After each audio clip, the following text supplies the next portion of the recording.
Thank you, Mr. Speaker. According to Public Health England, in the most deprived areas in Bradford, life expectancy is 9.6 years lower for men and 8 years lower for women, demonstrating that there are clear health inequalities in urban areas in Bradford.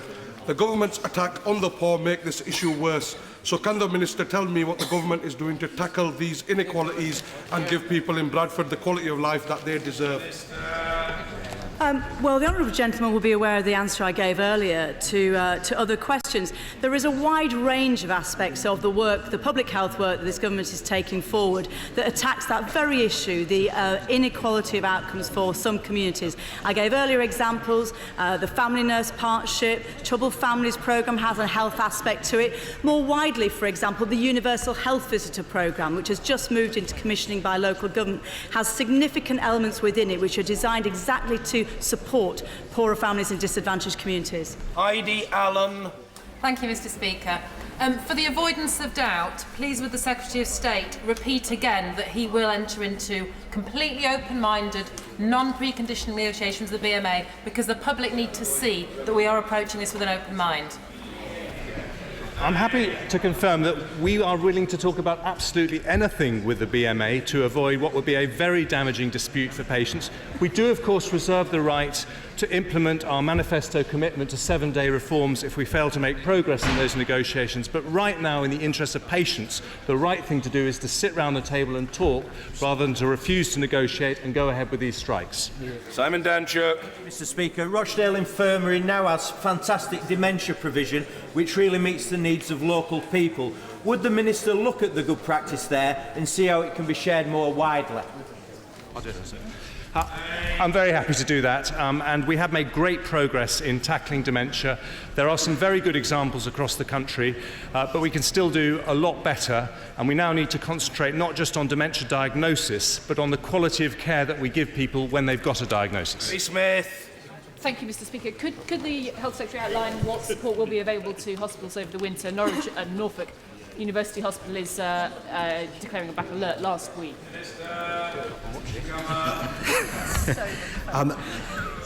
We are preparing for this winter with an unprecedented scale, learning from the experience from last winter, and there will be specific support already provided to the Norfolk and Norwich Hospital and consistent supports provided through the winter to ensure that we deal with the additional challenges, I'm afraid, that are being thrown in the way of hospitals across the country by the junior doctors in their industrial action they're taking. Lamb. Is the Secretary of State doing everything he can to ensure that we secure extra dedicated investment in mental health in the spending review? He will know that in order to introduce the same access rights as everyone else already enjoys requires hard cash. And I'm sure he will agree that we have to end this outrageous discrimination against those who suffer from mental ill health. Well, I congratulate him on his timing, given who else is sitting on the bench right now. But I can assure him that we are committed to putting extra resources into the NHS and making sure that we increase the proportion of those resources that go into mental health. And I'd like to congratulate him on his award last week on mental health, which was extremely well deserved. Order. Statement, the Prime Minister. Thank you, Mr. Speaker. With permission, I would like to make a statement on the terrorist attack in Paris and the G20 in Turkey this weekend. On Paris, the Home Secretary gave the House the chilling statistics yesterday, and now we know that among the victims was a 36-year-old Briton, Nick Alexander, who was killed at the Bataclan. I know the thoughts and prayers of the whole House will be with the families and the friends of all those affected. On Saturday, I spoke to President Hollande to express the condolences of the British people and our commitment to help in whatever way we can. Mr. Speaker, after our horror and our anger must come our resolve and our determination to rid our world of this evil. So let me set out the steps we're taking to deal with this terrorist threat. The more we learn about what happened in Paris, the more it justifies the full spectrum approach that we've discussed before in this House. When you're dealing with radicalised European Muslims linked to ISIL in Syria and inspired by a poisonous narrative of extremism, you need an approach that covers the full range: military power, counter-terrorism expertise, and defeating the poisonous narrative that is the root cause of this evil. Let me take each in turn. First, we should be clear that this murderous violence requires a strong security response. That means continuing our efforts to degrade and destroy ISIL in Syria and Iraq, and where necessary, it means working with our allies to strike against those who pose a direct threat to the safety of British people around the world. Together, coalition forces have now damaged over 13,500 targets. We've helped local forces to regain 30% of ISIL territory in Iraq. We've helped to retake Kobani and push ISIL back towards Raqqa. And on Friday, Kurdish forces retook Sinjar. The UK is playing its part, training local forces, striking targets in Iraq, and providing vital intelligence support. Last Thursday, the United States carried out an airstrike in Raqqa, Syria, targeting Mohammed Edwazi, the ISIL executioner known as Jihadi John. This was a result of months of painstaking work in which America and Britain worked hand in glove to stop this vicious murderer. Mr. Speaker, it is important that the whole House understands the reality of the situation we are in. There is no government in Syria we can work with, particularly not in that part of Syria. There are no rigorous police investigations or independent courts upholding justice in Raqqa. We have no military on the ground to detain those preparing plots against our people. In this situation, we do not protect the British people by sitting back and wishing that things were different. We have to act to keep our people safe, and that is what this government will always do. Second, counter-terrorism here in the UK. Over the past year alone, our outstanding police and security services have already foiled no fewer than 7 terrorist plots right here in Britain. The people in our security services work incredibly hard. They are a credit to our nation, and we should pay tribute to them again in our House today. But now we must do more to help them in their vital work. So in next week's Strategic Defence and Security Review, we'll make a major additional investment in our world-class intelligence agencies. This will include over 1,900 additional security intelligence staff and more money to increase our network of counter-terrorism experts in the Middle East, in North Africa, South Asia and Sub-Saharan Africa. At the G20 summit in Turkey this weekend, we agreed additional steps to better protect ourselves from the threat of foreign fighters by sharing intelligence and stopping them from travelling. We also agreed for the first time to work together to strengthen global aviation security. We need robust and consistent standards of aviation security in every airport in the world, and the UK would at least double its spending in this area. Third, to defeat this terrorist threat in the long run, we must also understand and address its root causes. That means confronting the poisonous ideology of Islamist extremism itself. As I've argued before, that means going after both violent and non-violent extremists. Those that sow the poison but stop short of actually promoting violence, they are part of the problem. We will improve integration, not least by inspecting and shutting down any educational institutions that are teaching intolerance, and will actively encourage reforming and moderate Muslim voices to speak up and challenge the extremists, as so many do. Mr. Speaker, it cannot be said enough that the extremist ideology is not true Islam. But it doesn't work to deny any connection between the religion of Islam and the extremists, not least because the extremists themselves self-identify as Muslims. There's no point denying that. What we need to do instead is to take apart their arguments and demonstrate how wrong they are. And in doing so, we need the continued help of Muslim communities and Muslim scholars. They are playing a powerful role, and I commend them for their absolutely essential work. We cannot stand neutral in this battle of ideas. We have to back those who share our values with practical help, funding, campaigns, protection, and political representation. This is a fundamental part of how we can defeat this terrorism, both at home and abroad. Mr. Speaker, turning to the G20 summit, there were also important discussions on Syria and on dealing with other long-term threats to our security, such as climate change. And let me briefly address those. On Syria, we discussed how we do more to help all those in desperate humanitarian need and how to find a political solution to the conflict. Britain, as has often been said, is already providing £1.1 billion in vital life-saving assistance. That makes us the second largest bilateral donor in the world. Last week we committed a further £275 million to be spent in Turkey, a country that is hosting over 2 million refugees. And in February, the United Kingdom will seek to raise further significant new funding by co-hosting a donors' conference in London together with Germany, Norway, Kuwait and the United Nations. But none of this is a substitute for the most urgent need of all, to find a political solution that brings peace to Syria and enables millions of refugees to return home. Yesterday, I held talks with President Putin. We reviewed the progress made by our foreign ministers in Vienna to deliver a transition in Syria. We still have disagreements. There are still big gaps between us, but there is progress. I also met with President Obama and European leaders at the G20, and we agreed some important concrete steps forward, including basing some British aircraft alongside other NATO allies at the airbase at Incirlik, if that is the decision of the North Atlantic Council that meets shortly. These would be in an air defence role to support Turkey at this difficult time. We also agreed to the importance of stepping up our joint effort to deal with ISIL in Iraq, in Syria, indeed wherever it manifests itself. Now, this raises important questions for our country. We must ask ourselves if we really are doing all we can be doing, all we should be doing, to deal with the threat of ISIL and the threat that it poses to us directly, not just through the measures we're taking at home, but by dealing with ISIL on the ground, in the territory that it controls.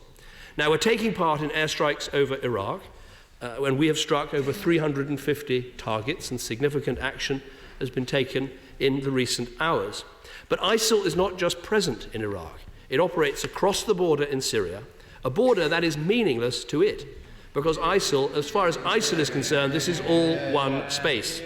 And it is in Syria, in Raqqa, that ISIL has its headquarters, and it is from Raqqa that some of the main threats against this country are planned and orchestrated. Raqqa, if you like, is the head of the snake. Over Syria, we're supporting our allies, the US, France, Jordan, and the Gulf countries, with intelligence, with surveillance, and with refueling. But I believe, as I've said many times before, we should be doing more. We face a direct and growing threat to our country, and we need to deal with it, not just in Iraq, but in Syria too. I've always said there's a strong case for us doing so. Our allies are asking us to do this, and the case for doing so has only grown stronger after the Paris attacks. We cannot expect, we should not expect, others to carry the burdens and the risks of protecting our country. Now, I recognise that there are concerns in this House. What difference would action by the UK really make? Could it make the situation worse? How does the recent Russian action affect the situation? How, above all, how would a decision by Britain to join strikes against ISIL in Syria fit into a comprehensive strategy for dealing with ISIL and a diplomatic strategy to bring the war in Syria to an end? I understand these concerns, and I know they must be answered. I believe they can be answered. Many of them were expressed in the recent report of the Foreign Affairs Select Committee. My firm conviction is that we need to act against ISIL in Syria. There is a compelling case for doing so. It is for the government, I accept, to make that case to this House and to the country. I can therefore announce that as a first important step to do so, I will respond personally to the report of the Foreign Affairs Select Committee. I will set out our comprehensive strategy for dealing with ISIL, our vision for a more stable and peaceful Middle East. Now, this strategy, in my view, should include taking the action in Syria I've spoken about.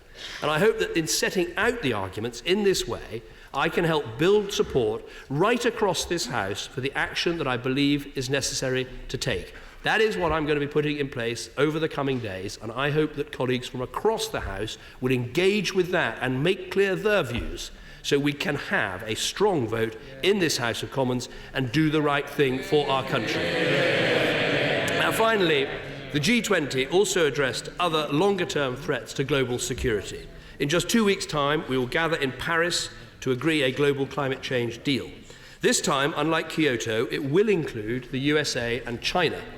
Here at this summit, I urge leaders to keep the ambition of limiting global warming by 2050 to less than 2 degrees above pre-industrial levels. Every country needs to put forward its programme for reducing carbon emissions. And as G20 countries, we also need to do more to provide the financing that is needed to help poorer countries from around the world switch to greener forms of energy and to adapt to the effects of climate change. We also agreed we should do more to wipe out the corruption that chokes off development and deal with antimicrobial resistance. Corruption is the cancer at the heart of so many of the problems the world faces today, from migrants fleeing corrupt African states to corrupt governments undermining our efforts on global poverty by preventing people from getting the revenues and the services that are rightfully theirs. While if antibiotics stop working properly, the antimicrobial resistance issue, millions of people in the world will die unnecessarily. So these are both vital issues on which the United Kingdom is taking a real lead. Mr. Speaker, let me conclude by returning to the terrorist threat. Here in the UK, the threat level is already severe, which means an attack is highly likely and will remain so. That is why we continue to encourage the public to remain vigilant.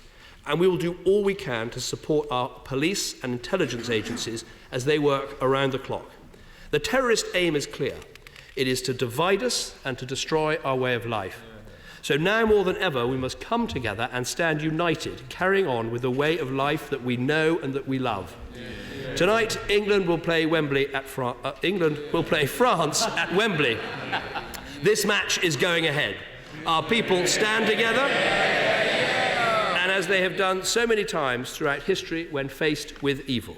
And once again, together, we will prevail, and I commend this statement to the House. Jeremy Corbyn. Thank you, Mr. Speaker. Firstly, I thank the Prime Minister for his statement, which he kindly sent me a copy of earlier. Can I also thank him for the measured and careful tone of his public statements since the dreadful events of last Friday in Paris.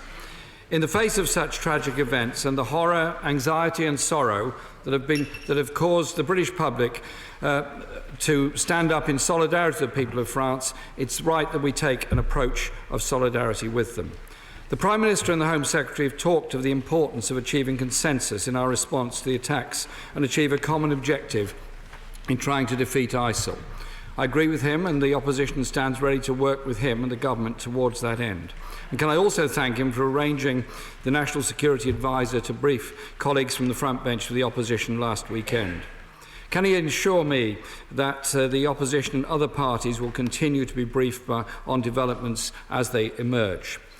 On behalf of these benches, I want to express my condolences and solidarity with the people of Paris in the wake of the horrific and unjustified attacks on the people who suffered in that city last Friday night. That solidarity extends to all victims of terrorism and conflict, whether they be in Paris, Beirut, Ankara, or in Syria itself. Absolutely nothing can justify the deliberate targeting of civilians by anyone, anywhere, ever. These contemptible attacks were an attempt to divide Muslims, Christians, Jews, Hindus, peoples of all faiths and none. As they tried in London some years ago, they will fail. Secondly, Mr. Speaker, I wish to take a moment to praise the efforts of work of emergency service workers in Paris and elsewhere who spring into action in these dreadful and very difficult situations and help to save life. It is easy to forget the extraordinary heroism of those involved in simply going to work, not knowing what will happen. It's not easy to drive an ambulance not knowing what you're going to find when you arrive at the scene. In my letter to François Hollande this weekend, I said that we stand united with his country in expressing our unequivocal condemnation of those involved in planning and carrying out these atrocities. The shocking events in Paris are a reminder to all of the ever-present threat of terrorism and indiscriminate violence. In this House, we also have a primary and particular duty to protect the people of this country and keep them safe. Yesterday, my right honourable friend, the member for Lee, pledged our support for the government in their efforts to do this, and that we reiterate again. While we welcome the sensible measures to make more funding available for our security services, to gather intelligence and expose and prevent plots, can he confirm that these will be balanced with the need to protect our civil liberties, which were so hard won in this country and so stoutly defended by many of us? They are part of what distinguishes us from many other regimes around the world, indeed regimes from which people are fleeing. The Right Honourable Member for Lee the Right Honourable Member for Lee have said yesterday there should be protection in the forthcoming spending review of the policing budget and policing services that clearly will be playing a vital role on the ground in ensuring our communities are safe. Can the Prime Minister now confirm that he is willing to work with us to prevent cuts to our police force and ensure that they are able to continue with the protective work they have to do? Does he agree with the former Metropolitan Police Commissioner, Lord Blair, that it would be a disaster to axe police community support officers as they bring in vital intelligence from communities to help prevent attacks? And as a Member of Parliament for an inner-city community, I fully understand and appreciate the great work that Safer Neighbourhoods team and community policing teams do. As for community cohesion, we in Britain are proud to live in a diverse and multi-faith society, and we stand for the unity of all communities. There are over 2 million Muslims living in Britain, and they are as utterly appalled by the violence in Paris as anybody else. We've seen in the past, after atrocities like this, there can be a backlash against the Muslim and other communities. Anti-Semitism, Islamophobia and far-right racism have no place whatsoever in our society, our thinking, and I hope there will be no increase in any of that degree of intolerance as a result of what's happened in Paris. Will the Prime Minister set out in more detail the steps his government is taking to work with representative organisations of all of our faith communities to ensure that we achieve and strengthen community cohesion at these very difficult times?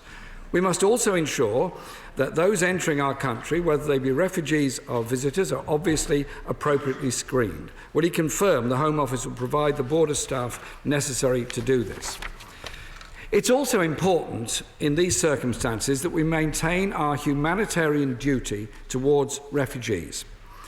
The Syrian refugees are fleeing the daily brutality of ISIL and Assad, and it's our duty to protect them, indeed our legal obligation under the 1951 Geneva Convention. I hope the Prime Minister will confirm that our obligation to maintain support for that convention and the rights of refugees will be undiminished by the events of the last few days.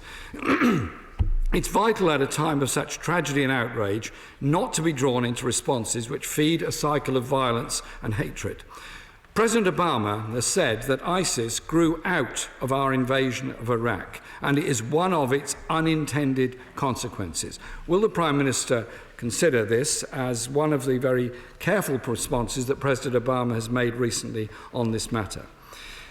That makes it essential that any military response that might be considered not only has consent, but support of the international community and, crucially, the legality from the United Nations. Can I therefore welcome the Prime Minister's comments at the G20 yesterday when he said, "I think people want to know there is a whole plan for the future of Syria, for the future of our region, and it is perfectly right to say a few bombs and missiles won't transform the situation." Can I welcome his commitment to respond personally to the Foreign Affairs Committee report, which has been so carefully presented to the House and to the country? Will he confirm, therefore, that before bringing any motion to the House, he will provide full answers, as he's indicated he will, to the 7 questions raised by the Select Committee report? Will he also say more about the particular contribution that Britain has made to the Vienna talks on the future of Syria? They provide a basis for possibly some cautious optimism that there could indeed be a political future in Syria that involves a ceasefire and the ability of people eventually to be able to return home. Will he also say, and this is the final point I want to make on this, what more can be done to cut off supplies of weapons and external markets to ISIL? Weapons are being supplied to some of the most repressive regimes in the region. What is being done to ensure that they do not end up in even worse hands, including those of ISIL and some of the extremist jihadist groups in Syria? Also, what more can be done to bring to account those governments or organisations or banks that have funded these extremists or turned a blind eye to them? We need to know the financial trail by which ISIL gets its funding and indeed sells its oil.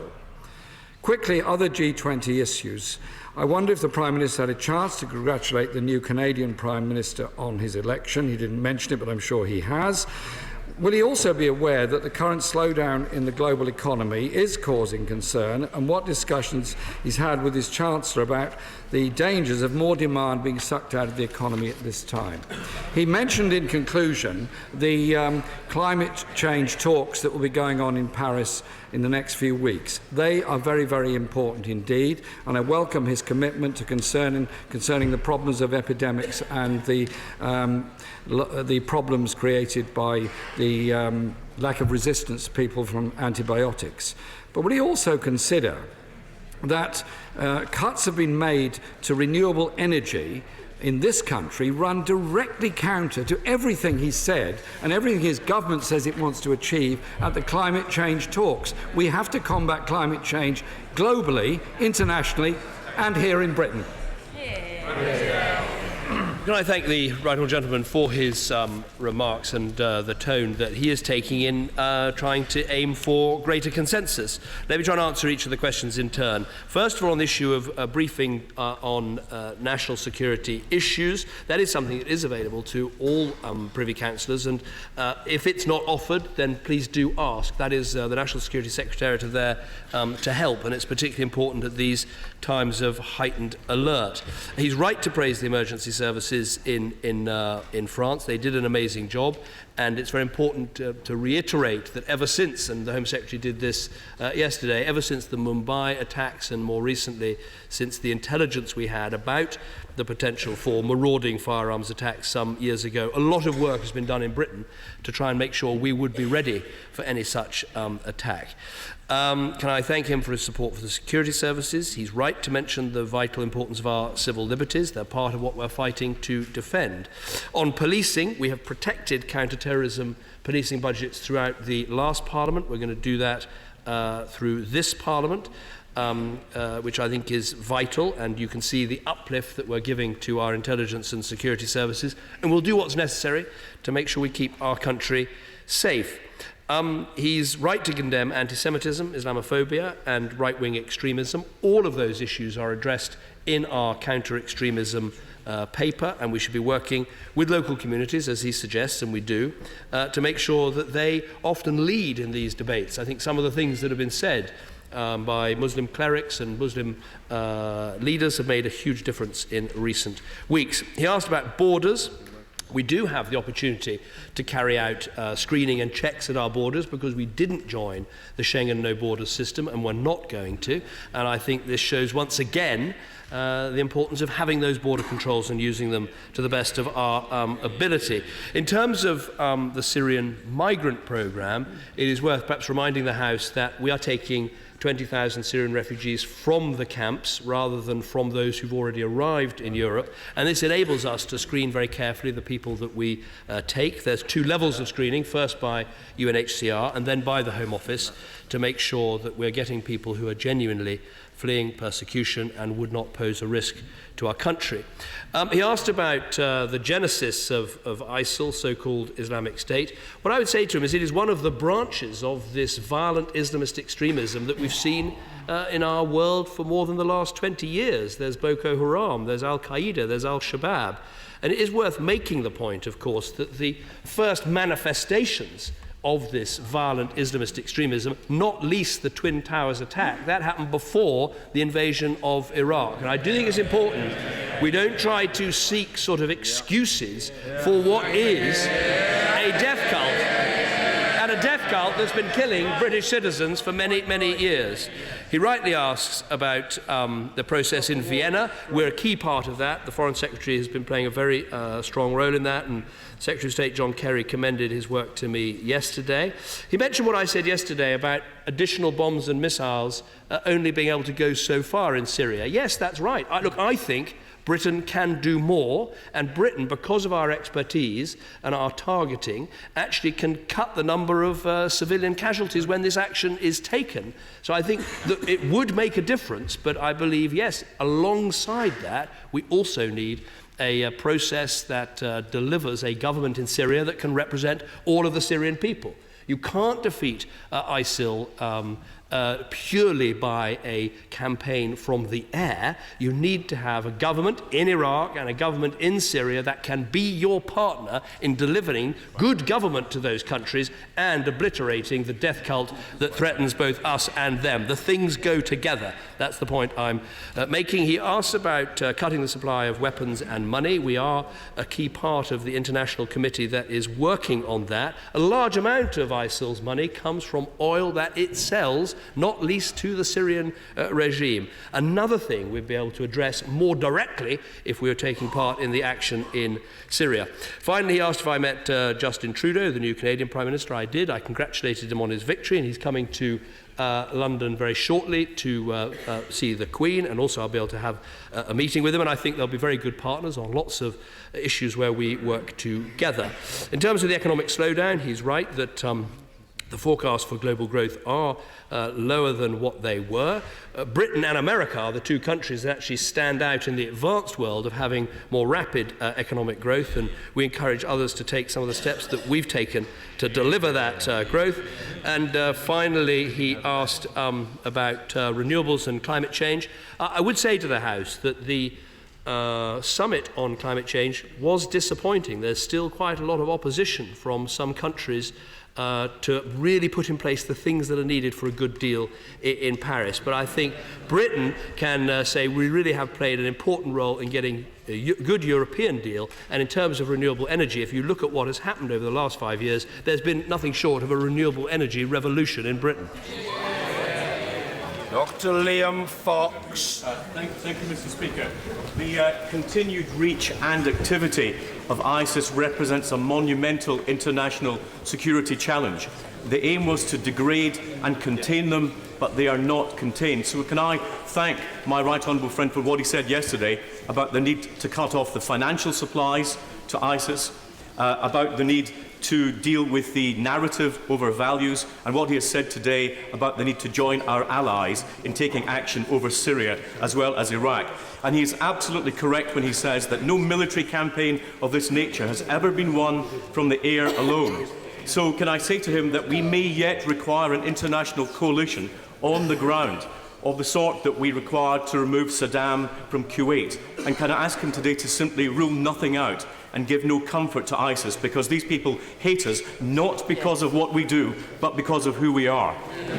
Well, can I thank him for his support? And obviously we should be in the business of working out what we can do and what would make a difference rather than what we can't do. But it's my contention that in the end, the best partner we can have for defeating ISIL in Iraq is the Iraqi government, and the best partner we could have in Syria is a reformed government in Syria without Assad at its head that could credibly represent all of the Syrian people and be a partner for getting rid of this death cult which threatens the Syrian people as well as the rest of us. Mr. Angus Robertson. Thank you very much, Mr. Speaker, and my thanks to the Prime Minister for advance sight of his statement, and we very much welcome a commitment by the Government to brief all parties in the House on major developments. Can I associate the SNP with the expressions of shock and sadness with the people of France and all families and friends of those who were killed and injured in the Paris attacks? Will the Prime Minister confirm that all assistance, including intelligence information, is being shared with our allies in France? In the UK, we are hugely indebted to all of those in our police and security services who work to keep us safe. We welcome the commitment by the Prime Minister to provide necessary funding and personnel to allow them to do this vital work. Given the scale of the disaster in Syria, we welcome the progress at the talks in Vienna and at the G20 in Turkey. For the first time, there appears to be momentum building to secure a ceasefire, to work through the United Nations and to combat the terrorism of Daesh. Can the Prime Minister update the House on the next diplomatic steps towards a potential ceasefire and political transition in Syria? Mr. Speaker, in recent weeks and months, there has been large-scale bombing operations in Syria. There's been bombing by the United States of America. There's been bombing by Russia. There has been bombing by France and many other countries. There have been bombs dropped by drones, bombs dropped from fast jets, and missiles fired from naval vessels. President Obama has reiterated his opposition to providing boots on the ground. Given these facts, does the Prime Minister agree that the long-term solution for Syria is an end to the civil war and supporting forces like the Kurds who are currently fighting Daesh on the ground. Today we have seen the arrival of refugees from Syria in Glasgow. These are people who have been fleeing terrorism at home. Does the Prime Minister agree that the welcome we give to these refugees is the true mark of humanity, of decency and compassion? In short, the complete opposite which was visited on Paris by terrorists last Friday. Well, can I thank the right honourable gentleman for his remarks and questions. I mean, first of all, on the issue of briefings, he is now a Privy Councillor, a member of the Intelligence and Security Committee. If he feels he's not getting enough briefings, or please, ask my team, and I will make sure he gets them. He asked about intelligence sharing. We have very strong intelligence sharing with the French government and indeed with others in Europe. I think there's more we can do. I spoke to the Belgian Prime Minister yesterday to talk about increasing the extent of our intelligence sharing, and I think that's a vitally important agenda for us to really move on. On Vienna, there is, he says, I think there is momentum behind these talks. The foreign ministers will be meeting again in the coming weeks, but right now the role is falling to Stefan de Mistura, the UN Special Envoy, to bring the different parties together. It's a very complex piece of work because it's absolutely vital that some of the Syrian opposition groups are involved in this dialogue. We want a future Syria where Sunni, Shia, Kurd and Christian are all represented, and that means that the Russians should stop bombing the Free Syrian Army and recognise that they should be part of the future of Syria. The point he makes about how much can be done from the air, of course what we need is an end to this civil war, but he goes on to say we need to support the Kurds. Yes, we do, and some of that support can be delivered from the air. They need our help to bring this conflict to an end. And his remarks about Syrian refugees, let me commend what Glasgow is doing in taking Syrian refugees. I'm confident we will have 1,000 here by Christmas, and I know that they'll be well looked after. Mr. Crispin Blunt. Can I thank the Prime Minister for his commitment to a personal reply to the Foreign Affairs Committee report and his acknowledgement that the defeat of ISIL requires a transition out of the Syrian civil war. And the progress made at Vienna is therefore beginning to clear the path towards an international plan that would enable that full conventional military defeat of so-called Islamic State in both Syria and Iraq.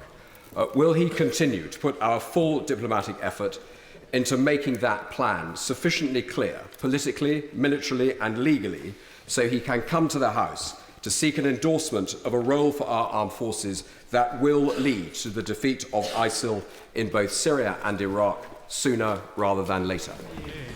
Well, can I thank my right honourable friend for his support and for what he's saying.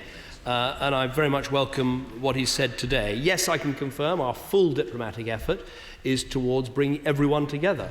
Sitting around the table in Vienna are Saudi Arabia, Iran, Britain, France, America, Turkey, all the key players, Russia, all the key players are there. In terms of the legal basis for any action that we might take, I believe we can answer that question comprehensively as we have on other issues, and I'm very happy to put that in front of the House as part of my response to the Foreign Affairs Select Committee. Yvette Cooper. Thank you, Mr. Speaker. The Prime Minister will know that ISIL want to exploit the refugee crisis and also to poison Europe's attitudes towards those who are fleeing the very same barbarism that we saw so tragically on the streets of Paris.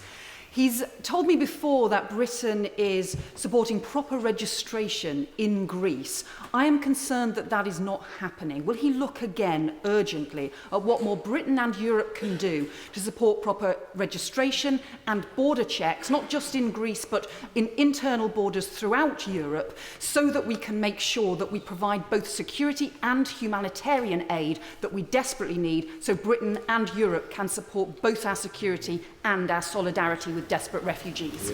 No, I thank the right honourable lady for what she says. She's absolutely right that as the external border of Europe, Greece plays an absolutely vital role, and the registration of migrants as they arrive is absolutely vital that takes place properly. My understanding is that when it comes to the European Asylum Support Offer, EASO, we've actually given more, I think, than any other country in Europe. So we're certainly putting the resources in, even though effectively for us, Greece is not our external border. Our external border is the border controls at Calais, because we're not part of Schengen. So we are doing what we can.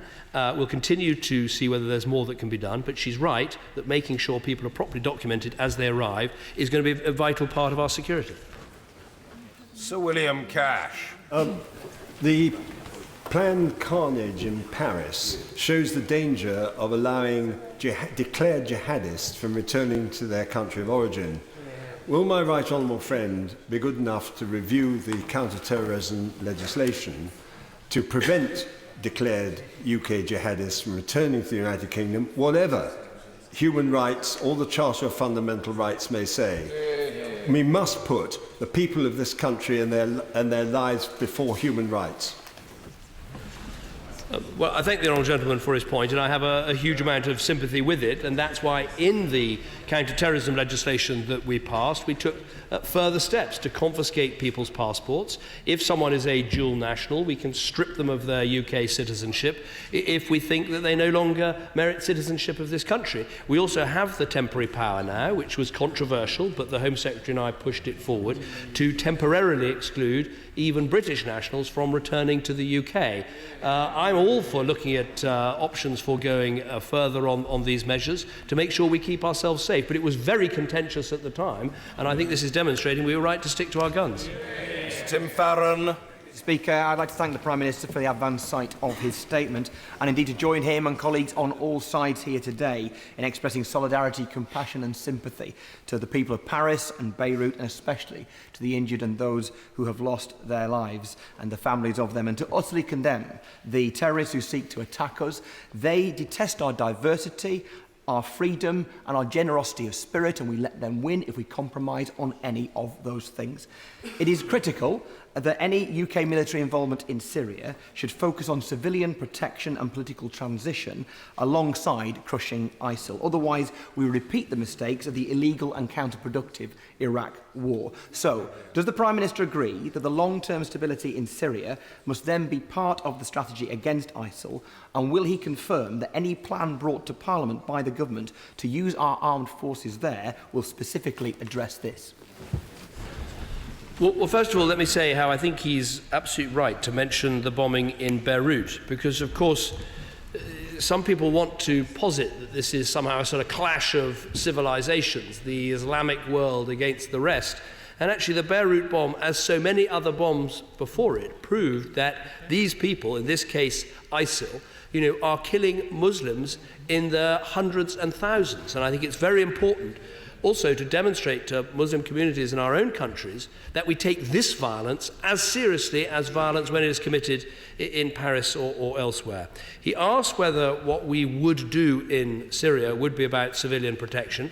My argument is yes, it would be about civilian protection in the obvious way that if we can take out the murderers of ISIL, we're helping to protect the Syrian people who they are threatening, but also because Britain has precision munitions like the Brimstone missile that are in many ways more effective even than some of the things the Americans have. Our intervention and our assistance would actually mean a better targeting of the people who should be targeted and fewer civilian casualties.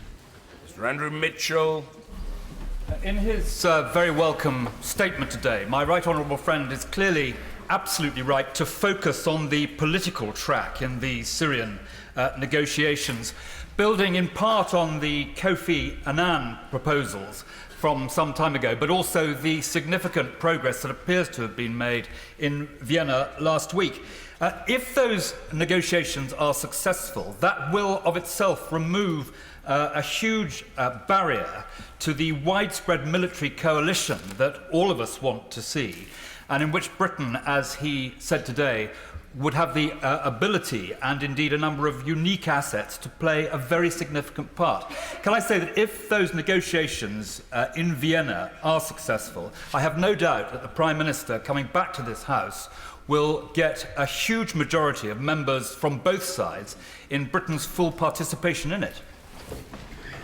Minister. Well, what I would say to my right honourable friend, who I know follows these things very closely, I think makes some very good points, is, of course, as I've said, to defeat ISIL in Syria, two things are required. First of all, we do need to make sure that the international community, the Arab states and others, are taking the military action to degrade and defeat ISIL, but we need a political settlement that gives us an effective ally in Syria to defeat ISIL in a way that can unite the country. Those two things go together, but if he's arguing that military action should only follow after some political agreement has been absolutely nailed down, I think we might be waiting a very long time for that to happen, and I'd caution against that approach. And I want to be absolutely clear about what I'm proposing here. What I'm saying is that the government will bring together all of its arguments about how we succeed in Iraq, how we succeed in Syria, what a political process should achieve, how we degrade and defeat ISIL, the role that Britain should play, my argument that we should be going further in Syria as well as Iraq, putting all those arguments together in response to the Foreign Affairs Select Committee. Then it will be for members of this House to see if they want to come forward and assent to that idea. And then, if that happens, then we can have the vote and take the action so that we are playing a part with others in defence of our own national security.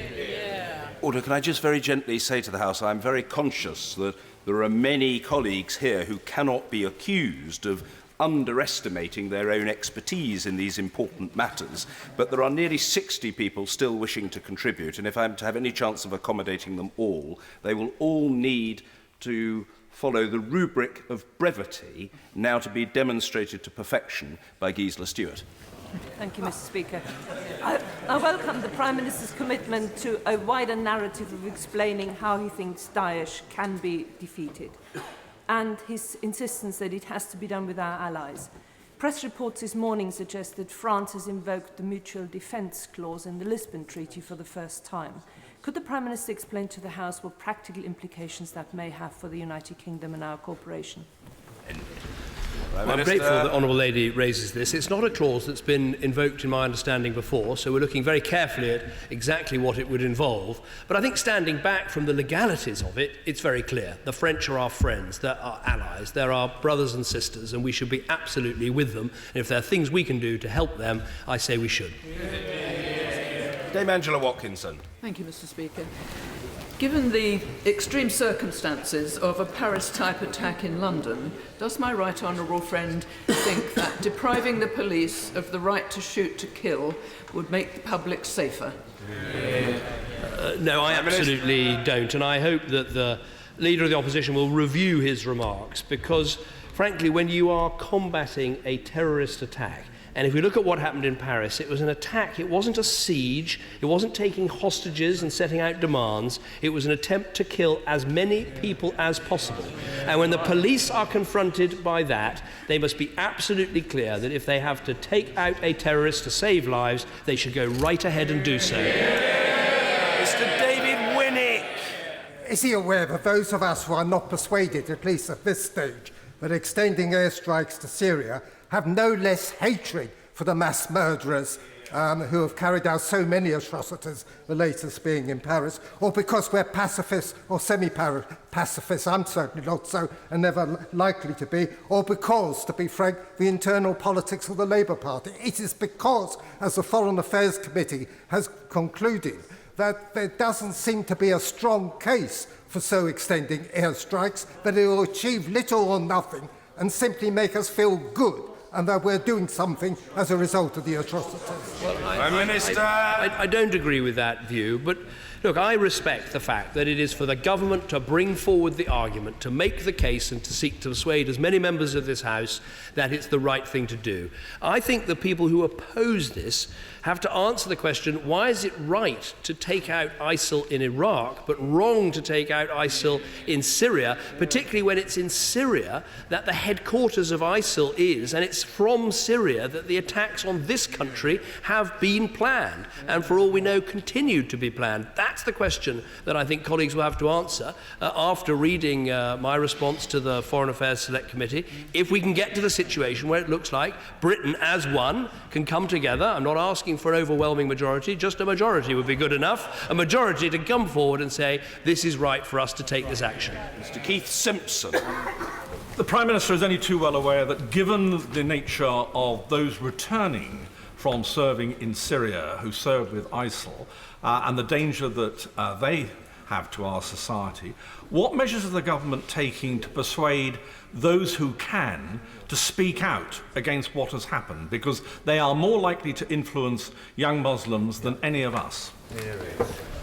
No, well, my honourable friend is absolutely right. There are obviously those huge numbers in Britain's Muslim communities who absolutely made clear that what is being done by ISIL is not in their name, that they are not representatives of Islam, they're a perversion of Islam, and that's incredibly powerful, and I'd encourage all those people who've already made such an effort, please go on doing that. But he's right.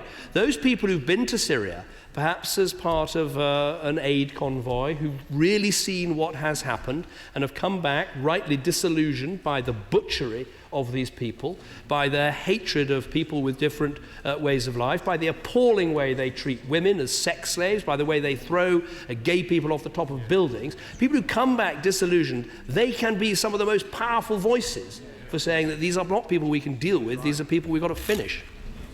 Mr. Nigel Dodds. Thank you, Mr. Speaker. May I, on behalf of my right honourable and honourable friends who have experienced over many, many years the ravages of terrorism personally and at close quarters, express our full support for the Prime Minister and his words and actions in recent days in relation to these terrible events in Paris and elsewhere, and express our profound sympathies with the people affected.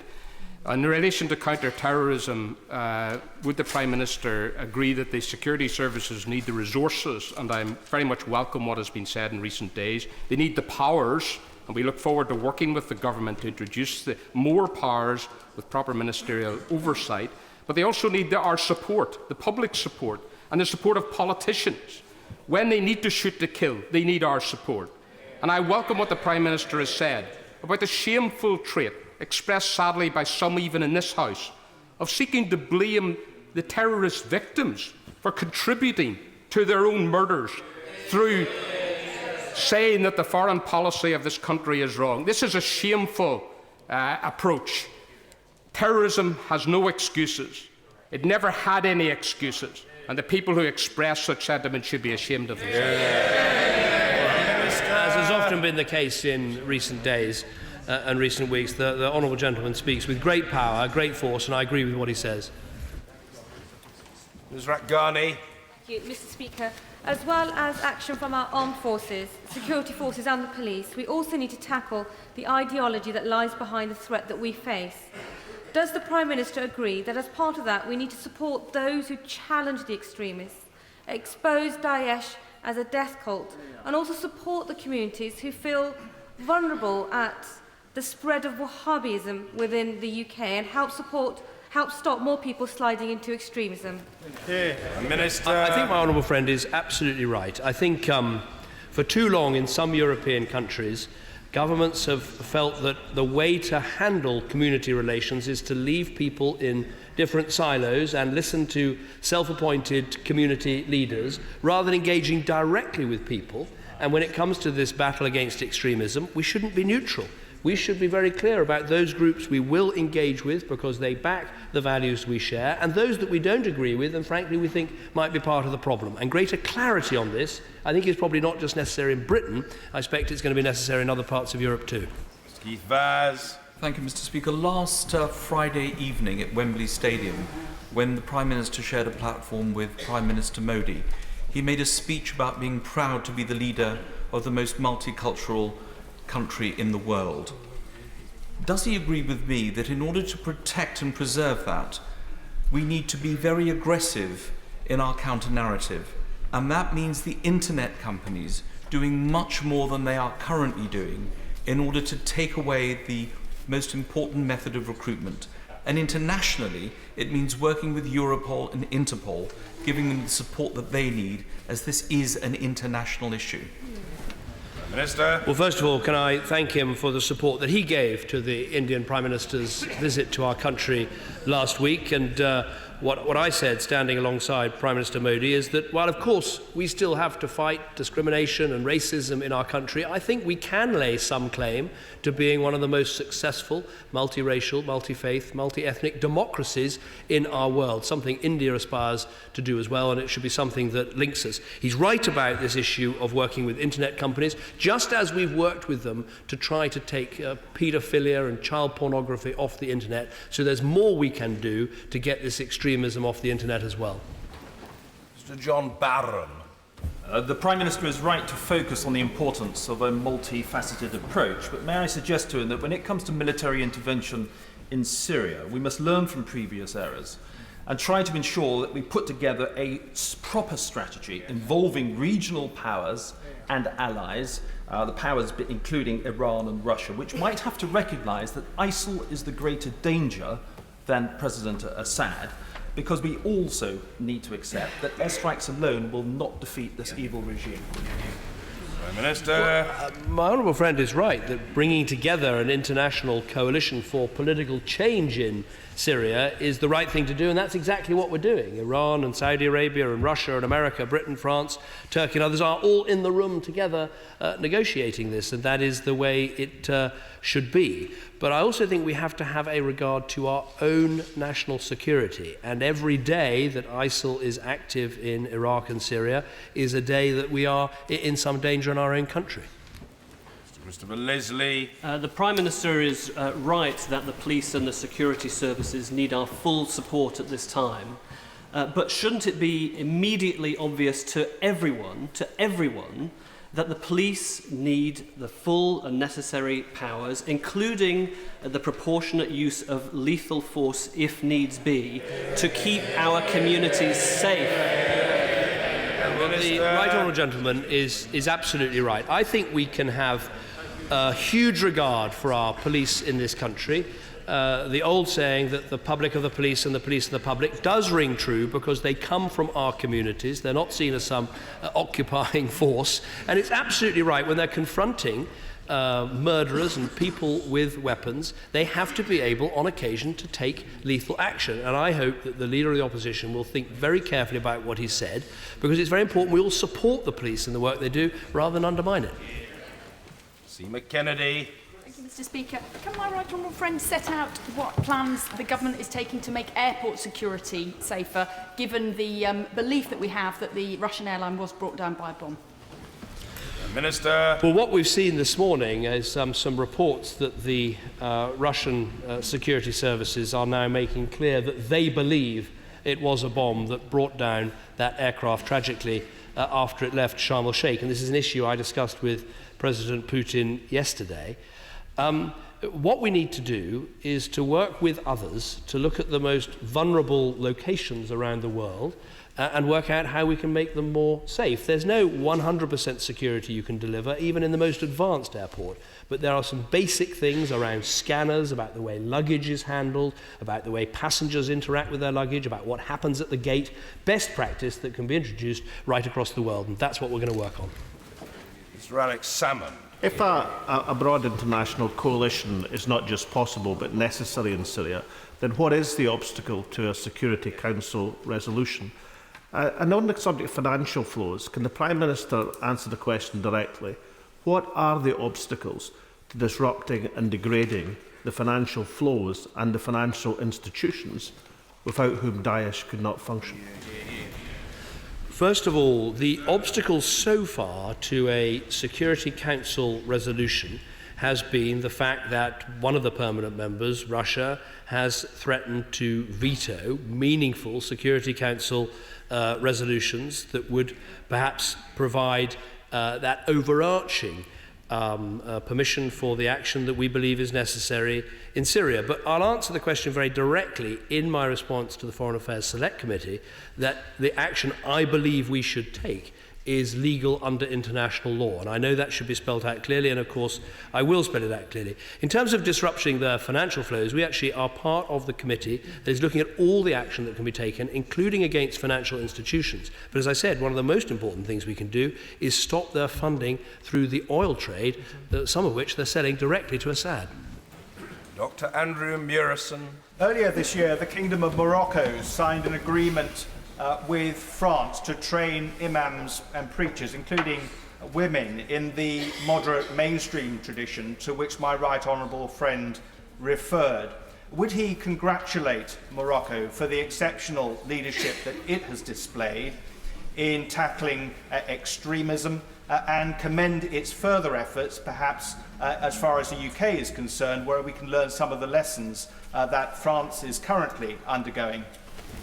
I think my honourable friend is absolutely right. We can learn the lesson from Morocco. There's also work the German government has been doing with Turkish imams. There's work we've been doing with imams trained to come into this country. One of the remarkable things about the G20 is actually the conversation about fighting radicalisation and extremism. The proposals made by, for instance, the Indonesian president and the Malaysian prime minister, both countries that pride themselves on being part of the moderate Muslim world, were particularly powerful to listen to. Caroline Lucas. Thank you, Mr. Speaker. Whilst we differ on the details of how to ensure citizens are kept safe, I certainly agree that it is the overwhelming priority of the government to make sure that they are. And in that vein, can he assure us that as well as giving extra money to the security services, he will also make a significant investment in our diplomatic services, which are world-class and are needed more than ever right now? It should not be hollowed out by cuts. Minister. Our diplomatic posts play an absolutely vital role in Britain's soft power, and we were ranked the other day as #1 in the world for soft power.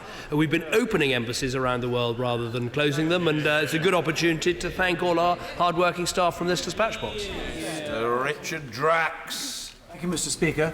To counter the appalling slaughter that was faced by all those in Paris, we will need armed police on the spot within minutes. Can the Prime Minister, our honourable friend, reassure the House that we have sufficient armed police in all our cities to do just that? Look, my honourable friend is absolutely right to raise this, and following the Mumbai attacks and the intelligence we had after that of potential attacks in this country, a lot of work was done to make sure that the armed response vehicles we have sufficient amount of people to meet the challenge in any of our major urban areas. We keep this under review. We're studying what happened in Paris. We're looking at the numbers that we need. I think the idea of routinely arming all of the police in our country is not the right approach, but certainly increasing the number of armed police that are available, that is something that we're looking at very carefully, and something that, if necessary, we'll do. And also, while we don't talk about the role of our special forces, they're also available to help in these circumstances. And again, we'll do everything we can to make sure that they can be brought to bear at the right moment and can help with our overall effort at dealing with what are extremely challenging problems thrown up by what happened in Paris. Emma Reynolds. Thank you, Mr. Speaker. Does the Prime Minister agree that full responsibility for the attacks in Paris lies solely with the terrorists, and that any attempt by any organisation to somehow blame the West or France's military intervention in Syria is not only wrong, disgraceful, but also should be condemned? The response right across the House shows how right the Honourable Lady is. It's worth remembering as well, to those who think that somehow this is all caused by Iraq, France didn't take part in the Iraq war. Indeed, they condemned it. The fact is about these ISIL terrorists, they hate our way of life. They want to kill and maim as many people as possible. They also do this to Muslims with whom they disagree, and that is why we have to confront and defeat and not compromise or excuse in any way this vile organisation. James Morris. Speaker, can I welcome the Prime Minister's statement, particularly his commitment to come to the House with an argument for extending British military action to Syria. But would he agree with me that the threat we face from ISIL is such a current threat to our national security, and it's timely, that he may have to take action as Prime Minister without coming back to this House in order to protect our national security? Well, I'm grateful for the honourable gentleman for raising this question. I've always said very clearly at this dispatch box that in the case of premeditated action, for instance against ISIL in Syria, then it's right that we have a debate and a vote, and I'm happy to repeat that again. But I do reserve the right, taking action against in the national interest, where you have to take action very quickly, very rapidly, and you need the confidentiality before you take it, as it were. I'm prepared to act. That's what I did in the case of Hussein and Khan with the UK drone strike, and obviously with Emwazi, where we were working hand in glove with the Americans. I think then it was right to take that action and explain afterwards, but I'll try and stick to that clear demarcation. I think that's the right approach for our country. Douglas Carswell. I welcome the Prime Minister's statement, and I'm sure that sensible people on both sides of the House will support sensible measures in the days and weeks ahead. Has the government given any consideration to the way in which the government of Saudi Arabia perhaps exports and funds and encourages radicalism, and is this something that we should address with a view to making sure they don't radicalise young people in the UK? No, I think the honourable gentleman makes an important point. I mean, I met with the King of Saudi Arabia at the G20 and we discussed the situation in Syria. I think it's fair to say that Saudi Arabia has actually quite a strong de-radicalisation programme for its own citizens who have become extremists, and it has been successful in that. But we do need to ask, as I've said more broadly, about how we stop people setting off down the path to extremism in the first place. And that is important in terms of what is taught in schools and how it's taught, and how we make sure that in all our educational practices right across the world, whether we are Christians, Jews, Muslims or Hindus, that we're teaching tolerance and understanding right from the very start. Yeah. Mark Field. Thank you, Mr. Speaker. Whilst I suspect many, both in this House and beyond, will find it unpalatable that we are talking with President Putin at this time, I fully support and wholeheartedly support the Prime Minister in having those discussions. Just to pick up on a point that was made by the Right Honourable Gentleman for Gordon, is it the case that the government is still trying to work towards getting a UN Security Council resolution on these matters, hand in glove with the other strategy to which he has referred? We keep talking with Security Council partners about potential resolutions that we could put forward on any number of issues to do with this overall problem of ISIL and Iraq and Syria. But in terms of something that backs the sort of military action we've spoken about in this House, that hasn't been possible up to now because of the Russian potential veto. And I think it is important for us to understand that it is possible to act within international law, with a full backing of international law, without a Security Council resolution. Obviously, it's better in many ways to have a Security Council resolution as well. But we cannot outsource our national security to a Russian veto, or indeed a veto by anybody else. McFadden. Can I ask the Prime Minister to reject the view that sees terrorist acts as always being a response or a reaction to what we in the West do? Does he agree with me that such an approach risks infantilizing the terrorists and treating them as children, when the truth is they are adults entirely responsible for what they do? No one forces them to kill innocent people in Paris or Beirut, and unless we are clear about that, we will fail even to be able to understand the threat that we face, let alone confront it and ultimately overcome it. I think it is that sort of moral and intellectual clarity that is necessary in dealing with terrorists. I know there's something deep in all of us to try and find an excuse or an explanation or an understanding, but sometimes the answer is there staring us in the face, and with ISIL that is absolutely the case. Will Quince. Thank you, Mr. Speaker. The people of Colchester and North Essex mourn the loss of Nick Alexander. Nick died doing the job that he loved, giving pleasure to others, music. Will my right honourable friend join me in paying tribute to Nick, but also reaffirming our resolve that we will not allow these murderous cowards to destroy our way of life? Well, I certainly join my honourable friend in paying tribute to Nick, and to say that our thoughts are with his family and his friends. What ISIL was trying to do was to destroy our way of life and our value systems and the things that people like to do in their spare time. And one of the most important things we can do alongside all these security responses is to go on living our lives. Margaret Ritchie. Mr. Speaker, and could I thank the Prime Minister for his statement. And on behalf of myself and my two colleagues from the SDLP, I would like to convey our sympathy and our outright opposition to terrorism, because coming from Northern Ireland, we all know what that was like for so many years. But in so doing, we note that the Prime Minister is coming back to the House with a full comprehensive strategy. And in so doing, could he define the term that he referred to earlier, action that would be legal under international law?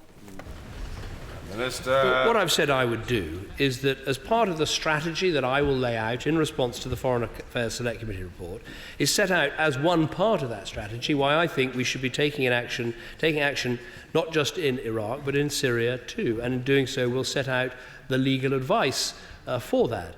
I think it's very important that the House sees that. You can already see with the action we're taking in Iraq that we're taking that action at the request of the legitimate Iraqi government.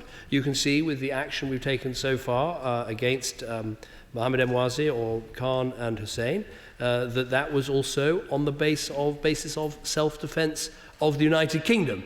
Now, I can lay out very clearly these arguments about why we should be doing it, how we shall help to keep ourselves safe, why it's in our interests of national security, but I'll make sure that in this paper it addresses those legal arguments as well.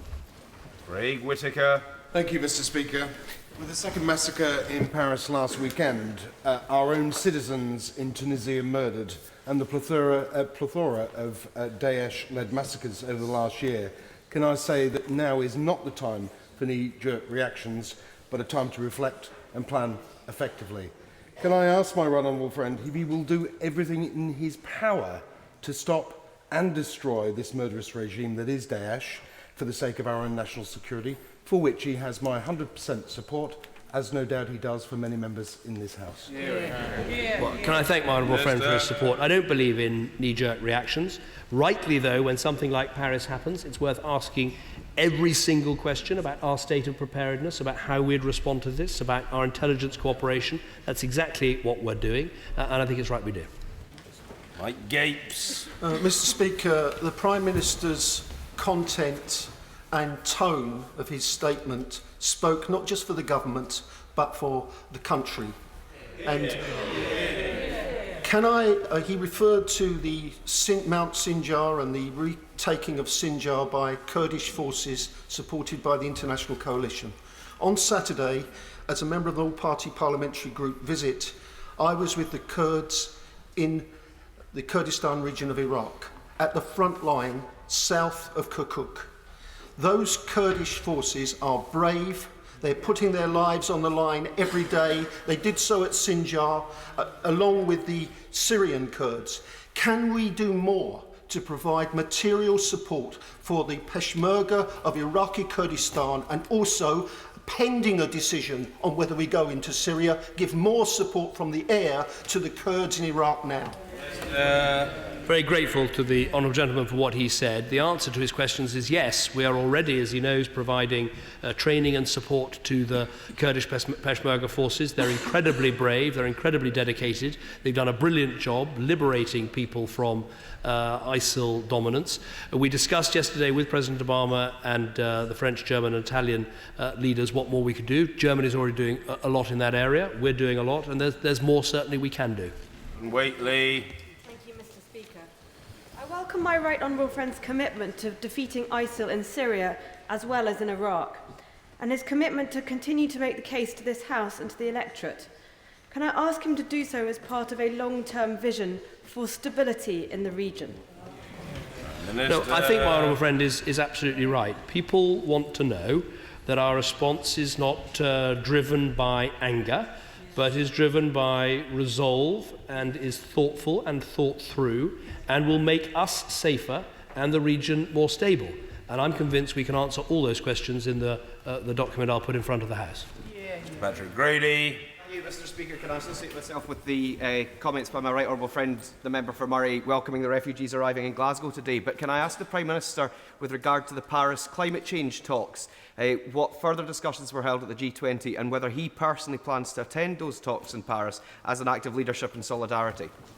Yes, I will certainly be there at the start of the talks on Monday. The discussions at the G20 were positive in that, again, everyone committed to having the aim of below 2 degrees.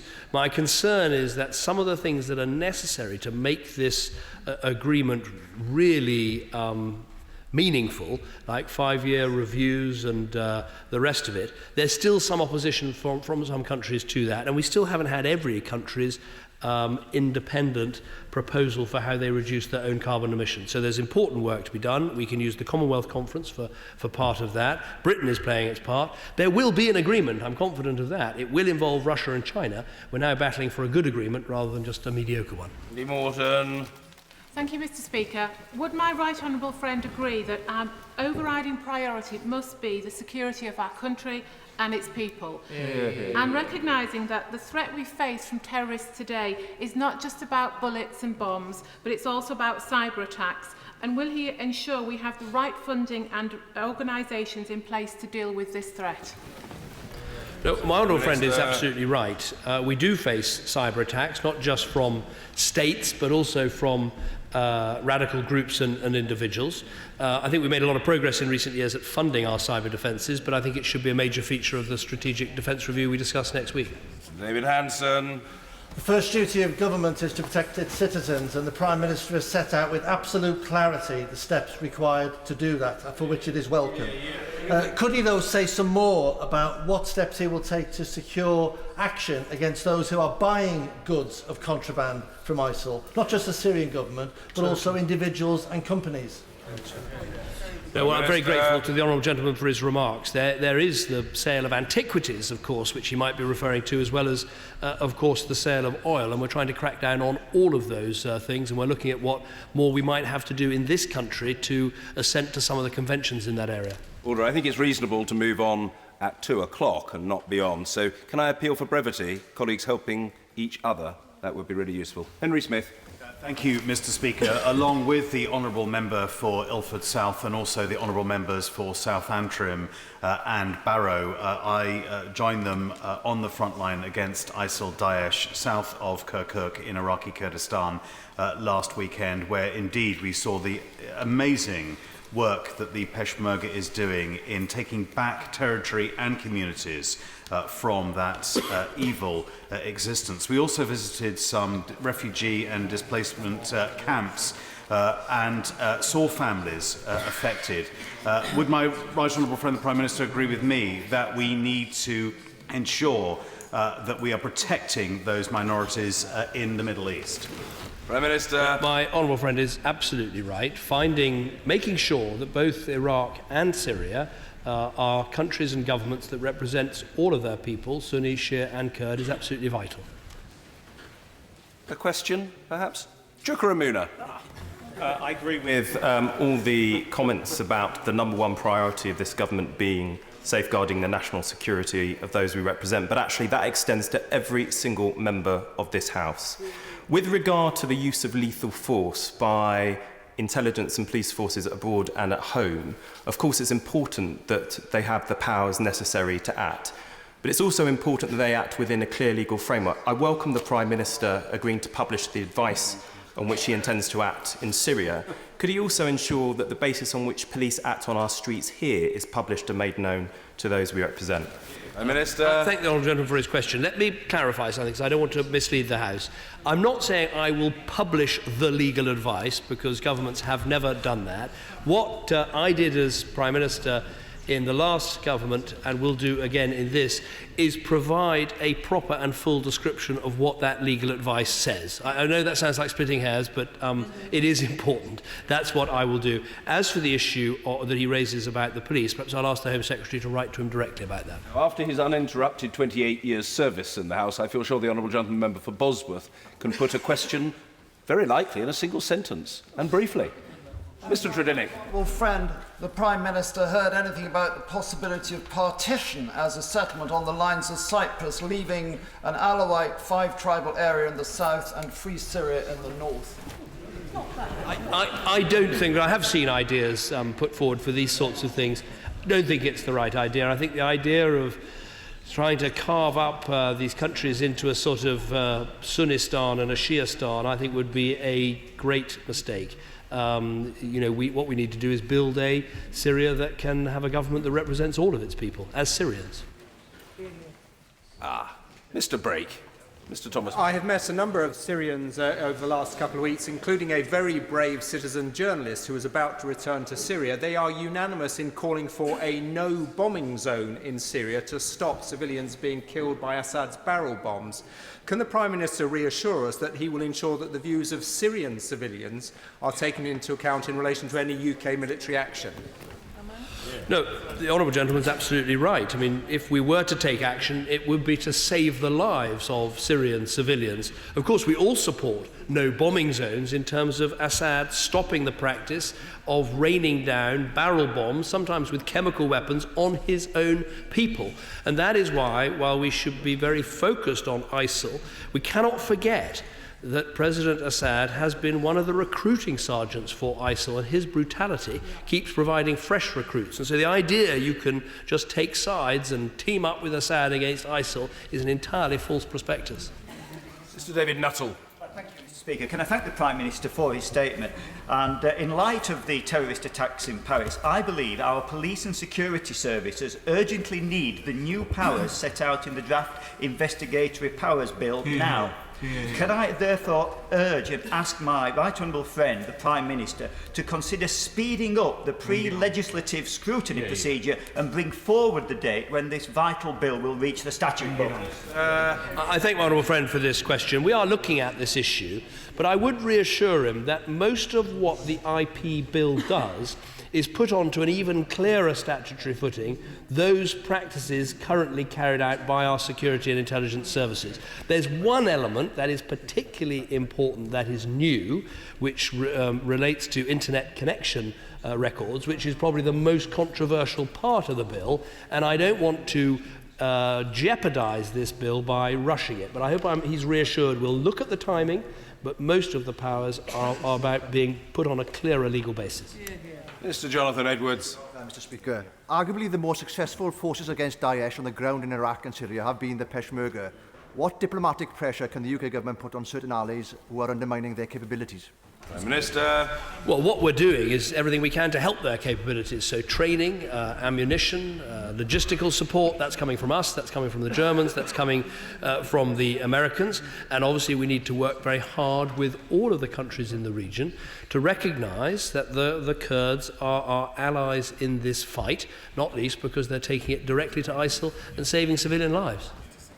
Mr Jason McCartney. Mr Speaker, as chairman of the all-party group for Kurdistan, I join the Prime Minister in praising the Peshmerga forces for retaking Sinjar with support by US-led airstrikes. And does the Prime Minister agree with me that these Kurdish forces now need their fair share of oil revenues promised from Baghdad for them to be able to continue this fight on the ground against the evil ISIL-Daesh? Minister. Well, my honourable friend has a lot of experience of working with and helping the Kurds, not least for when he was taking part in delivering an earlier no-fly zone. There is an agreement in Iraq about the sharing of oil revenues, but it needs to be honoured properly because the Iraqi government needs to always make clear that it's there not just for the Shia, but for the Sunnis and the Kurds as well. Sarah Champion. Thank you, Mr Speaker. Can the Prime Minister share his views and that of the G20 on the creation of a safe zone for civilians within Syria? Prime Minister. But as I've said before at this dispatch box, we're always happy to look at these suggestions, but when it comes to safe zones, you have to remember that you can't declare them without making them fully safe. And in order to do that, you might have to take very severe military action against Syrian air defences, Syrian aircraft, Syrian command and control, and all the rest of it. So, and you might have to have troops to make that zone safe as well. So I think there are real problems with these suggestions. I look at them. I've discussed them with the Turks, for instance, a huge amount. There's also another danger worth thinking about, which is that there are 2 million Syrian refugees in Turkey. If they felt a safe zone was being created in order to push them out of Turkey and into Syria, that actually might hasten their move to come to Europe. So all these things have to be considered. But at the end of the day, safe zones are only proxies for what really needs to happen, which is the destruction of ISIL and the political transition in Syria. Mr Andrew Bingham. There's an assertion that at least one of the perpetrators of the Paris atrocity came into Europe under the guise of being a refugee. Can my right honourable friend give an assurance that as we welcome, and I emphasise the word welcome, genuine refugees into our country, that proper security checks will be carried out to ensure that ISIL supporters don't get in under the radar in a similar way. My honourable friend makes a good point, and he also puts his question absolutely in the right way. We mustn't confuse migration and terrorism, but we do need to be clear that proper border controls and checks are necessary to make sure the people who come to our country don't threaten us. And this is one of the reasons why we never joined Schengen. We wanted to keep our own border controls, and indeed taking our Syrian refugees from the camps enables us to carry out checks before they take off. Jack Remy. Mr. Speaker, the Prime Minister is right that greater powers are necessary to thwart terrorist internet plots. The Prime Minister is also right to make available additional resources for our security services and our special forces. Does the Prime Minister, however, not agree that it would be the worst possible time now to proceed with the biggest cuts to any police service in Europe, which would have a serious impact on neighbourhood policing, vital to intelligence gathering, the eyes and ears of counter-terrorism in local communities? Minister. Well, as I've said, we have protected counter-terrorism policing budgets in the last Parliament. We'll do the same in this Parliament. I think the police have shown in the last 5 years how well they can do at finding efficiencies and actually increasing the number of neighbourhood police officers that are on our streets. Martin Vickers. Thank you, Mr. Speaker. Terrorists and their weapons can enter the UK through any point of entry, and the ports that mainly handle freight, such as the Humber port, are perhaps particularly vulnerable. Can my right honourable friend assure me that staff levels for Border Force will be maintained and, if necessary, enhanced to combat this threat? Well, my honourable friend is right to raise this issue. What I can tell him is that we're very focused on preventing firearms from entering our country. That is one of the best ways we can try and defend ourselves from these sorts of appalling attacks. We have an intelligence-led model where we try and use intelligence to make sure that our border security is delivered in the right way at the right time. But all the time we're asking Border Force whether they have what they need. I discussed this with the head of Border Force who attended the Cobra meeting on Saturday morning when we discussed this. Mr. Ian Austin. Mr. Speaker, I agreed with everything the Prime Minister said about Syria and about terrorism, but does he agree with me that those who say that Paris is reaping the whirlwind of Western policy, or who want to say that Britain's foreign policy has increased, not diminished, the threats to our own national security, are not just absolving the terrorists of responsibility, but risk fueling the sense of grievance and resentment which can develop into extremism and terrorism? That was a moment when he the Honourable Gentleman very kindly said he agreed with me, and I absolutely agree with him. We have to be very clear to those people who are at risk of being radicalised that this sort of excuse culture is wrong. And it's not only wrong for us to argue, for anyone to argue that Paris was brought about by Western policy. It is also very damaging for young Muslims growing up in Britain to think that any reasonable person could have this view. So I agree with him 100%. Nigel Evans. Thank you, Mr. Speaker.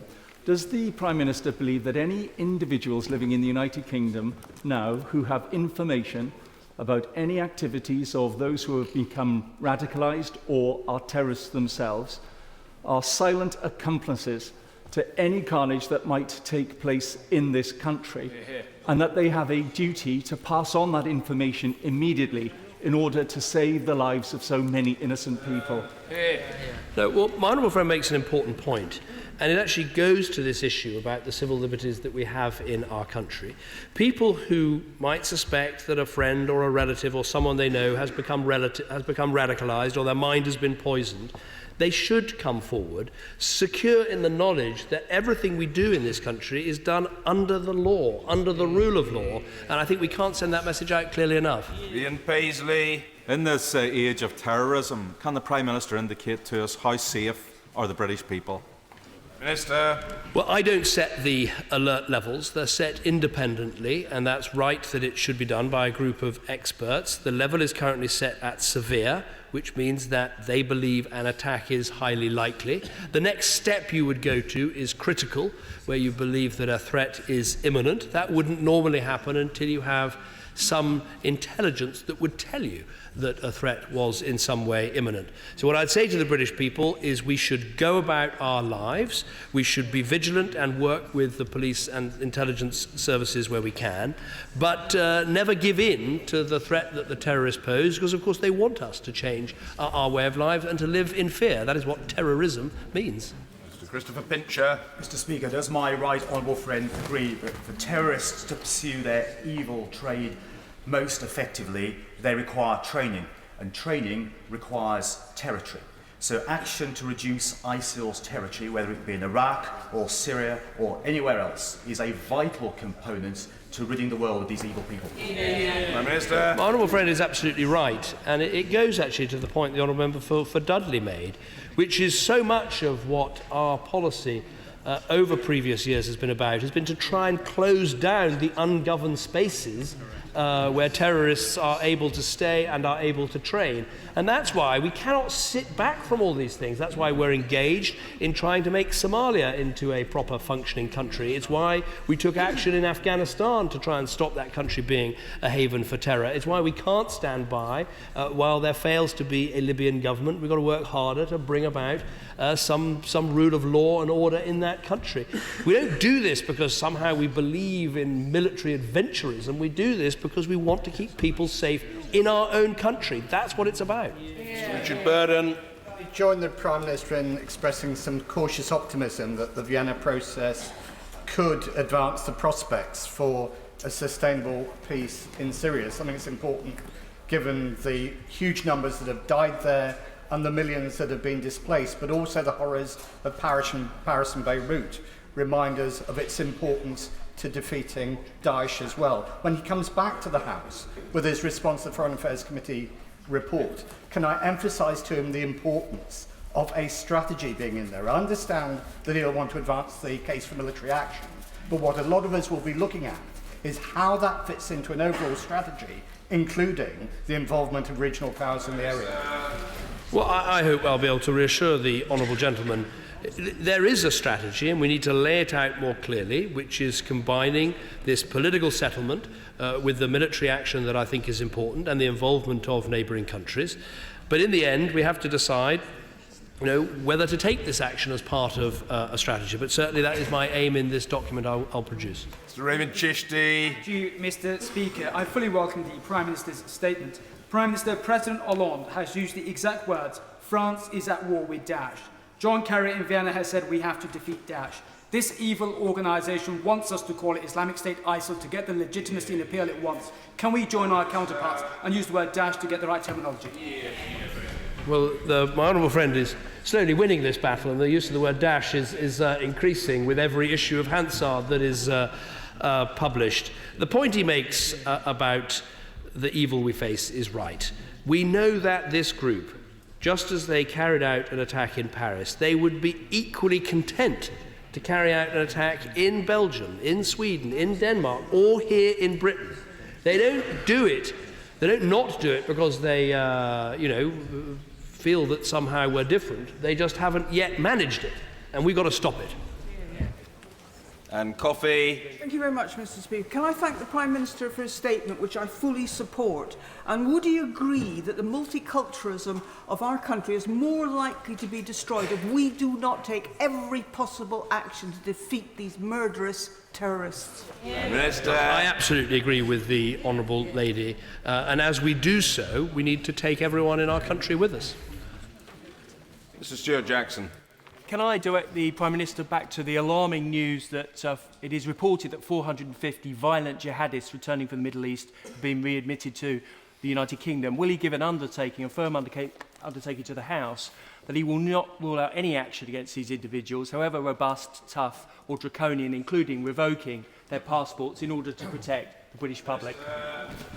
Well, my honourable friend is right to make this point. What we have is a system for trying to examine everybody who returns in this way. Some people, as I said, will come home completely disillusioned with what they've seen because it's an appalling regime with appalling practices. But there are people that we'll have to keep a very close eye on and use all the powers that we have at our discretion. Jim Shannon. Speaker, can I congratulate the Prime Minister on his courage and leadership at this time. There's a need for a new strategy, quite clearly, and the new strategy must come from within this House. Is it not time that the right honourable and honourable members who sit in this chamber took that decision to step out to support you with the new strategy and protect the people, all the people of the United Kingdom of Great Britain and Northern Ireland? Well, I'm very grateful to the honourable gentleman for what he says. I hope that this response to the Foreign Affairs Select Committee will be something around which members of this House can rally so that we can then move forward in a way that supports our allies and keeps our country safe.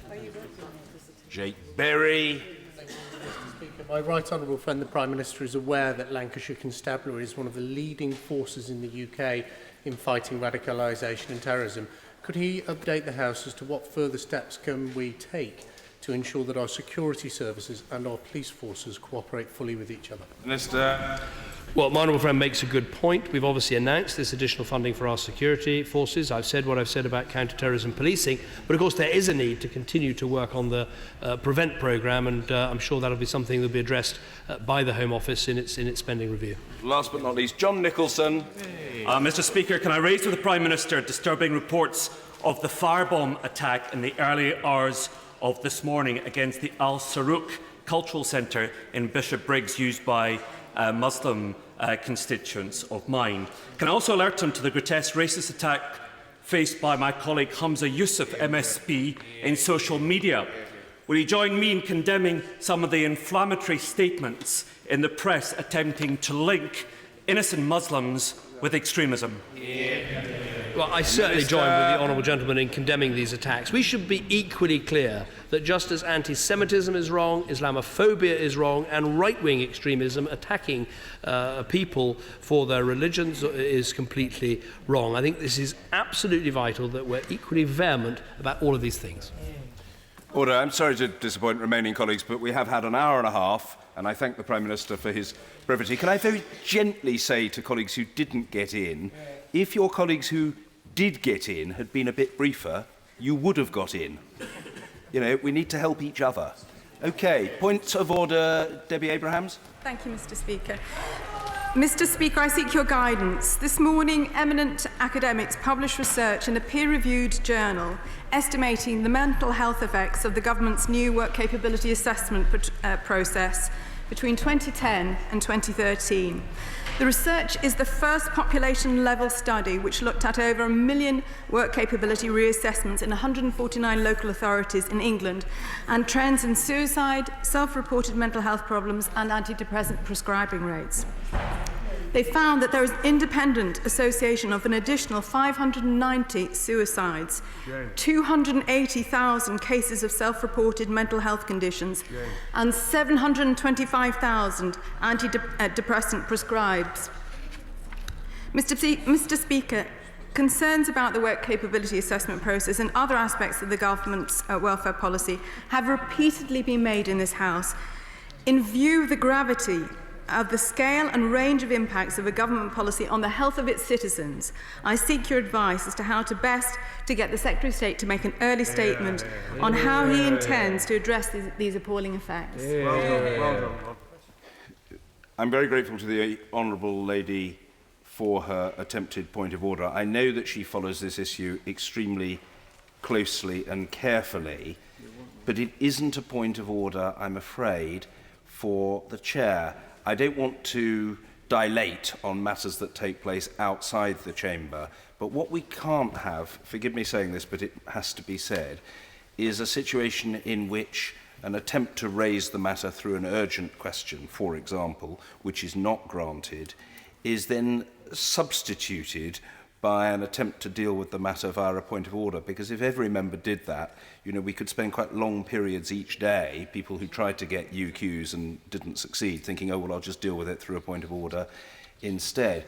The Honourable Lady honestly asked me for my advice, and I'm afraid my advice is written questions through the order paper, and if the Honourable Lady remains unhappy with the answers, or as she sees it, lack of answers, she can try again to deploy the mechanism of an urgent question. And I'm afraid, you know, it is for her to demonstrate why it is urgent for this day, rather than simply a matter of very great importance and relative topicality. And if the Honourable Lady wants to apply order, And if the Honourable Lady wants to apply for an adjournment debate, of course she can do that. I think I have shown, a considerable readiness both to grant UQs and to hear points of order, so I don't intend any discourtesy to her, because she's extremely assiduous in the execution of her duties, but I don't think I can say more than that today, if I'm fair about it. Well, I am being fair about it. Well, I think I'm fair anyway. Quite useful to hear the odd hear, but there you go. If there are other points of order, we better hear them. There were other points of order. They may have melted. No, there were a couple of other people who were... Oh, a point of order, Louise Haigh. Thank you, Mr. Speaker. Last year, HMRC outsourced some of their functions relating to tax credits to a US-based company, Concentrix. Many constituents have contacted me in desperation because mistakes made by that company have led to arbitrary cancellations of their much-needed tax credits. Timely correction of these mistakes is next to impossible, as there is no way for my constituents to contact Concentrix. The HMRC itself has a hotline for members, but their staff have told me they cannot provide an update on the status of a case because they cannot speak for or to Concentrix. A cursory glance at Hansard has shown that members have been unable to get answers about this company from ministers. Is there any guidance you can give me on how we can best represent our constituents, given the obvious failings of both a government agency and its contractor in this matter? Well, there are really 2 points to make in response to the Honourable Lady's point of order. First, it is an expectation that ministers, in relation to matters which fall within their competence, and I use that term in the technical sense, will provide answers that are both timely and substantive. If that hasn't been so, or the Honourable Lady judges that it hasn't been so, that is disappointing, and I urge her to persist. But I do gently remind the Treasury bench that answers to legitimate questions should be provided, and they shouldn't be alternatives to answers. They should be answers. And that's the first point. And the second point really is this. It is sometimes necessary and to be expected that the government will make certain urgent announcements when the House is not sitting. And indeed, if they didn't, they'd probably be criticised. So it's perfectly legitimate for them to do so. However, I confess that I am sympathetic, having studied this matter in concert with advisers, to the view that has been expressed, not least by the Honourable Lady, that the announcement relating to HMRC enclosures is of the kind that might reasonably have been expected to be made to the House. I think it's fair to say that over the last couple of days there have been quite exceptionally important matters which have naturally dominated. That said, I hope that the Treasury bench will have noted what has been said, and it is open to ministers to come forward sooner rather than later with announcements to the House if they're so minded. If they're not, even having known the Honourable Lady only 6 months, I rather suspect that she will pursue the matter with a terrier-like intensity that she has thus far demonstrated to colleagues. If there are no further points of order, perhaps now we can move to the 10-minute rule motion for which the Honourable Member for Gainsborough has been waiting with stoicism and fortitude. 10-minute rule motion. Sir Edward Lee. Thank you, Mr. Speaker. And I beg to move the House of Lords Parliamentary Standards, etc. Bill, which stands in my name and a number of honourable members of this House. The fact is, Mr. Speaker, the other place is too large, it's too political, it's too comfortable, and it's too prone to political patronage. It is time to reform it. Now, may I say straight away that I have sponsors from several parties, and this bill assumes that for the time being the House of Lords remains appointed. On behalf of at least one honourable member who is in his place now, who is supporting this bill, I am not saying in this bill that the House of Lords should not be elected or should be appointed. We've had that debate for 100 years. There is a division of opinion, but we are where we are. The House of Lords, for the present time and for the foreseeable future, is appointed, and it does need reform. My personal view may be that there are all sorts of problems with an elected chamber which would have to be resolved before it was elected. I don't see any point in the other place replicating this place. I don't see it being a place for ambitious 30 and 40-year-olds who want to climb the greasy pole and become ministers. There's no harm in that. There's no harm in ambition. But there's no point in having just a whole another set of politicians in that place. And there are many other arguments which will rage back and forth, but I don't want to get involved in that debate during this speech. So I'm looking at the House of Lords as it is, as it's appointed.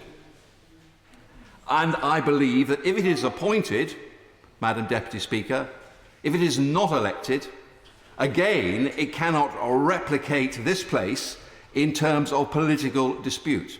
It has to be a place of experts, of distinguished men and women from all walks of life and from all parts of the country, mature people who don't really want to get involved in politics anymore. They may have been politicians, but they want to use the other place to improve legislation. And there's no doubt about it that a lot of legislation which leaves this place is hurried, has not been thought through, and does need approving. So there is a place for a revising chamber. And as part of this bill, I would like to get an agreement by convention that the House of Lords is not there to overturn manifesto commitments, in my view not there in turn to get involved in taxation, because the reason why this House of Commons was created all those centuries ago was that the King shouldn't be allowed to tax the people without the consent of the people, and therefore taxation resides with this House of Commons. So I would like to see it being re-established as a sensible, revising chamber. But I return to my original point: too large, too political, too comfortable, too prone to political patronage. I have to say straight away that mine is not a declaratory bill. I would lay down the guidelines, and Lord Strathclyde is working on these matters now, and it's really for the other place, within certain guidelines, to decide how they meet those guidelines. But my own view is that the House of Lords is too large, and it doesn't need to be larger than the size of the House of Commons. I would use that as a guide. At the moment, 650 members. Perhaps after the next election it would be 600 members. So how do we reduce a House of Lords of 800 members or 850 members down to 600 or 650? My own view, and I would leave this to the House of Lords to determine how they would do it, is there has to be some way in which the size of the political parties in that other place reflect the size of the political parties in this place after a general election. But that is for them to decide. They may have another point of view. They may wish to reflect voting strengths. And then there would have to be room left over for crossbenchers so that no one party would have a majority. I think that is terribly important. Just because one party gets an overall majority in this place, I don't believe that one party should have an overall majority in the other place. But that is for them to decide. So we reduce the size. It's obviously too overcrowded at the moment. We stop this absurd race every single time there's a general election where there's a change of party control and an incoming Prime Minister feels he has to create another 10, 20, 30, 40 members of the other place to try and increase his strength. And so we go on getting a larger and larger body. And frankly, when I started in politics, I have to say this, that it was pretty hard to get in the House of Lords. Basically, you had to be pretty well former cabinet rank. I think it's becoming too easy, too many people, and it gives the Prime Minister too much power. I don't really approve of the system of the Prime Minister just sending out loads of people from this place. I think we need a limit of the size. And if we have to reduce, for instance, the number of bishops, not everybody would agree with this. I mean, there were 12 apostles, perhaps 12 bishops would be enough, I don't know. So be it. I mean, I won't carry all my honourable friends on that. And we may have people of other faith, but again, it's for them to decide. Again, on a retirement age. I don't think there should be a set retirement age after there are people at the age of 90 who are making a tremendously good contribution. If they're elected by their fellows in their political party or amongst the crossbenchers to go on sitting there, let them do it. But one way of solving this would be to say that nobody over the age of 80 should draw expenses or allowances, and nobody over the age of 80 should be allowed to vote. And this system works very well in the Vatican, for instance, where you can discuss with your colleagues, but over the age of 80, you're not. You don't vote, and what's good for cardinals should be good enough for the other place. But that's for them, again, to decide. But I think, ready to force people over the age of 80 to be on the whip, coming in, voting late at night is rather demeaning for them and unnecessary. And if they're not receiving expenses, that gets rid of any other inducements. I'm afraid the House of Lords, now let me deal very briefly with expenses, has increasingly been prone to criticism and scandal. And I think we've got to find a way forward. I personally think that members of the House of Lords should either be on an expense regime, and they can choose, and it should be subject to IPSA. You should be allowed to claim for a hotel.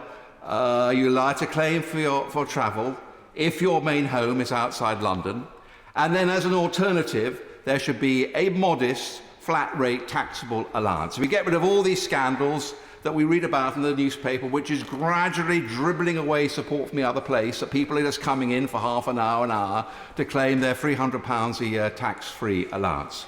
We give them the choice, which, by the way, I think we should have a system here, the same system here with IPSA, that you either go on the IPSA regime with all its complications, or, as an alternative, you have a modest taxable allowance. And so, if we do all these things, if we recreate the conventions about making it a revising chamber, if we have a modern expense regime, if we try and ensure that we have really distinguished people in the other place who want to go there because they want to make a contribution, not necessarily speaking a lot every year, but coming in a few times every year because they have a particular expertise, if that's the sort of chamber we want, then I believe that my bill fits the bill. It will fits what's needed, and it fits the bill, although it is a bill. It would be a modern revising chamber, and after all, Madam Deputy Speaker, we're all modernisers now, are we not? I think it would avoid scandals. I think it would create a House of Lords of a good size. I think it would make a House of Lords fit for purpose for the 21st century, and I commend it to the House. Yeah. The question is, does the honourable member have leave to bring in the bill? As many of that opinion say aye. Aye. Of the contrary, no. The ayes have it. The ayes have it. Who will prepare and bring in the bill? Robert Flello, Geoffrey Clifton Brown, Mike Kane, Mr Andrew Turner, Philip Davis, Martin Vickers, Mark Menzies, Michael Fabricant, Daniel Kosinski, Robert Neal, Mr Norman Lamb and myself, Madam Deputy Speaker. Sir Edward Lee.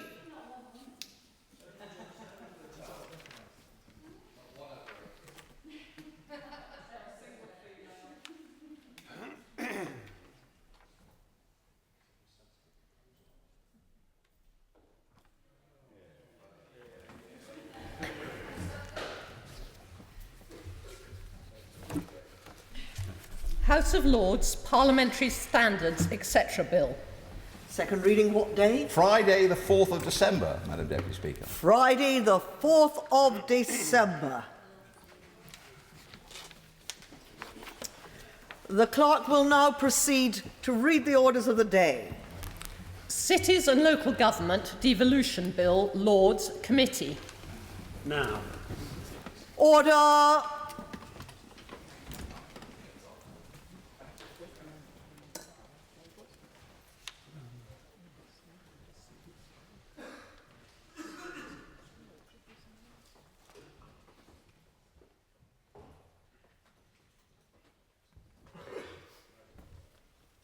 Order. Cities and Local Government Devolution Bill, Lords. We begin with Clause 20, Stamp Part of the Bill, with which it will be convenient to debate Clause 21, Stamp Part, New Clause 3 and New Clause 9. The question is that Clause 20, Stamp Part of the Bill. Mr Wharton, Minister. Thank you, Mr Crosbie. I look forward to an interesting discussion this afternoon, I hope similar in tone to the discussion that we had on the previous day of the committee stage of this bill, where we are able to explore issues that are of concern to honourable members, but hopefully in the bulk of those areas find consensus, areas in which the House agrees on the devolutionary agenda, which many of us, I think, believe to be in the interests not just of this place, but of our constituents, of the people we represent, of the people who send us here here to do the work that we do. I wish to oppose Clause 20, standing part of the bill. I'll also speak to Clause 21 and new Clauses 3 and 9. Clause 20 of the bill was inserted against the Government's wishes following a lively debate in the other place. It amends Section 2 of the Representation of the People Act 1983 by lowering the minimum voting age from 18 to 16 for the local government franchise in England and Wales. This means that 16 to 18-year-olds could vote in all those elections which are based on this local government franchise. These would include, in England and Wales, local government elections, Police and Crime Commissioner elections, elections for the Greater London Authority and Mayor, and elections to the National Assembly for Wales. The amendment would also mean that 16 to 18-year-olds could vote in local neighbourhood planning referendums, council tax referendums, and referendums on local authority governance arrangements. I've considered carefully the arguments that have been set out in earlier considerations of the bill, both here at second reading and in the other place. I am, of course, also aware of very similar arguments that have been made on the franchise in Parliament's consideration of the European Union referendum bill, a bill which I follow closely for personal interest reasons. Lowering the voting age to... Of course, I'll give way to Honourable Friend. Thank you, Minister, for giving way. And whilst I agree with the Government's view on this, I don't think the voting age should be lowered at all. Would, in his comments, the Minister leave some consideration to the idea that there is a distinction between a normal election and a referendum, given the likely permanence or longer period, at least, that a referendum would have sway for?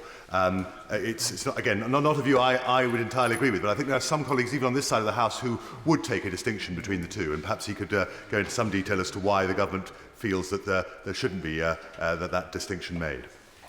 Well, I thank my honourable friend for his intervention. Of course, he tempts me to go off topic. The European Union referendum bill has had debate on this matter and has come to a conclusion to express the will of the House, the will of this place, on the issue of the age of the franchise. But I know it's an issue that is of interest to a number of members. I know that referendums are different to elections of other sorts, but I don't think that difference is such that this is a concession that should be made, at least, or in fact certainly, not in the vehicle of this particular bill. I give way to honourable member. I'm very grateful to the Minister for giving way. The Secretary of State has at least indicated that he thinks that there's a debate to be had about lowering the voting age, and I wonder whether secretly he might actually agree with the proposition. But could the Minister actually explain what are the dangers of reducing the voting age to 16? The world didn't cave in when people were given the vote at 16 in the Scottish referendum. The right honourable member can speculate as to whether the Secretary of State might agree or not. I can tell him that I certainly don't. But I do recognise that there is a time and a place for such matters as this to be debated. I will set out some of my thoughts about the appropriateness of this bill or otherwise for that debate today in my comments that I will now go on to. But I do feel that this is not necessarily that time and place, as I will go on to explain. Of course, I'll give way to the honourable member. Can I thank the Minister for giving way? Would he also understand that there's a lot of desire to see an extension of participation in our processes? My Select Committee produced a very fulsome report in the last Parliament which outlined things such as electronic voting, such as considering 16 to 18. And rather, his position is very clear that he doesn't want to do this at this moment. But would he consider the possibility, as we devolve power to local government, that in certain pilot areas that request it, that there's the possibility of, in a discrete area, trying some experiments on the 16 to 18-year-old franchise? I admire the creativity of honourable members who wish to find ways to pursue this matter. I do feel it's not appropriate for this bill for reasons that I will go on to explain, but I do recognise what the honourable member says. I think it is undeniable that there is a debate about this issue to be had, that there are views on both sides of the argument. It is, I think, the view of nearly all honourable and right honourable members that we would like to see greater participation and involvement in our democratic processes. Whether this is the right way of going about it, I think that is rather less clearly agreed across the House, and indeed it's an area in which I have significant reservations. I have, though, considered carefully the arguments that have been set out regarding this bill. I will give way, but I do want to make some progress. I'm very grateful to the Minister. Would he confirm that we did not place in our manifesto any wish to change the voting age, so we have no manifesto mandate, and that when Labour was in office for 13 years with big majorities, they never thought it a good idea to change the voting age?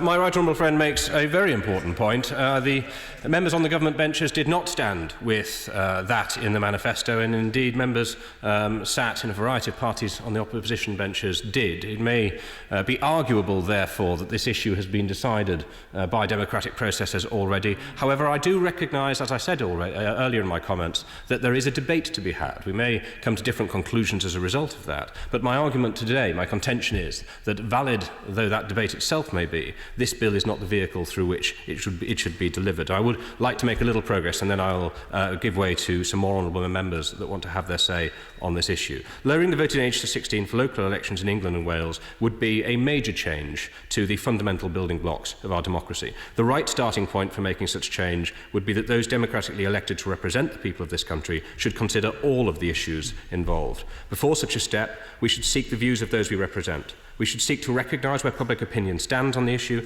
and how to maintain and strengthen confidence in ensuring that elections are free and fair. We should carefully discuss the issues and having weighed the arguments and recognised where consensus and opinion lies across the country, only then would we decide whether or not to make such a change. I'll give way to my honourable friend. I'm grateful to the Minister for giving way. Would he also agree that if we were to go down the route of 16 to 17-year-olds having their vote, logic would dictate that they should also therefore be able to stand for Parliament or stand as a councillor or stand as an elected mayor, etc. And is that something that he would support or not? My honourable friend makes a very important point. There is a need for a joined-up approach in such matters. There is a need to ensure that any change is fully considered in the context of all of the other things that we place age restrictions on, all of the other things that we do or do not allow people to do at different ages, and often for very good reason, whether it is buying cigarettes or alcohol, or whether it is using a sunbed, whether it is voting or standing for Parliament, and whether it is driving a car. We have different ages for different things in this country for long-established reasons. Those ages are not set in stone, but they are in place for very good reason in principle. There is a debate to be had, but the conclusion of that debate is not a foregone one. Yes, I'll give way to our member. I very much agree with what the Minister has said, particularly the way in which he's enunciated it. Actually, the truth is, particularly over the last 10 to 15 years, there has been a movement in many of the areas to do with smoking, being on sunbeds, drinking, that has actually raised age limits rather than begun to lower them. So it would, in many ways, insofar as you would try to have any sort of some sort of sense of working together and having a single age, if anything, we're moving in an upward direction rather than in a downward direction. And it then does beg the obvious question, and I only say this because my late mother's first vote was in an East German election in the 1950s. At that stage, the electoral age in that part of Europe at that time was 14. And why not 14, why not 12 or 10, rather than just 16, as is being proposed? My honourable friend tempts me to go further down the path of debating the specifics of different ages, but of course he does make what is fundamentally an important point. We do have different ages for different things, and these matters need to be considered fully and in the round. Change should not be brought piecemeal. Change should not be brought as an adjunct to a bill such as this. It is something that would have to be done in a carefully considered way after proper and thorough debate. I will give way to the right honourable member, but then I really must move on. I'm very grateful. It's just to follow up on this point about the acceptance of the fact that there is a debate to be had. I just wondered how he intends to facilitate that debate so that to ensure that we can have it perhaps during the course of this Parliament. Minister. Thank you, Mr. Crosby, and I recognise what the Honourable says. It's a debate that has been ongoing for some time, I think, in our democratic process. I said earlier in my comments that at least two of the parties on the opposition benches stood with this issue in their manifesto. They were not successful at that last election. My intention today is to discuss the content of this bill and the progress that I want to see this bill make. I think his point has been well made on the record, but it is not one that is going to tempt me to go further than that at the dispatch box in this discussion at this stage in the committee today. There is a broader issue underlying this clause for about the transition from childhood to adulthood, about all of those issues which we've already seen discussed, which have been raised by honourable members already so early in our debate today, about the interplay of the different limits and age ranges, of the different restrictions that we apply, of the desire to further democratic engagement, to further the cause of democratic engagement and how we should do that. This is a very complex issue, Mr. Crosby. It is one that deserves the most serious serious attention. It is not one, though, that should be inserted as an adjunct into this bill, which is about devolution, which we want to progress to meet that manifesto commitment and deliver for those areas. And for those reasons, we will not be supporting this clause today, because we do not believe it's the right place to insert such a significant change into our legislation and constitution. I now want to turn to clause 21, which after careful consideration we've concluded should indeed stand part of the bill. Clause 21 was also inserted into the bill in the other place against the then wishes of the government. It removes section 9NA of the Local Government Act 2000, which currently provides that where a council has been required to hold a mayoral referendum under an order made by the Secretary of State, and where that referendum has been successful and a mayor duly elected, the mayoral model of governance cannot subsequently be changed except by a further act of Parliament. This provision in the Local Government Act 2000 currently applies solely to Bristol, on which basis I'll happily, I think, give way to the Honourable Lady. I'm very grateful for him giving way. And on behalf of all parties who have discussed this in Bristol, I'm very grateful for the recommendation to retain this amendment, which I think is, as I said the last time when we talked about this committee, a fundamental principle of democracy for the people of Bristol to continue to control the power which they like to have their elected representatives. Absolutely, Mr Crosbie. This reflects the consensus which we are trying to build around this bill. It is the very actions of a listening government that is working cross-party to deliver in everyone's interests. Bristol was the only city to vote for mayor in mayoral referendums held in May 2012. We've considered the argument, including those put forward by the Honourable Lady, that the people of Bristol should have the same opportunity as those of other areas to petition for a change in governance arrangements. Clause 21 effectively places the people of Bristol in the same position as they would be if the referendum for a mayor in 2012 had been triggered by a resolution of the Council or the receipt of a valid petition. Having carefully considered these arguments, we're prepared to see the people of Bristol in this position, and hence we support that Clause 21 stands part of the bill. The Honourable Member for... Yes, I'll give way to the Honourable Lady. I was grateful to the Minister. The Minister has just spoken about consensus, and of course the one issue that has been great consensus on connected with this bill has been the government's proposals to amend the Sunday trading law. The great consensus, of course, being that we shouldn't actually do this. Can the Minister confirm this isn't coming back either in this bill or at any other way in terms of the government? I hear the Honourable Lady's comments. I'm not sure to which clause that we're here to debate in committee stage she refers. But more generally, we are, of course, always talking to Honourable members across the House. We are always listening to the views of the public at large to see the best course of action that should be taken. She can take it from what is on the face of the bill today and the amendments that we're discussing, that is not an issue that is before the House for the rest of this afternoon. What will happen in the future? She tempts me to go further than I am able in the course of this particular discussion. The Honourable Member for Nottingham North has tabled new clause 3. This would amend section 36 of the Representation of the People Act 1983 to allow local areas to alter their systems for the election of councillors. His enthusiasm to push the boundaries of devolution throughout the course of this bill and more generally has certainly not gone unnoticed by myself, by members on this side of the House, and I'm sure by honourable members on his own side as well. When we last met in committee, the honourable member flagged up the proposition that councillors should be free to decide their own electoral arrangements in conjunction with their people. He suggested they should be able to have a debate and to come to a decision. I understand and appreciate the honourable member's interest in voter engagement. It's an interest which, as I have already said this afternoon, we all share, and I note the devolutionary nature of his proposals, under which a council would be able to decide on the electoral system that they wanted. That said, I do have some concerns. I suspect the honourable member is unsurprised to learn.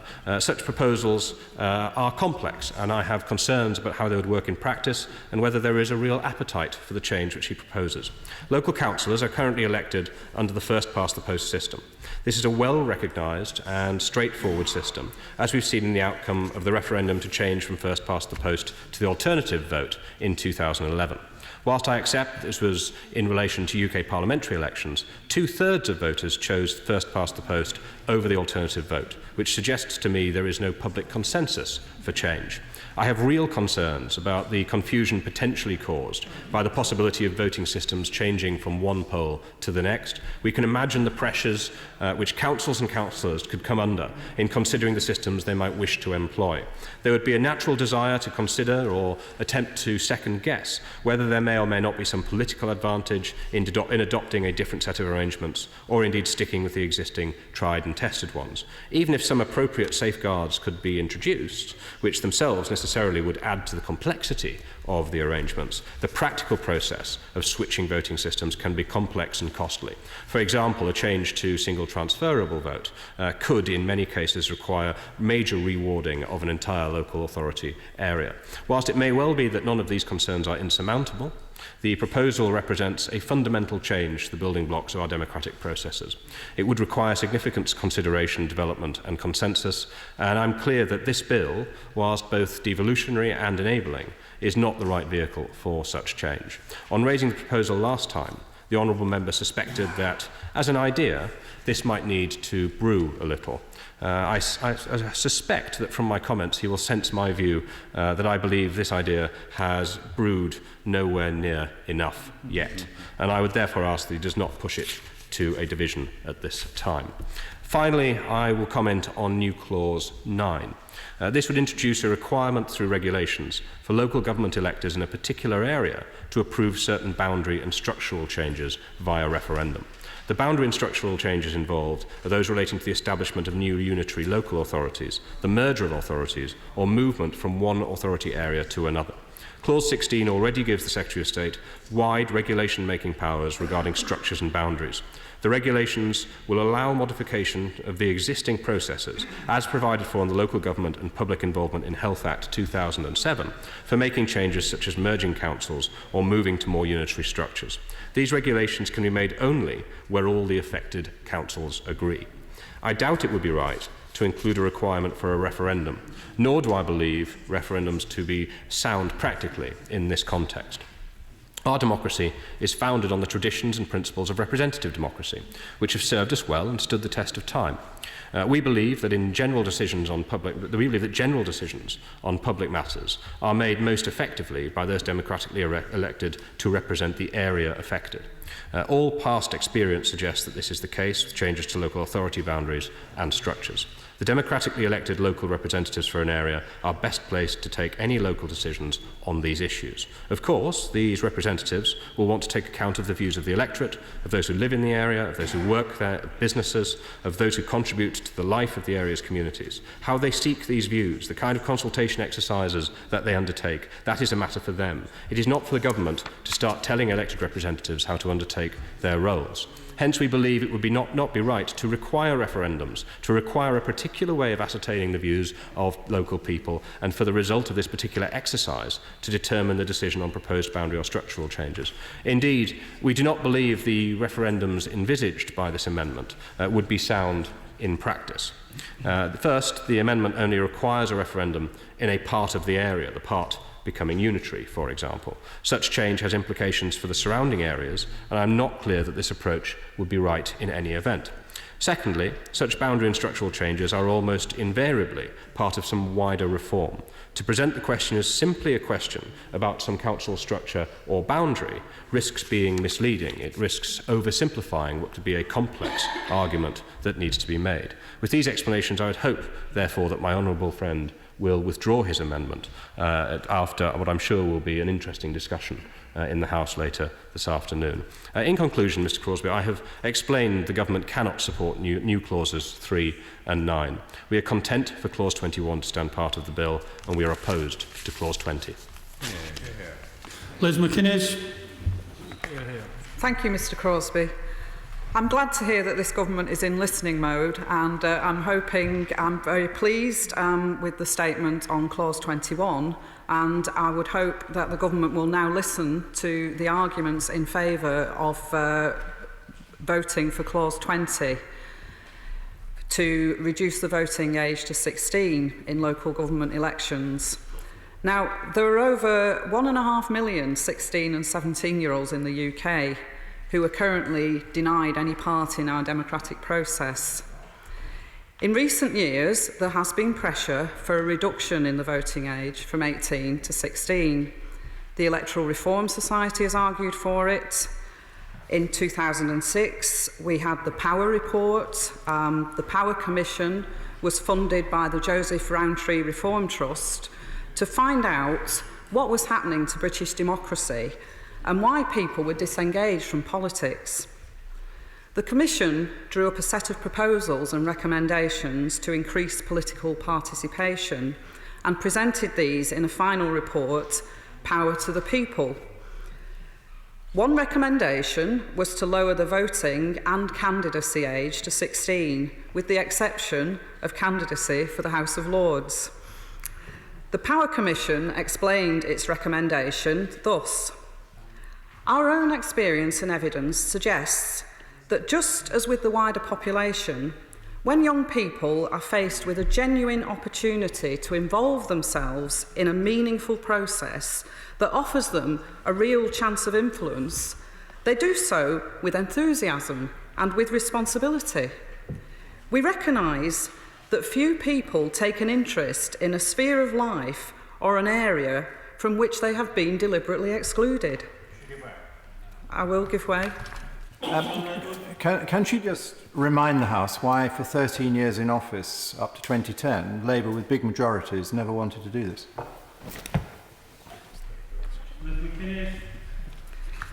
I thank the honourable gentleman for his question. Sometimes there needs to be a build-up of pressure before change is made. The Labour Party did not make a change in the 13 years of office, is quite correct. But there is, and I am going to talk about the build-up of pressure, about the organisations that have been involved, and I think we saw it with the Scottish referendum, that there is a real feeling that our young people are affected by the democratic process. To take the honourable gentleman's arguments to its conclusion, we would never make any changes whatsoever, simply because we didn't in a previous term of office. I was quoting the Power Commission and their words about young people being excluded and therefore not being interested. And they propose that reducing the voting age to 16 would be an obvious way of reducing the extent of such exclusion for many thousands of young people. It would increase the likelihood of their taking an interest and taking part in political and democratic debate if they actually felt that they could influence that debate. The Power Commission, I will give way. Grateful to the Honourable Lady for giving way. Logically, if you have 16-year-olds having the vote, they quite clearly should be entitled to stand as a candidate as well. Is she comfortable that a 16-year-old would therefore be able to get elected to a position that has executive authority? I thank the honourable gentleman for his intervention. The Power Commission did not recommend that 16-year-olds should become candidates, that they should have the vote to raise their awareness of the democratic process so that when they come to such an age where they are eligible to become a candidate, they will actually have played some part in the democratic process. Would you give way on that point? I will.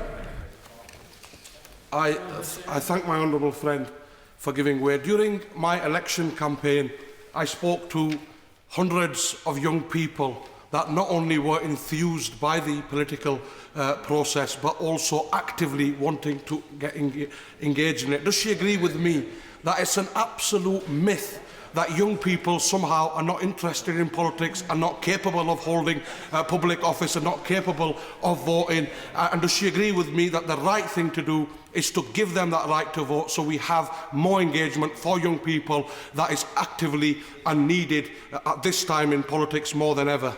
I thank my honourable friend for that intervention. I think he's absolutely right. The 16-year-olds that I know, that I speak to, are very keen on the idea of greater political involvement, and we keep going back to the Scottish referendum, but it was amazing to see so many young people taking part in that very important debate. It was a once-in-a-lifetime opportunity for them. It was something that was going to affect them. And I do feel that we have 16-year-olds who are engaged in the political process, and yet we deliberately exclude them from it. So, referring to clause 20, the clause 20 of this bill will allow anyone over the age of 16 to vote in local elections. And this was an amendment won by Labour and the Lib Dems in the House of Lords. It was not in the original Cities and Local Government Devolution Bill. I think it would be a retrograde step to try and remove this clause. It would have effect for all elections in England and Wales, which currently use the local government franchise.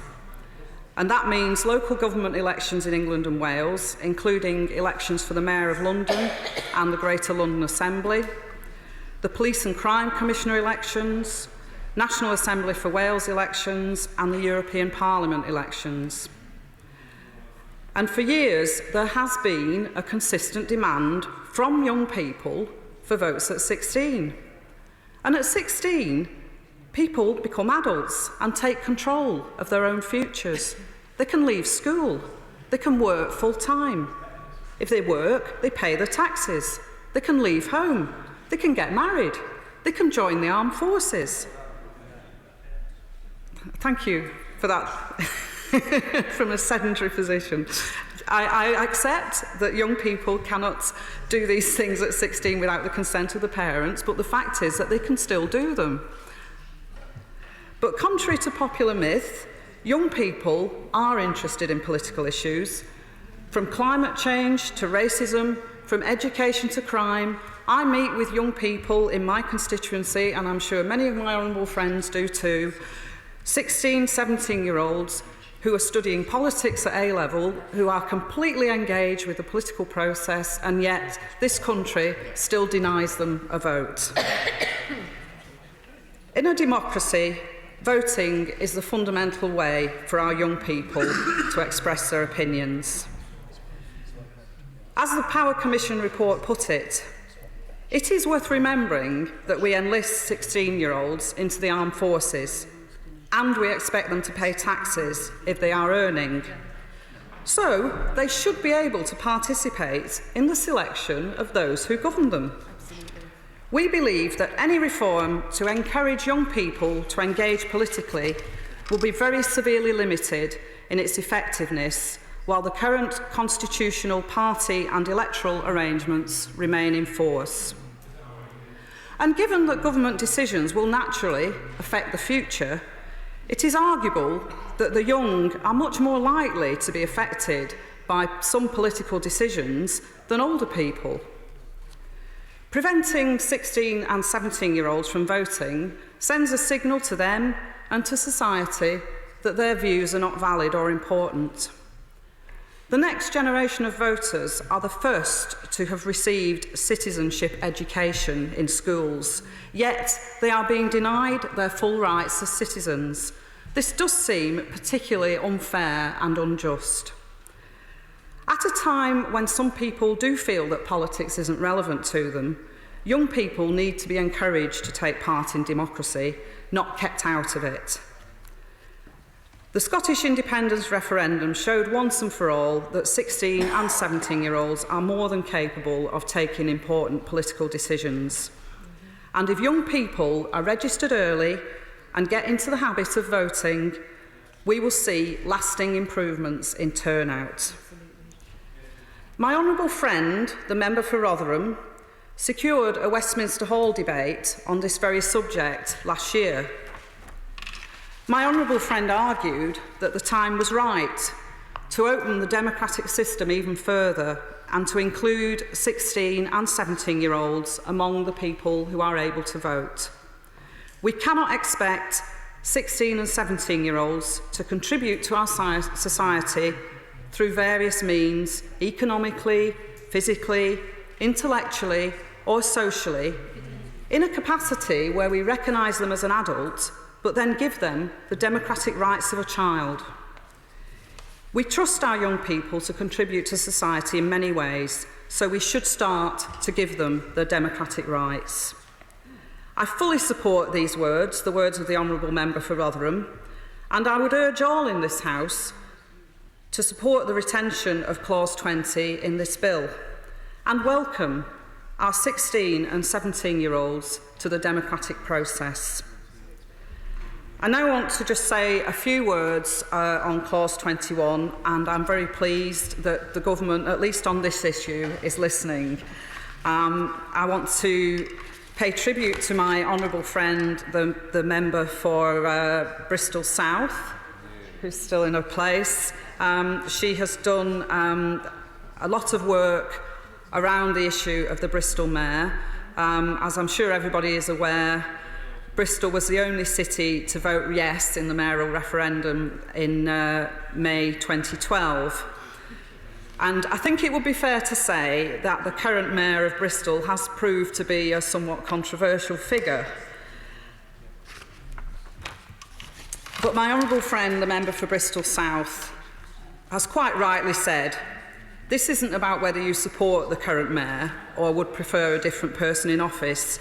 It's about whether the citizens of Bristol should be allowed a voice about the post itself.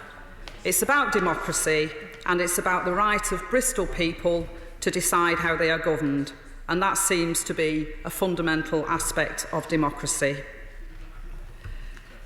She added that the citizens of Bristol deserve the right to reverse that decision at any point, and the amendments that have come into this bill from the House of Lords offering Bristolians that opportunity are to be welcomed.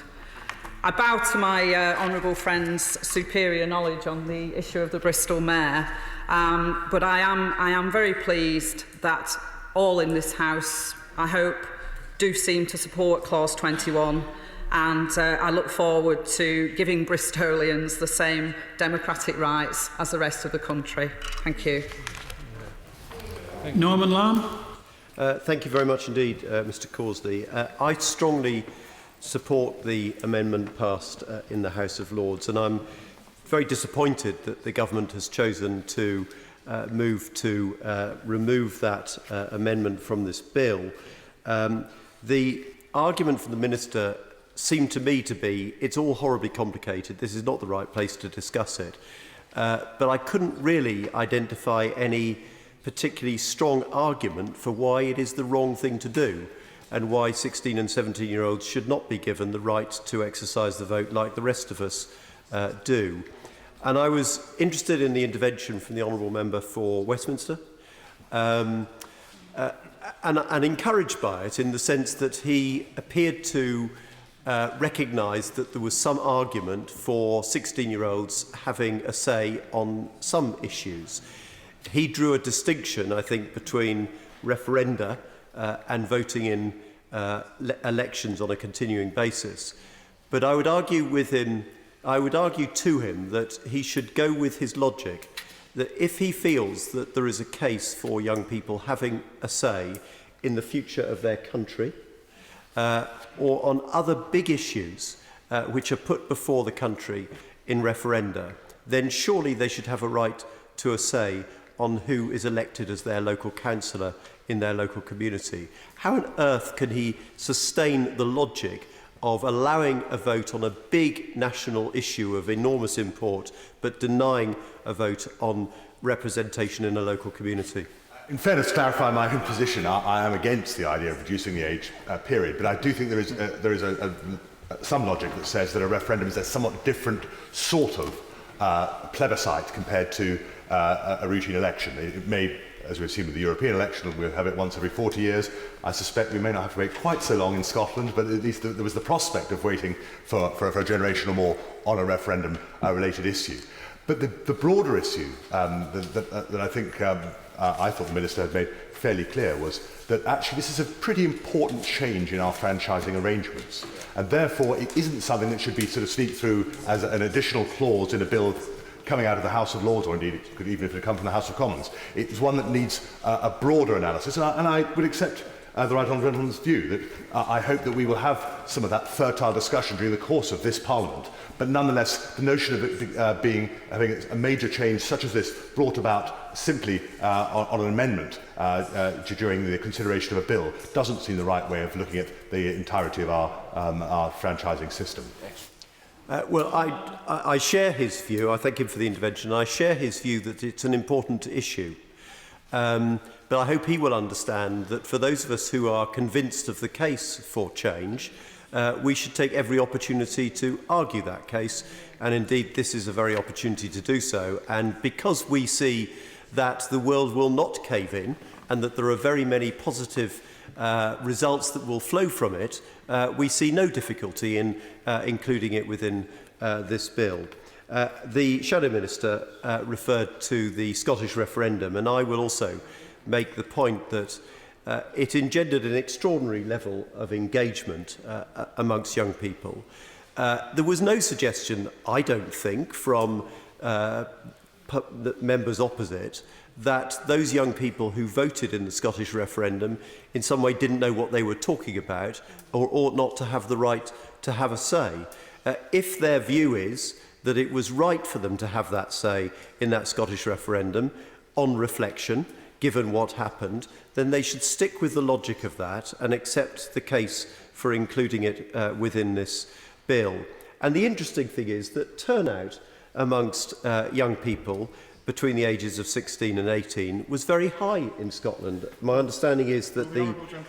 let me just make this point, I will gladly give way, but my understanding is that the Electoral Commission report in December 2014 identified that turnout amongst 16 and 17-year-olds was 75%, compared to 54% for 18 to 24-year-olds. So given the opportunity, they very readily engaged in the democratic process, something that I'm sure we should actually all welcome. I give way. To the honourable member, and he's making fair points about the analysis of the participation in the Scottish referendum. But does he agree with me that the Scottish referendum was almost a unique event in the enthusiasm it engendered across the population of Scotland in all age groups, and therefore is not there is not an immediate read across to other elections and referenda? I accept that it was a highly unusual event in terms of the degree of excitement and enthusiasm that it engendered across the population. I'm simply making the point that the world didn't cave in as a result of 16 and 17-year-olds having a vote in that referendum, and I don't think the world would cave in if we gave people aged 16 and 17 the right to have a say as to who was their local representative on their local authority.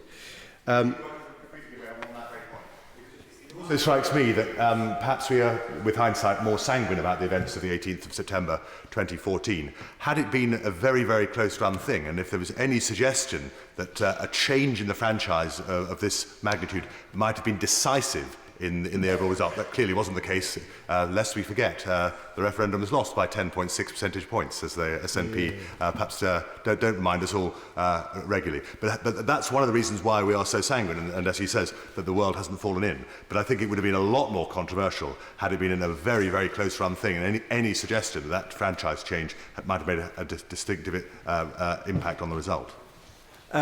Well, I was on the same side as the honourable member in that referendum. I'm half Scottish, and I passionately wanted Scotland to remain part of the United Kingdom. But I'm also a Democrat, and I accept the will of the people in a vote on a referendum of that sort. And I also accept the right for 16 and 17-year-olds to be part of that decision-making process. I give way. Alison Thulis. Thank you. Would the honourable member agree with me that it's precisely because 16 and 17-year-olds had the biggest stake in the future of the country it was important that they got a vote in that referendum? Yes, I think that's absolutely right, and indeed that's the reason why I also think that they should have the vote in the European referendum, because it is their continent as well as ours, and they have a larger stake, as it were, in terms of the number of years on this planet than we do. So I accept the case that she makes.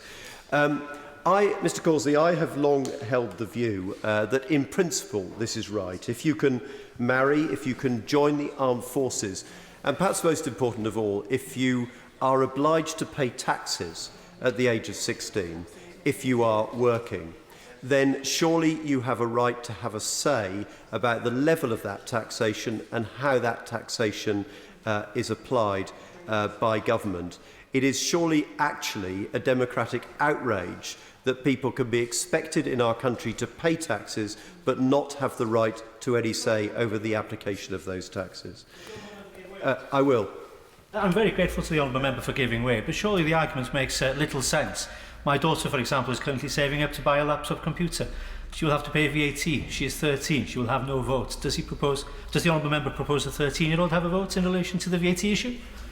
I'm referring, of course, to the application of income tax to people's employment rights. And of course, to take it to that conclusion, of course, it's ridiculous to suggest that a 4-year-old should have the right to vote. But I made the point also that someone who has the right to join the armed forces, Her Majesty's Armed Forces, defending this country, has no right to vote in the decisions, the critical decisions that this country makes on such matters. So I think the case is clearly very powerful. Let me also make the point that I think it would have a very beneficial impact. The Shadow Minister talked about the extent of engagement of young people in politics. And I would draw a distinction. I think young people, from every experience I've had, are very interested in political issues, but I think they are totally disillusioned and disengaged in the political process. And I think this is one way of addressing that. And the problem goes further than that. David Willits, a highly respected former Cabinet Minister from the party opposite, has made the case, I think very powerfully, about the broken contract, the broken generational contract. And he talks about generational unfairness. The way our system works, and we all know it in this House, whether we're prepared to admit it or not, older people tend to vote in greater numbers. That drives the manifestos of political parties, which in turn drives the deal that different members of our society get from governments in this country. And I'm pleased to see the Honourable Member from Norwich North agreeing with that point. This drives that problem. It makes that problem worse. If young people aged 16 and 17 are denied a say, then political parties aren't forced to listen and think about their interests when shaping their manifesto. They shape their manifesto to address the needs of older people. And of course the needs of older people have to be met, but we have to ensure that there is, as David Willett says, generational fairness, and it is denied by the denial of the vote to 16 and 17-year-olds. Do you believe, I entirely agree, the intergenerational unfairness is a major issue that all of us in the political class are going to have to be facing before too long. But isn't the real problem the one that actually wouldn't be solved by Clause 20 or indeed reducing the voting age? The real trouble actually is that very few people under the age of 35 do bother to vote. The turnout level, even in the Scottish referendum, for 18 to 35-year-olds was much lower than it is for others. And the truth for any political party is there are twice as many voters over the age of 55 as under the age of 35, and they're twice as likely to vote. You've got 4 times the bang for the buck, as they'd say. I think that there is a progressive struggling to get out on the other side. He wants to support this, I can tell. He sees the argument in favour, and he absolutely rightly points to the low engagement of people under the age of 25. But we have to ask ourselves why. When they are growing up in their teenage years, they are denied any involvement in our political process. Perhaps, as happened in Scotland in the referendum, if we give them the opportunity to have their say at an earlier age, if perhaps we start to teach more about the political process in our schools, we might just enable them to understand that by participating, they get a greater say in society and their interests may be better met. And I give way to the Honourable Gentleman. I thank the Honourable Gentleman for giving way. I'm sure he, like me, has dealt with many sixth formers, for example, as you visit schools, and you very often find that those sixth formers are extremely well informed, and it's mainly the older generation or their attitude to the younger generation that sometimes creates a situation where young people get disillusioned. But certainly you knock on any door or you've done any canvassing, they're very often very progressive minded in certain areas like climatic change, the poor, poverty in the world and so forth. I'm sure you would agree with me on that. Well, I would agree, and I think it's condescending in the extreme to suggest that someone aged 17, for example, isn't capable of making a decision about, for example, in the context of this bill, who their local councillor should be, for goodness sake. That is what the party opposite ultimately is saying, that they cannot be trusted to have a vote in an election to elect their local councillor. That's what they are denying them by the argument that they make. Would be progressive have a stab at answering that point? All of us are saying, I don't think anyone denies, there will be a voting, a minimum voting age, and therefore an arbitrary cut-off. And I guess all that we are saying on this side is that all things considered, with all of the other issues that surrounding drinking of alcohol, driving, smoking, that 18 seems a pretty sensible cut-off date rather than 16. And also, I think, I fundamentally do believe this, that actually as well as having a right to vote, there is a responsibility to be engaged in politics. And I suspect, again, 18 seems to me a slightly better arbitrary cut-off point compared to 16 or any other number that we might wish to pluck from the sky. Well, I thank the honourable member for that, and I accept, of course, that ultimately where you draw the line is ultimately to a degree arbitrary. But I would tempt him. I would tempt him to be a rebel on this, because I think deep down his instincts are with giving people aged 16 and 17 a vote. Because at the moment where his party chooses to place that arbitrary line, will deny 16 and 17-year-olds the right to have a say on electing their local councillor in their communities. And ultimately, if he thinks about it for more than a moment, isn't that actually ridiculous? So, Mr Causley, I will conclude my remarks. I've gone on for too long and I apologise for that. But I would urge honourable members, including the great honourable member for Westminster, to have the courage of his convictions and join those of us who will vote against the government on this and to retain clause 20 in this bill. Andrew Turner. Mr Crosbie, I'm very glad to have the opportunity to raise the rights of local residents where there is some pressure for powers to be devolved. The kind of pressure I mean is where, for instance, a rural area finds itself under the control of an urban council or an urban area under a rural council. Now, I'm not going to raise the issue of the Isle of Wight, as there's very little pressure now for a change. That change, in fact, took place as long ago as 1996. But let's look at somewhere I'm not so familiar. Let's look at Lancashire, Yorkshire, where the county boundary was, and where some areas have been part of Lancashire, but only since 1973. Before that, it was clear that the ancient boundaries were of Yorkshire. Or another example, Bradford and its environs. In Bradford, there is quite a difference between those areas which are rural and those which are urban. Now, many would like to see changes to their own council rather than the Metropolitan Council, which is now charging, and many others would not. It seems to me there would be almost no problem in allowing the more rural areas to have more responsibility for their own local areas. For instance, planning, libraries and housing. It could indeed take over all responsibilities for its area. But it seems to me more likely that they would want to take on the district responsibilities, leaving others, such as education, with their metropolitan brothers. It used to be the case that it was necessary for effective metropolitan districts to have all their responsibilities over a reasonably large area to enable them to cut the costs. But now, however, things have changed. It is possible now for a district council or a unitary authority to share offices so that, for instance, a chief executive could be the chief executive for 2 or even 3 councils. This is perfectly normal in rural areas, and the possibility could be made available, I am proposing, in urban areas. So it will not be unduly difficult to introduce these benefits. I think it should be possible, but no compulsion, to allow such a responsibility to be devolved, and the way forward, I suggest, is a referendum. If the majority of people in an area vote yes, then the change should take place, giving them direct control over their local areas. It is simple, it is easy to express, and it would be something which local people could make known for their preference. that I'm very much in favour of. Alison Thulis. Apologies, the honourable member stopped rather abruptly there. I wasn't quite ready for that. Thank you very much, Mr Chairman.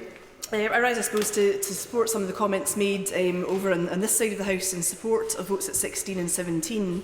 I think it's quite strange and quite odd that we find the House of Lords, the unelected chamber at the other end of the hall, has become the defender of the rights of young people to vote in this country. And I think their wise intervention in this bill should be maintained, because our experience in Scotland of having 16 and 17-year-olds voting is a very, very positive one.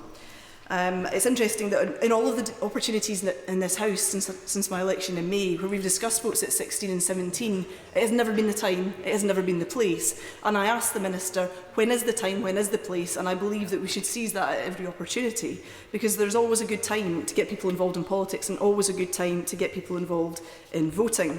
And the local level, where local services are delivered to young people, is actually a really good way to get people involved, because it's relevant to them. They see their schools, they see their youth services, they see their local things, their local services at that first-hand level, and it's a very good example of what local government does, and they can get involved in that quite directly and quite in quite a real fashion. I think it's interesting that lots of members have mentioned the referendum. Because the experience of young people in that whole debate, that 2 years that we spent debating the referendum, was incredibly positive for young people and for their engagement. Young people, if you saw the debate held with young people filling the Glasgow Hydro Arena, it was one of the best debates in the whole referendum campaign, with incredibly engaged young people and incredibly valuable contributions made there. And politicians, indeed, the leader of the Scottish Conservatives, Ruth Davidson, has become, and I quote from her, she says, "I'm happy to hold my hands up and say I've changed my mind. I'm a fully paid up member of the Votes at 16 club now for every election. I thought 16 and 17-year-olds were fantastic during the referendum campaign. I can't tell you the number of hustings and public meetings I did, and some of the younger members of the audience were the most informed."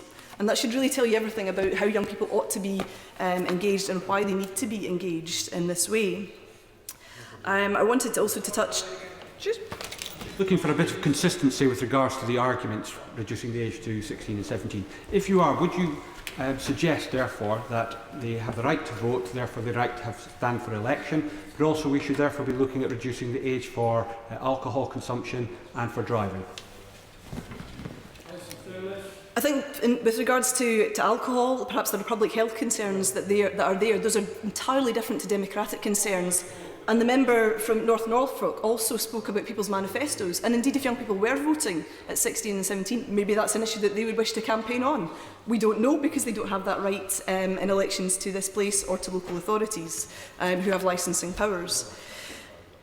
The Minister mentioned that parties who had votes at 16 in their manifesto were not particularly successful. I would have to correct him on that. The SNP had it in our manifesto. We were very successful, and 16 and 17-year-olds welcome and respect the rights that we have placed upon them and the responsibilities that we have placed upon them. I think it's, if they are going to receive taxation, income tax, then they should have the right to vote, and that's perfectly correct and perfectly reasonable. I wanted to touch as well about some of the other amendments and new clauses here.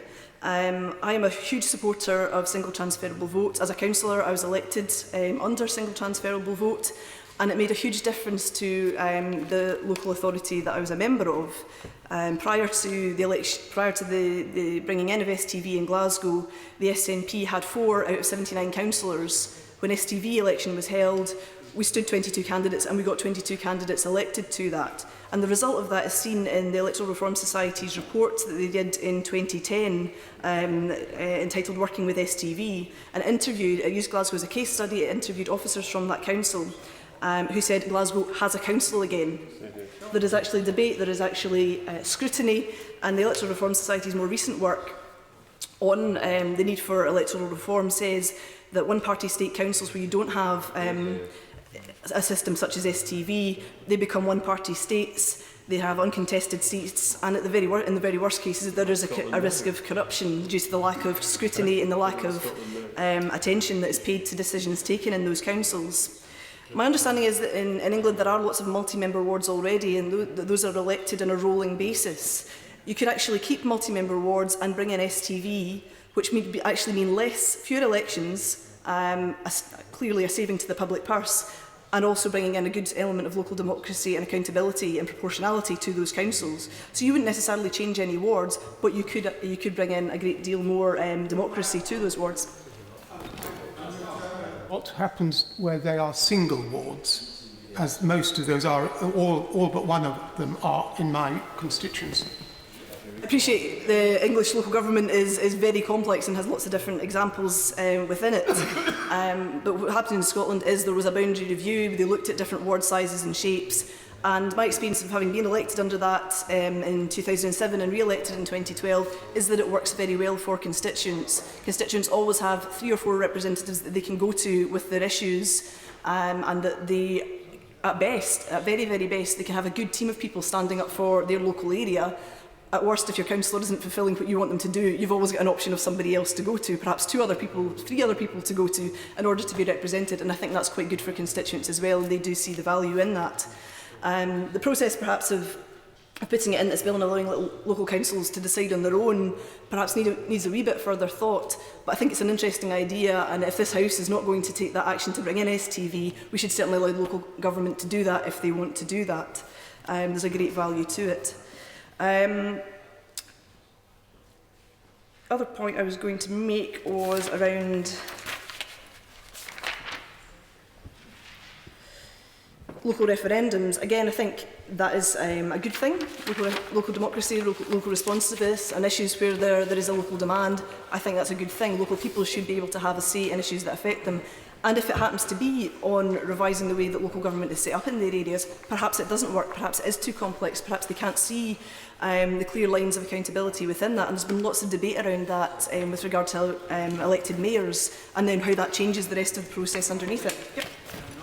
That very point about elected mayors, does the Honourable Lady believe that the great cities of Scotland should have the opportunity in a referendum to vote for an elected mayor for their city? I don't think it's something that people are generally calling for in Scotland, which is the difference. In Scotland, there hasn't been that tradition. That'll be a no then. If people wanted to have that and wanted to have a referendum on it, that would be absolutely fine. Lots of councils within Scotland have petitions processes where they can submit ideas to the council for consideration.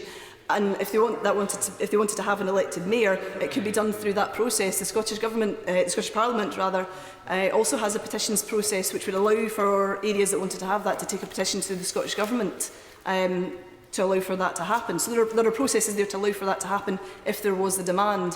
What I was going to say to the honourable gentleman is that there isn't that tradition in Scotland of elected mayors. In Glasgow and in other local authorities, we have a political head in the leader of the council. We also have a strong civic head in the Lord Provost or the local provost. So there's not really that same type of tradition with regard to mayors. And his own government has also acknowledged that, because for the Glasgow and Clyde Valley City deal, there was no suggestion whatsoever of there being a mayor imposed as part of that deal, as it indeed is being imposed in other parts of the UK. So his own party do not seem to think that there is a rationale for that in Scotland either. I think I will leave my comments with that, if that's okay. But I do think that this is a good opportunity, at least to try out a number of different things which could improve local government and make it more democratic and more accountable, and I would support the principle of these amendments. Chloe Smith. Thank you very much indeed, Mr Crosbie, and I will just contribute a few brief points to this section of the bill. I did actually speak in an earlier segment of this bill's passage through this House to trail, if you like, what I'm about to say now, which is that I am one of those who does believe that we ought to move to votes at 16, but I do not think this bill is the correct vehicle to do it.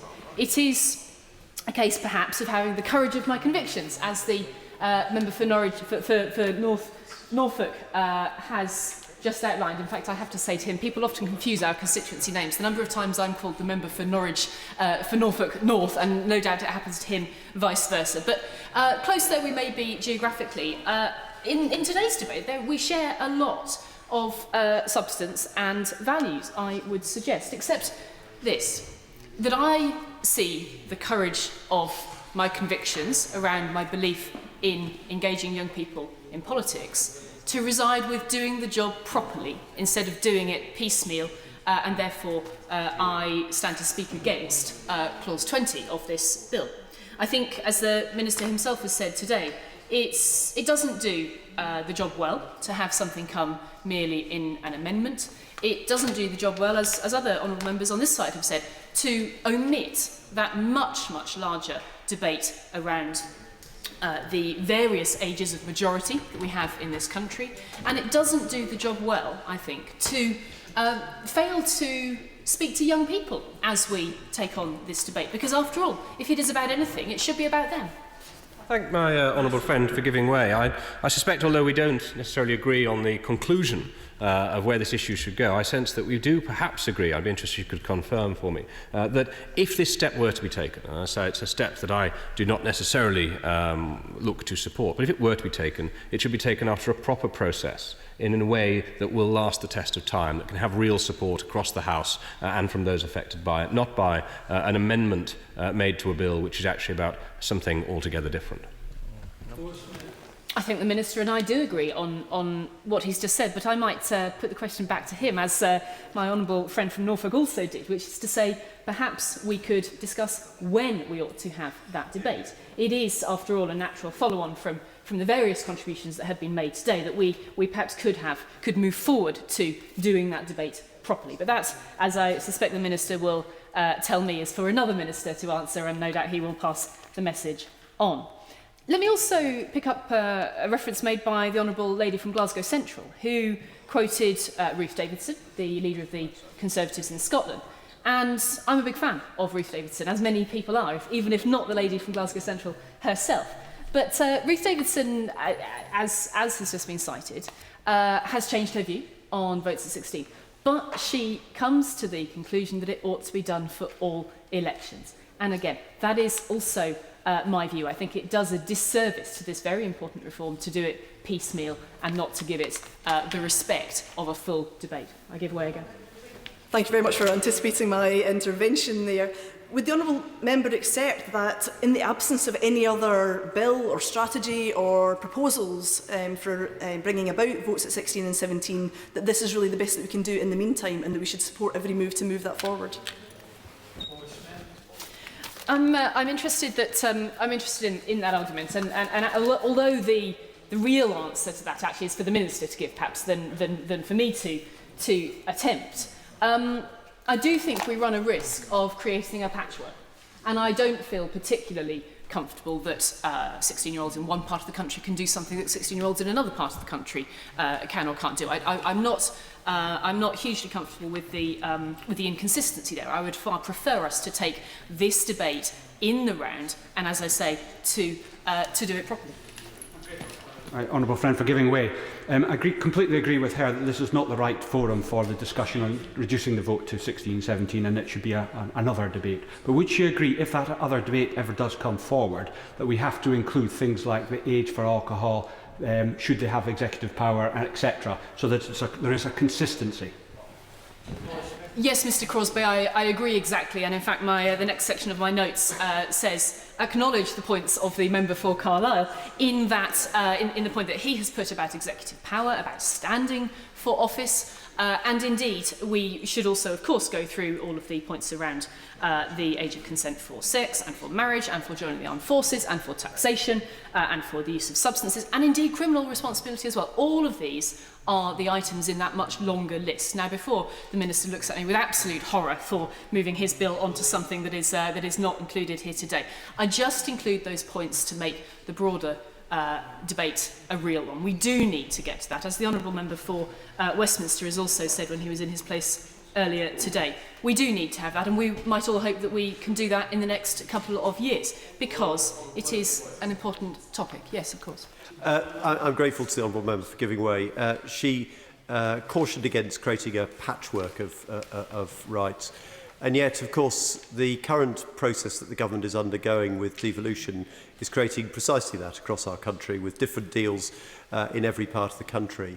What is the danger, actually, in her having the courage of her convictions and voting with us for retention of Clause 20 to enable 16 and 17-year-olds just this, to vote for their local councillor?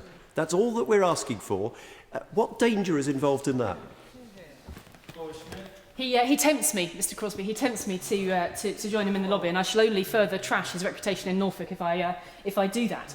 But no, in all seriousness, joking to one side, I think there is something. I think there is a distinction to be drawn actually between rights that somebody might have in different parts of the country versus public services that somebody might have in different parts of the country, which I would describe as the substance of the devolution bill. It is about how public services can be better delivered. And I wonder if he'll permit me also just to extend this point to something that the Honourable Member for Nottingham, North or South, forgive me, North is moving, and that is in New Clause 3, which again could be argued to bring in something of a patchwork. And I would just draw in the distinction that whilst I'm talking there about rights and that I'm mentioning public services, the Honourable Member's New Clause 3, of course, brings in another category, which is methods, if you like, methods of voting. And I would also have some concern about having a patchwork in that sense. I think that is another area where we would want consistency. I say rights is an area where we would want consistency, but I can see value in having innovation in public services more locally, which is why overall, of course, I support this bill, and the Labour front bench is asking me to... Grateful to her for giving way, but does she recognise that it's in the nature of British constitutional reform that it tends to be pragmatic and incremental? And this opportunity in this bill is at least a foot in the door towards what she's telling the House she believes in. And in fact, this has already been done piecemeal in that 16-year-olds had the vote in the Scottish referendum, so she's not even innovating in this measure in that respect. I do know very well, having been a former Minister for constitutional reform, that it is often done in a pragmatic way.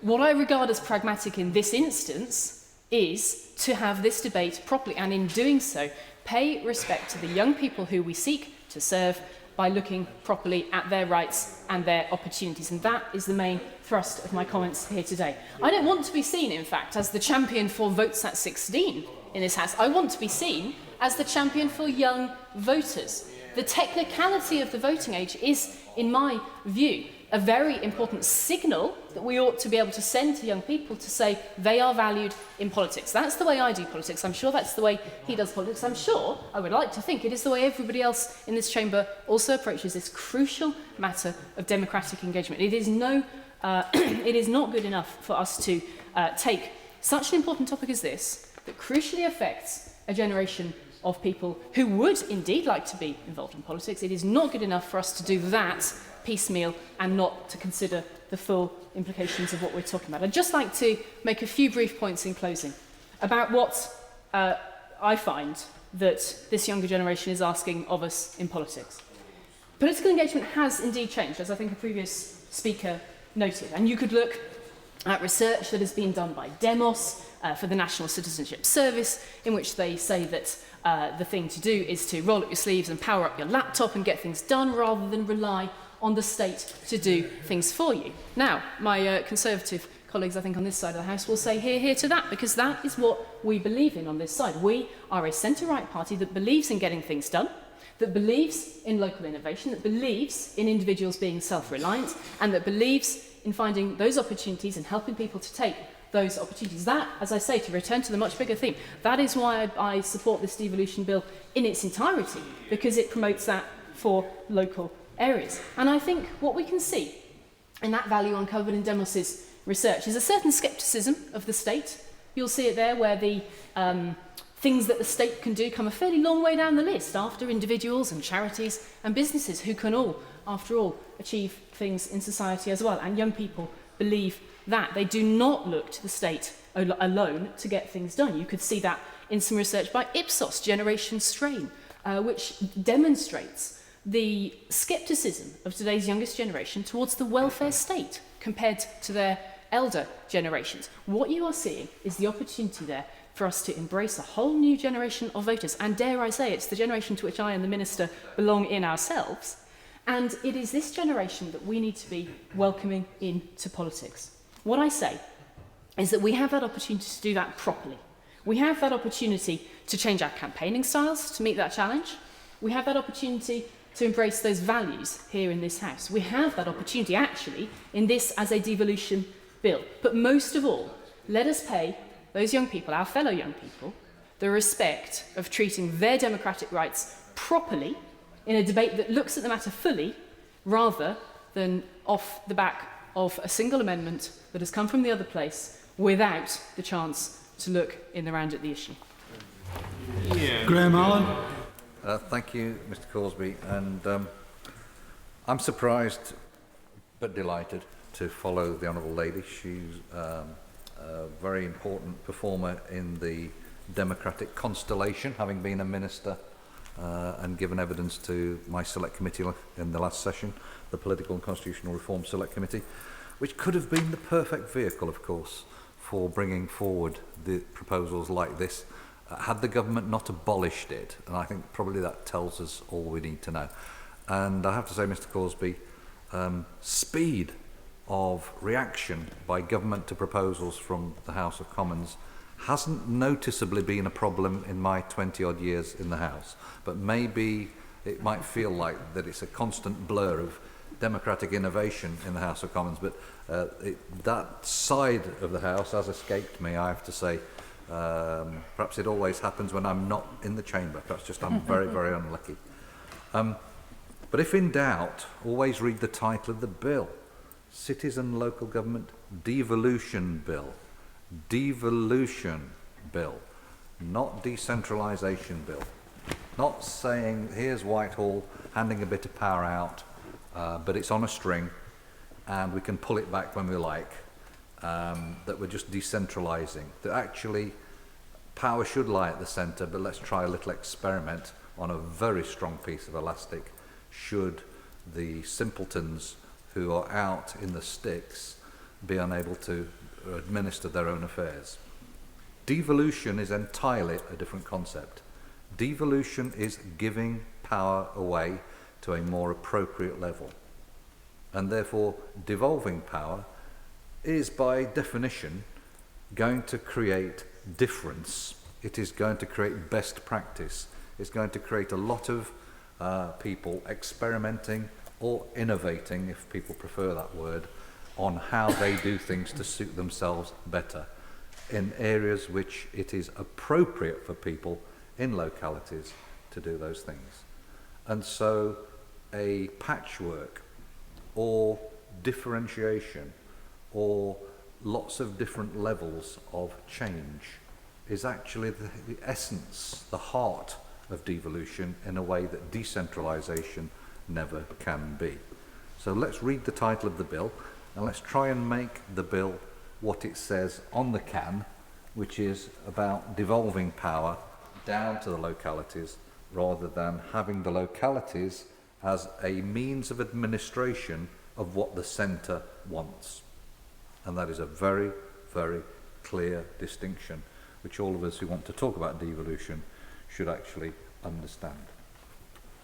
My clause, new clause 3, in essence applies that principle to a number of fields, but most obviously to the electoral systems that we have in this country. There isn't any more one electoral system that applies everywhere in the United Kingdom. There is a massive diversity and plurality of electoral systems, and we've decided to do horses for courses, as my old friend said, a typical sort of British evolution, constitutional evolution, and I think the last major one was around the way in which we elect people to the European Parliament, and then there's been change in our devolved assemblies and parliaments, and people are finding their way in different areas and should be allowed to continue to change if that is what people in those areas or regions or nations wish to do. It should be a process of constant exploration. So why on earth can't we do that in the localities? With the consent of people in the localities, why can't we try, if they so wish, in this case, let's say, to go for votes for 16 to 17-year-olds. And the Secretary of State, given the immense power vested in him in the bill, which couldn't be a better person to trust using these powers, I am sure, could use his discretion to try a pilot, to try see what happens in a particular, what's the turnout likely to be. Let's really do a proper evidence-based analysis in a number of areas to see if young people are interested in participating in that way. That seems to me one of the benefits of devolution, that you could actually try to do that. There may be other places very happy with first past the post, and it may never even occur there, but there could also be pressure brought to bear. There are some people who say it's wrong that there are one-party states in local government. I don't happen to be one of those people, but if you get enough momentum in a locality to say the system should change, and people say, you know what, it might refresh us, we might do better if we had more challenge, or whatever the logic and the arguments, the political debate taking place, that people should try something else, let them try an alternative vote. Let them try, if they wish, STV. Let them be the arbiters and judges and jury in their own area about the electoral system they want. And similarly, about governance. If people wish to have a governance which includes a leader concept or a committee structure or a mayor, then they should be allowed to try that. And it is one of the weaknesses of the government's proposal. And I don't list many, but it is one of the fundamental weaknesses, that there is an imposition element of, if you want to run your own affairs, you must do it in the way that we say and have a mayor. And if you don't want the mayor, you're not going to get the powers. And I think that's unfortunate. I think it's actually counterintuitive to those of us, even the Secretary of State and I say, who believe in devolution. And I don't think it's done the cause any good. But if we genuinely, perhaps after one more bill, Mr. Causey, or two more bills before 2020, get to a position where we trust local people to have the wit and the creativity to devise their own means of governance, then they should decide whether they want the mayoralty or they don't. The reason only one city went for the mayoralty in the last round and the rest rejected it was partly because it was felt to be an imposition. It came very close on the back of a number of elections where people had expressed a political view about who should run their locality. And it was done in a very clunky, clumsy way. And you can see the fingerprints from that exercise on the one that's been transposed into this bill, which is unfortunate. Allow people to find a mayoralty if they feel it's appropriate for their area. Allow them to test that or experiment with it if that's what they wish, rather than saying, yet again, you're getting devolution, but only in the way that we in Whitehall say is appropriate.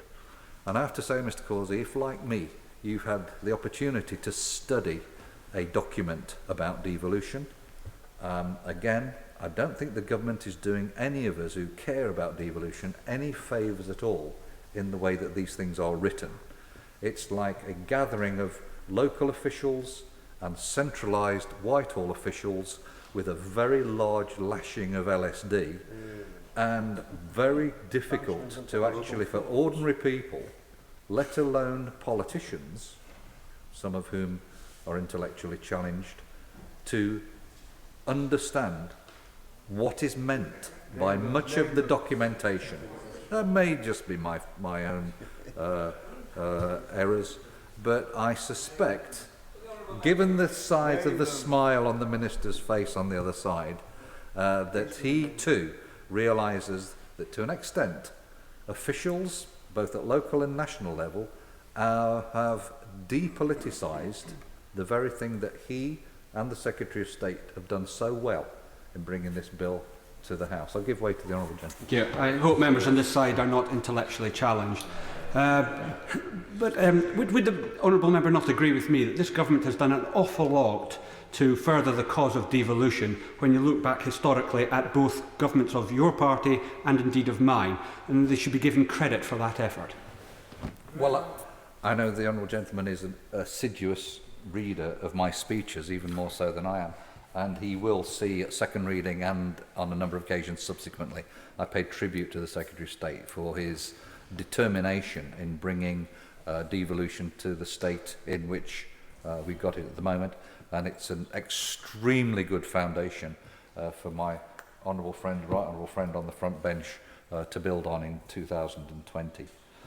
I'm very surprised, however, that we've got to this point in the debate today, and no one's mentioned actually that we've had devolution deals announced this one. I'm surprised that the Minister hasn't mentioned that, and I do hope word doesn't get back to the Chancellor about his omission from mentioning the deals in Liverpool, the West Midlands, adding to the deals in Sheffield, the North East and Tees Valley, and I hope very soon in my own area of Nottingham, Nottinghamshire, Derby, Derbyshire, rapidly on the way. I think 38 potential deals covering up to 80% of the population. I do hope, however, that the Minister will also ensure that, and it maybe seems odd for someone on this side of the House, I hope I'm regarded as all party on this issue, but for me to point out that there are large areas, conservative areas, rural areas, county areas that have been left out of the party here. And I do think it's very important, if this is to stick, if this is to genuinely be a democratic change of the order of developing national parliaments and assemblies, of the order, as my honourable friends from the front bench have said in the Huffington Post this morning, a change that will lead to a federal United Kingdom. If it's to be of that order, then I don't think we can leave our friends in the rural areas, whether they're Conservative or not, out of the equation. I thank the Honourable Member for giving way. I think it's important to find areas of agreement, and although on the issue of devolution the Honourable Member attempts me to go further than I'm currently predisposed to do, and indeed himself would no doubt go much further than I might want to, I think it's important to put on the record that he is right about rural areas. We do, of course, have the deal with Cornwall. We are working with many other areas to reach deals, which will include many rural areas and county deals as well. This is a process of making individual bespoke deals for individual areas. That means they will be different and it will take time, but we're determined to deliver them. Well, I genuinely wish him well in that, and I'm sure that he has followed the debates in the Conservative Councillors Network over the last 36 hours as closely as I have. And it is very important that everyone shares in the benefits of devolution and are enabled to make the sort of decisions that they feel are appropriate rather than the ones that Whitehall feel appropriate. And the Honourable Gentleman, the Minister, tells me again that I'm pushing this a little bit too fast, a little bit too hard. You know, we've had these debates going back to the 1830s where people have come up with this argument that we don't want to rush things too much. Fancy giving these working men a vote. Fancy giving women the vote. Heaven's sake, if that ever happens to our democracy, what would happen? And now, my goodness, this brand new issue that no one's ever thought about before, which is giving 16 and 17-year-olds the vote. I think we should revel in the fact that there are people in our country still desperate to use the franchise. It should be extended to them. It should be done sensibly. It should, if I again may refer the Minister to the report, and I see a number of distinguished former members even sitting closely behind him of that Political and Constitutional Reform Select Committee, which came up with an array of possibilities about extending participation, extending our franchise, whether it's online voting or 16 to 17-year-old vote, and many, many other proposals that Mr Corsby would rule me out of order were I to venture into. But to say sometimes in a political career, and I look at the Minister as a young man starting out in his political career, there are moments of opportunity, and they are very rare. And he may not be the Minister doing the next devolution bill, which is sure to happen before 2020. I hope that he is, because he will have gained massive experience from going through it on this occasion. But to seize the opportunity, to actually push it a little bit further than the officials might like, I think is something, the political lesson that perhaps all of us could share. I obviously give way to the Thank the Honourable Member. It's always a pleasure to listen to his very wise and considered words on the issues of devolution, even if we don't always reach the same conclusions, Mr Crosby. But I was interested, particularly what I thought might be a glimmer of agreement between ourselves on the issue of voting age. I may not come to the same conclusion about what the voting age should be, but he did say that it should be done in a sensible way. Does he perhaps agree, therefore, that a proper process for any such change should be carried out, rather than an amendment to a bill such as this, that it would have to be fully considered in a detailed way with proper consultation, taking into account many of the issues the honourable members have raised, so that any such fundamental change, were it to be made, would be long-lasting? I'm always searching for consensus, and in an ideal world we should do this thoroughly and properly. We are not in an ideal world. Unfortunately, Parliament is the creature of executive power, and so occasionally when an opportunity arises, parliamentarians of any political party should always seize the moment. Perhaps this may not be the moment, but I would say to the honourable gentleman, the Minister, perhaps he should be thinking, as we all should be thinking, particularly on our side of the House, perhaps, of the opportunities coming up. Next time, there will be a further increment. Devolution will go further. We will write devolution packages that ordinary human beings and members of Parliament can understand. We will want to share them. We will want to enjoy across the whole democratic family the fruits of devolution, which, as the Minister, Lord O'Neill from the other place, said on the radio this morning, not only gives us democratic change, but also gives us the most fantastic economic opportunities, as Manchester have so successfully led the way on, to build economic growth for our local communities in a way that only our local communities can put forward.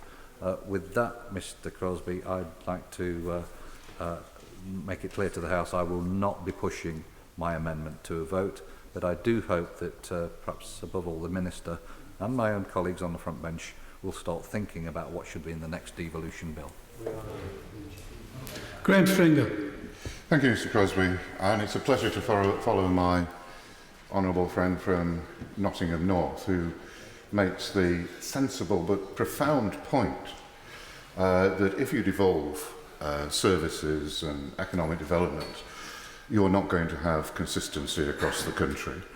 And those people who over the last 50, 60, 70 years have argued for complete service delivery consistency or consistency in other parts of local democracy, that has been a cover for arguing for centralism, because you cannot have a devolved system that is consistent to go across the ground without centralism, and actually it is never achieved, just because of the nature of different areas, the nature of different buildings. Services are delivered in different ways. Having said that, if my honourable friend had pushed new clause 3 to the vote, I probably would not, or unusually, I would not have agreed with him and voted for it. I rarely disagree with my honourable friend, but I will come to that and try and explain why. I just want to make 2 points that have come up in the debate, and 2 points on clause 20 and new clause 3. I can't let it go that both my honourable friend and both front benches have said only one city voted for an elected mayor in 2012. In actual fact, one of the 2 cities that I represent voted for an elected mayor, the city of Salford. It was just the fact that the referendum to have an elected mayor in Salford wasn't one of the 11 that was forced on them. Yep. And I think there is a lesson there, Mr Crosby, that the reason that devolution to Greater Manchester is popular is, and there's an opinion poll come out this week that shows 75% support for that, is because it is a negotiated agreement. It is not something that has been forced on Greater Manchester. One of the reasons that people in Salford voted for an elected mayor was that by petition they asked for the referendum. It wasn't forced on them. So it's not surprising that the other 10 cities that had referendum forced on them voted no. There was no constituency there arguing the case for elected mayors, and there was no offer made to them that there would be different resources and powers if they had been given an elected mayor, unlike this bill. The second point that came up in the debate that I would like to refer to is the Honourable Lady from Glasgow Central from the SNP, who said that there was no desire for devolution in Scotland. I mean, it's completely up to the SNP. For elected mayor, I'll be precise, for elected mayors in the cities of Scotland, and in the context of this devolution bill, I think that means the same. I obviously don't mean devolution to the Scottish Parliament. I would suggest to the SNP that they tried it. That in England, where the government has been proactive and gone out in our cities, as we have heard, cities have grabbed at that because more powers and resources have been offered to them. And I think that, in essence, the Honourable Lady's argument is the argument of democratic centralism. And I think, sadly, that is what is happening in Scotland. Of course I will. The honourable member may not be aware that the Scottish Islands asked for more powers, came to the Scottish Government, made that request, and the Scottish Government is looking at that and how to facilitate devolving more powers out to the Scottish Islands. The issue is around issues of the Crown Estate, which we do not have powers over, and we would like more powers. I thank the Honourable Lady for that. I was making the opposite argument to hers about, I guess, that if Glasgow were offered more powers, or Aberdeen or Dundee, and resources, that they would grab it as the cities of England have grabbed it. That was the real point I was making. When it comes to Clause 20, let me say, I have been an agnostic as far as the voting age is concerned. Arbitrary lines have to be drawn somewhere, and I've never completely seen the argument that 16 is so much better than 17, or 17 is so much better than 18. Had the Labour Party won the election, it was part of our manifesto to reduce the voting age. I would have voted for it because it was in the manifesto, not particularly enthusiastically, because I think there are a lot of rather complicated arguments associated with it. But now, I mean, it seems to sit oddly with the Labour Party's commitment to a constitutional convention on major changes in the Constitution.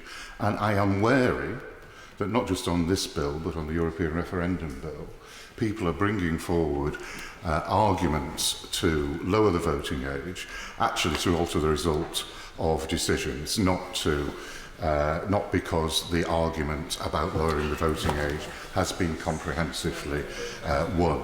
So I will be abstaining on Clause 20 if it is actually, well, I assume it will be put to the vote when it is put to the vote. And also, one of the reasons I'm an agnostic on this issue is that the arguments about there being a direct relationship between the age of people and whether they get involved in elections seems to me not to have been made and not to be based on evidence.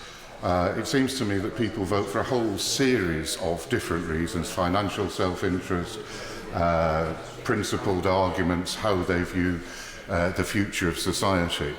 And the older they get, the more they feel that they have an interest in society. I think the Scottish referendum was a hugely different experience because it was the future of Scotland that was being considered, and everybody, not everybody, but people at different ages turned out in greater numbers than they had done in elections to the Scottish Parliament or elections to this Parliament or in local elections. Rather than the voting age, I once massively increased the voter turnout in Manchester by putting the rates up by twice the level of inflation. And believe me, that created a great deal of enthusiasm for voting, more so than any relationship with the age. It also doesn't seem to me, although there are appealing arguments, that the arguments about paying tax is a complete argument. As the honourable gentleman over there made the case, very young people pay tax in terms of VAT, and many 16 and 17-year-olds don't pay income tax because they're at college or certainly not earning money. So does it mean to say that the qualification is just for those people who are paying tax? Similarly with the functional basis for voting, that people can be in the armed services. Most people don't join the armed services. Does that mean they shouldn't be allowed to vote? All I'm saying is that I think there are big questions about the arguments that seem immediately appealing on lowering the voting age, and it needs a discussion about the issue of the age of franchising people, not to be placed in a bill that is devolving power and resources to parts of this country, and not in a bill that is about determining what this country's relationship is with the European Union. The final point I would make is on new clause 3, where my honourable friend from Nottingham North, who is an extraordinarily powerful advocate for devolving powers and resources, makes the case for devolving the power to decide on the voting system to local government. I am very, very wary about that as a devolved function. It seems to me, although the argument is sometimes made, that if you have a PR system, whether it's STV or another kind of proportional system, that the turnout will increase and people will be more enthused because it is a different voting system. The European elections seem to give the lie to that. The last Labour government, had to put the European elections with the local government elections because the turnouts were so embarrassingly low, and that is the only national election we have on a proportional system. The real arguments about whether we have PR, AV, additional members, whatever system we want, there is nearly always party political advantage from the party who is proposing a different voting system. The Labour Party, when it started, was in favour of PR. As soon as it got a significant number of MPs, it dropped the idea of being in favour of PR. The Liberals, I'll just finish this point, the Liberals, who were back down to their sort of normative level of 8 members of Parliament, are very strongly in favour of PR, as are UKIP. I'll give way to the Honourable Lady. Will the Honourable Member be aware that perhaps the exception to that point was the Labour Party in Scotland as part of their coalition with the Liberal Democrats, in which they brought in the STV as part of that coalition for local government? I'm sure the Honourable Lady will agree with me. I think the Labour Party brought in that system so that the SNP could never be completely in control of the Scottish Parliament, and they failed that. Not Scottish Parliament, local government. Yes, I think that is the one exception to the argument I was making. But in terms of local government in Scotland, I think it is fair to say that the Labour government at the time was distrustful of the Labour Party running some of the cities within Scotland, and thought it would be healthier if the very large majorities that the Labour Party had in those cities would be broken up, and I think that was a mistake as it happened. But and of course the party political advantage point is very strong in the sense of the SNP are no longer talking about proportional representation for their representatives in this place, since half the Scottish population is represented by 3 members of Parliament. and the other half is represented by 56. So they've suddenly gone quiet on that, Mr. Crosby. But the point I was going to make with my honourable friend is in relation to the electoral systems being decided by local councils. I hope you'll forgive me for just pointing out, it's very clear, the electoral systems may only change with the full consent of people locally, rather than a deal by the political parties. I accept what my honourable friend's amendment says, but it also gives the opportunity. Let's use an example. If the Liberals unexpectedly got in control of a council they hadn't been in before, they could immediately move to a referendum to try to change the system, and I think that is a mistake. I actually think the electoral system for local government is better determined here. I think it's genuinely a central function. So on that basis, Mr. Crosby, had it been put to the vote, I would not have been voting for my honourable friend's amendment. The question is that clause 20 stand part of the bill. As many of that opinion say aye. Aye. Aye. Of the contrary, no. No. Division. Yeah, we wanted them to go aye. We wanted them to go aye.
Tell us for the ayes. The question is that clause 20 stand part of the bill. As many of that opinion say aye. Aye. Of the contrary, no. No. The tellers for the ayes are Jeff Smith and Sarah Cummins, and the tellers for the noes are Simon Kirby and Sarah Newton.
Lock the doors.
Order, order.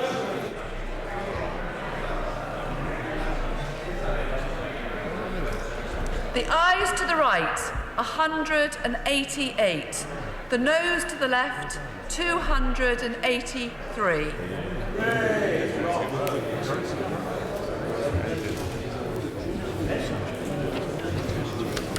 The ayes to the right, 188. The noes to the left, 283. So the noes have it, the noes have it. Unlock.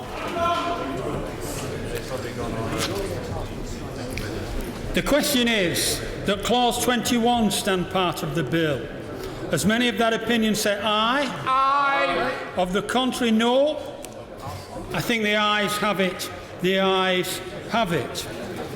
The next group begins with Government New Clause 34, with which it will be convenient to debate Government Amendments 62 to 66. Minister to move Government New Clause 34. Thank you very much, Mr Crosbie. I beg to move new clause 34, and in doing so I will speak to Government Amendments 62 and 66. In the summer 2015 budget, my right honourable friend the Chancellor reaffirmed the Government's commitment to the development of a northern powerhouse, a key part of our plan to deliver sustainable economic growth throughout the country. The new clause and amendments I'm talking to today on subnational transport bodies, or STBs, will strengthen the development of the northern powerhouse and potentially the Midlands Engine and other areas of our country too.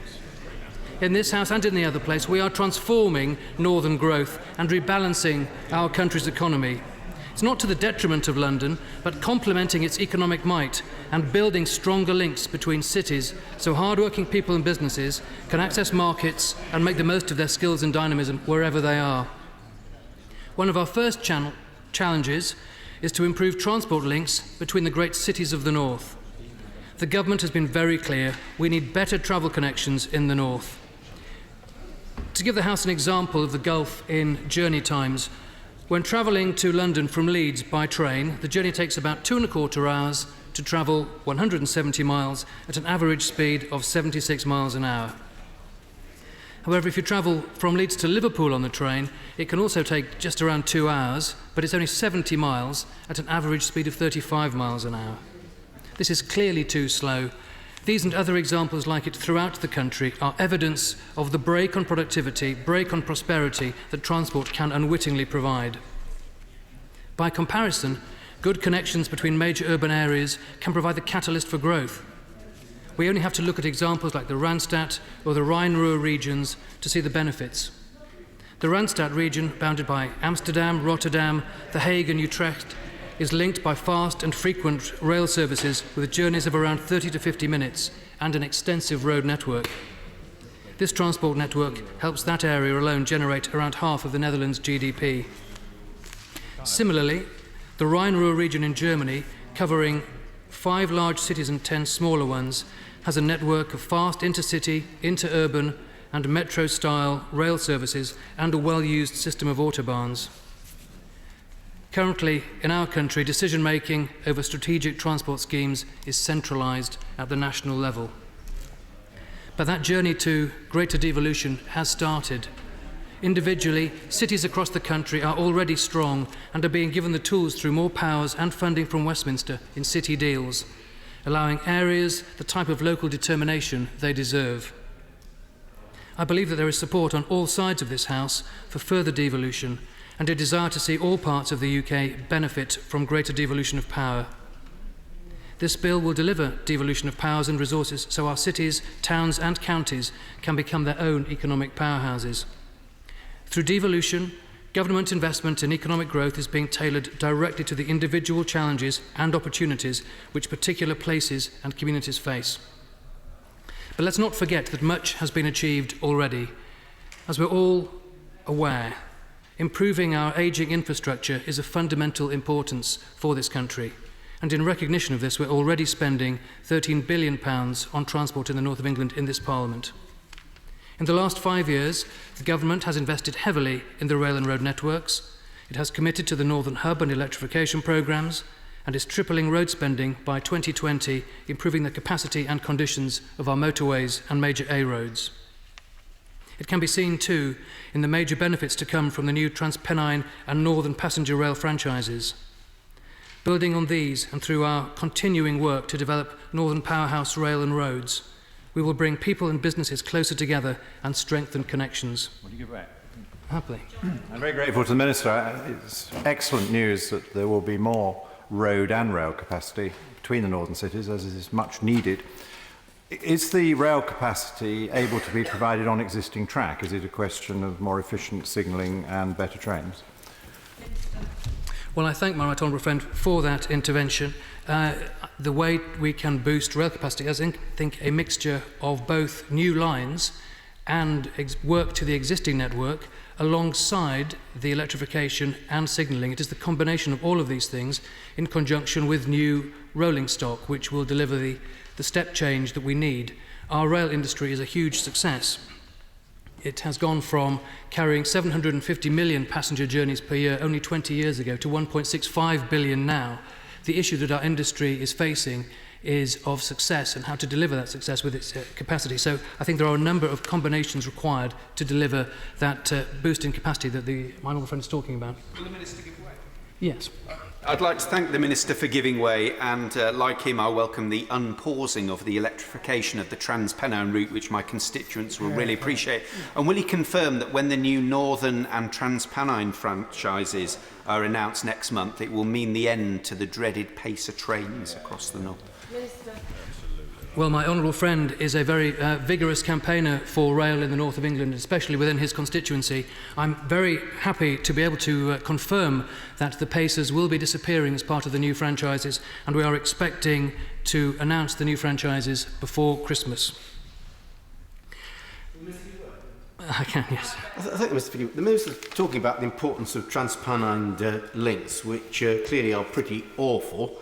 David Higgins described the links between Sheffield and Manchester as a matter of national concern. Now, we've got a very important clause here. There's 12 pages of it, so it must be important. Explain just how is that going to help us, these 12 pages, deliver HS3 in a way which properly coordinates with HS2, because I can't find anyone in government so far that's actually putting that link together, and the tunnel under the Pennines to replace the ridiculously slow Snake and Woodhead passes, which so far pass for road links between Sheffield and Manchester at present. Well, I would just caution the honourable gentleman that length of new clauses and amendments is not necessarily related to their importance.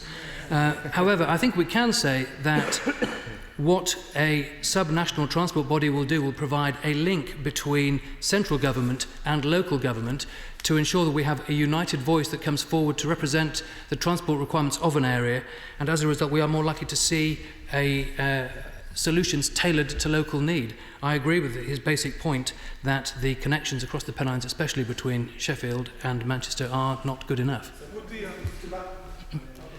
Very quickly, then I'll go to one friend. Then I will... Can you explain again, this body, what role is it going to have, say, in looking at a tunnel? I mean, would it actually do the review about whether a tunnel is necessary, a rope tunnel under the Pennines? Would it actually then take on and commission the work, or is it simply advisory? With regard to HS2, how does it link into HS2, given that HS2 then needs other transport links? What is its role in that connection as well? I'm coming on to that a little bit later on, so perhaps we'll just... address his comments at that point, honourable friend. I'm interested in this discussion. Can my right honourable friend explain to me whether, in fact, the right honourable gentleman, the member for Wokingham, suggested that these are trains and railways? Do they include ferries? I'm not the Minister for Maritime. I'm not in the best position to comment upon that, but I'm aware that we are seeing huge growth in all of our transport modes, and the capacity that is being injected into our ports is extremely welcome. In terms of what's happening with our ferries, I'm afraid I will have to check some information and get back to him upon that. Now, our commitment to improving the road network includes upgrading motorways in the north of England to smart motorway standards, to increase capacity, improving sections of the A19 in the northeast to expressway standard, and improving access to many of our ports, including Hull and the Port of Liverpool. I see the difference that projects like the £690 million improvements to the A1, the biggest upgrade in the country, can make. It's delivering motorway running to Newcastle for the first time in our country's history. But all over the north, there are schemes totalling £3 billion in the pipeline. Now, we're already working with Transport for the North, or TfN, on plans for east-west road and rail links, better connecting the regions so that northern towns and cities can pool their strengths and create a single economy. This includes work to identify the next generation of strategic road investments, building on the transformative schemes in the first road investment strategy. These could include a new road tunnel under the Peak District and major upgrades to other key east-west routes. TfN is also working closely with Highways England as they start to develop their next programme of route strategies, which will inform investment decisions for the road period starting in 2020. Moreover, TfN is exploring options to transform services between Sheffield and Manchester, move towards a 30-minute journey time between Manchester and Leeds, and provide significant speed and capacity improvements between Liverpool and Manchester and between Leeds, Hull and Newcastle, and bring forward an integrated smart ticketing through a new Oyster card-like system of smart cards across the region, across multiple operators and across modes.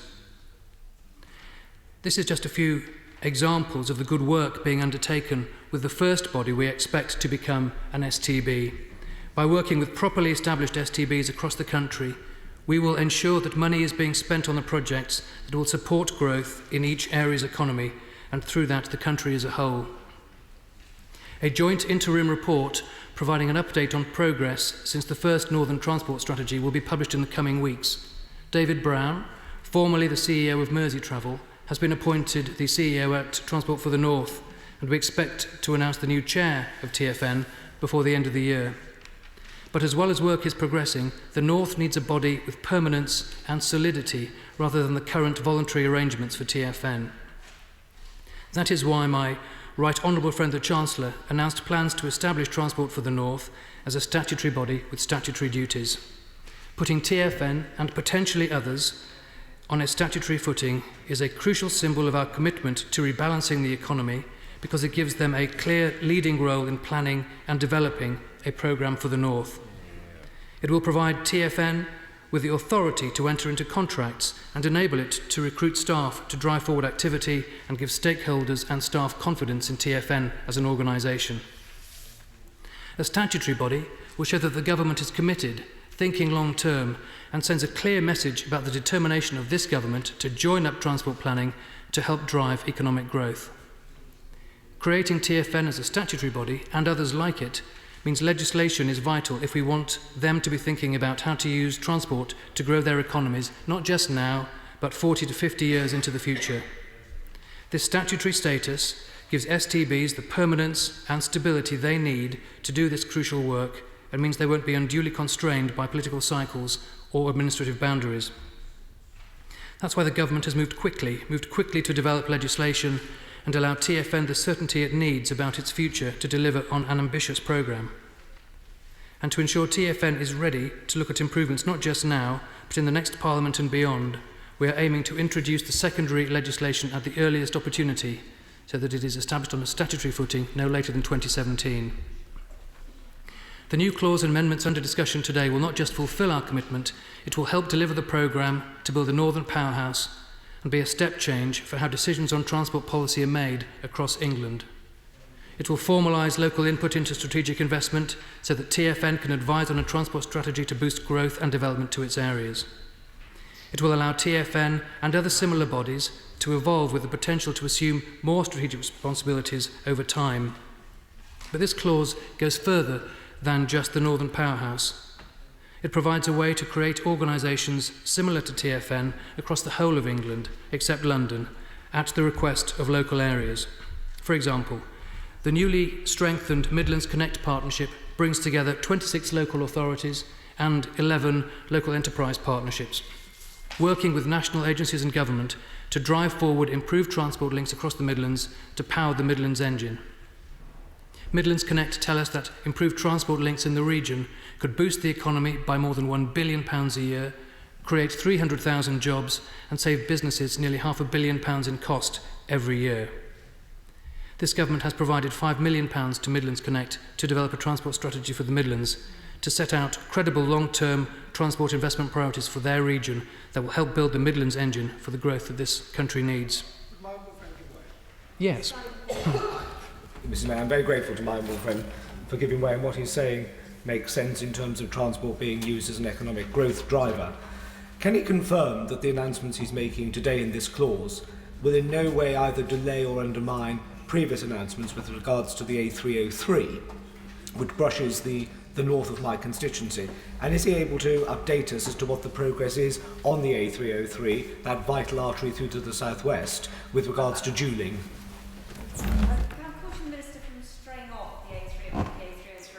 Is part of this bill. The A303 is not part of this bill, but the A303 and the A30 and the A358 are critical schemes in the government's first road investment strategy, which is being implemented between now and 2020-21. And I can tell my honourable friend that it is on track. We are about creating a much more resilient road access into the southwest. Now, once this legislation is passed, the Midlands Connect Partnership would be able to move forward in the process to become an STB alongside Transport for the North, should that be the route its members wish to take. STBs will give localities a greater say in strategic transport planning for their region because local people know better their economies, their development needs, and how growth can be maximised in their area. Let me now outline the detail of our proposal for the creation of these subnational transport bodies. This new clause sets out the basic powers and responsibilities of all STBs. It will be for local areas to come to the Secretary of State with a proposal to form an STB. The Secretary of State's role will be to consider and approve the proposal once consent from the authorities and a period of public consultation had been completed. Yes. Thank you. And 102M, General Powers. It seems to me that that clause is drawn incredibly widely. Can the Minister in plain English tell us exactly what an STB can and can't do? There is a generalised limitation in the next paragraph, but it isn't clear to me whether one of these bodies could turn itself into a housing authority or an education authority, such as the width of the definition under this clause.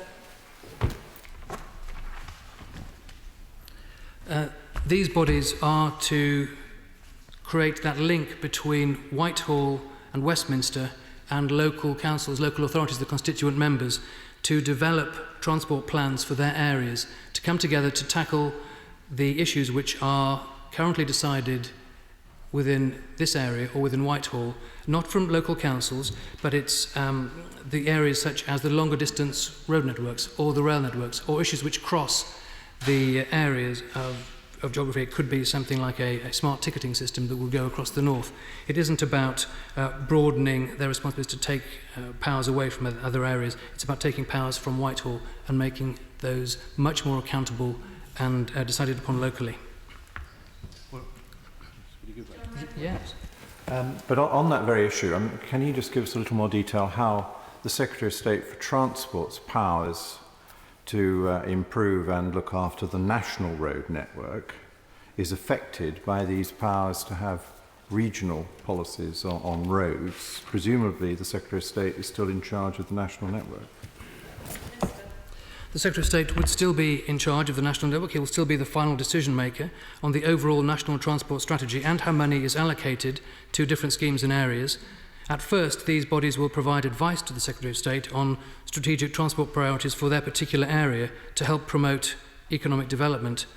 Over time, the STBs will be able to advise the Secretary of State on how they can develop their role and take on more responsibilities, improving transport planning or make provision for other enhancements to economic development in their area. But the Secretary of State is not made redundant by these developments.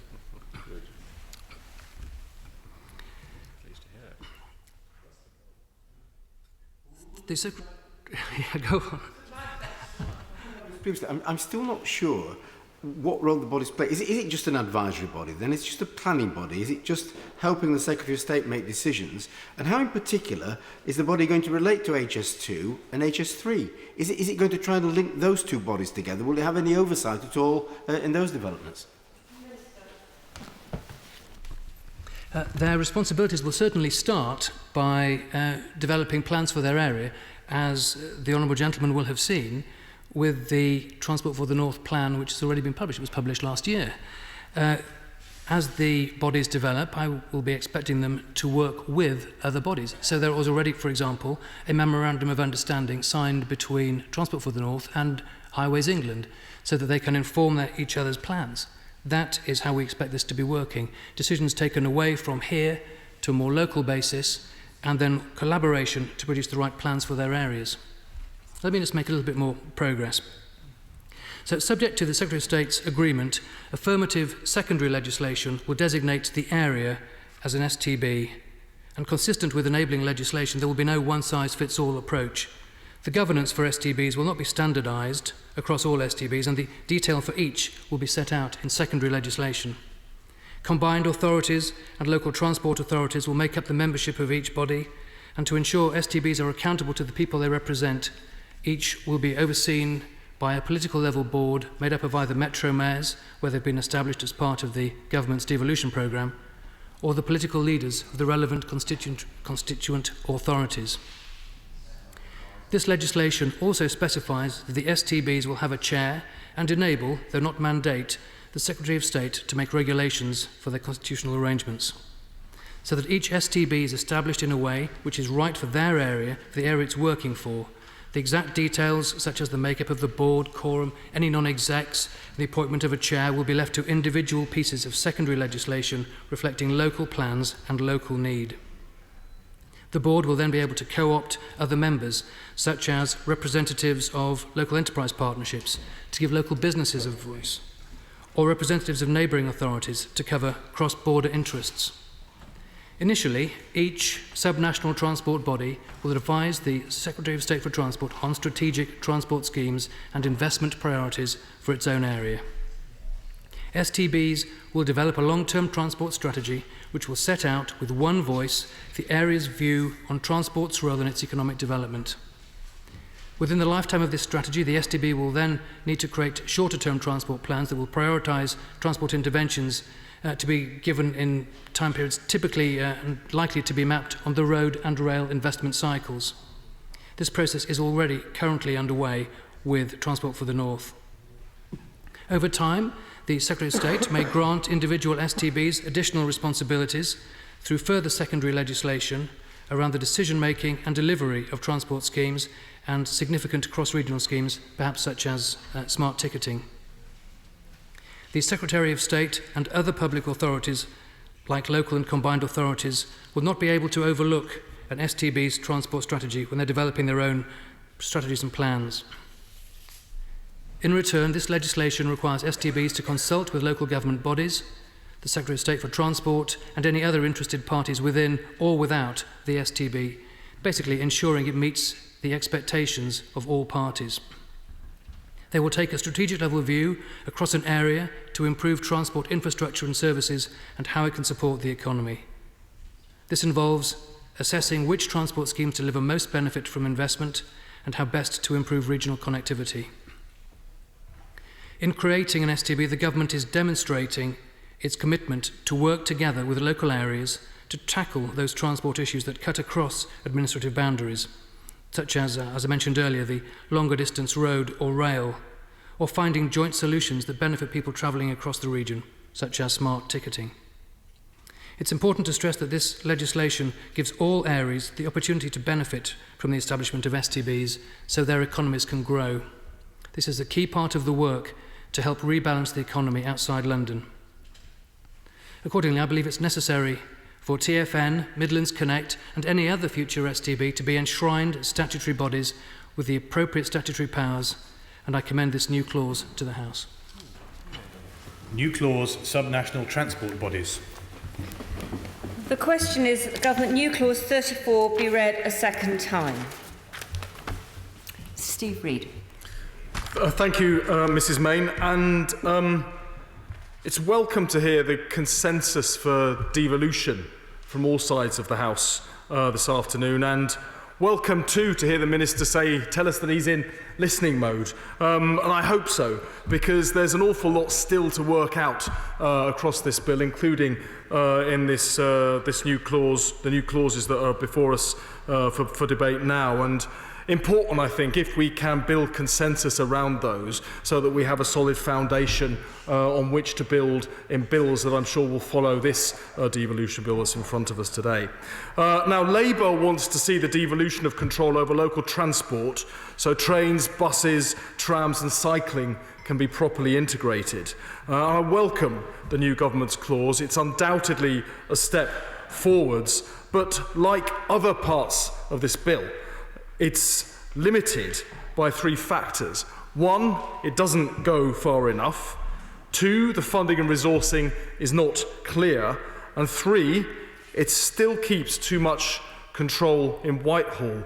And I think all of those points are areas where we would welcome further thinking on the part of the government before we come to a final decision on the bill. I'll give way. I'm grateful to him for allowing me to intervene. He listed 4 ways of getting round, 3 ways of getting round. He didn't mention ferries. Where do they fit? Ferries. I'm happy to add in any other mode of transport that I inadvertently excluded from my list. I'm grateful to him for making that point. Now, has he thought of another mode of transport that I missed? No, my honourable friend mentioned buses, but is he as surprised as I am that we're discussing this bill now and the government still haven't produced the bill which will allow these devolved authorities to re-regulate the buses?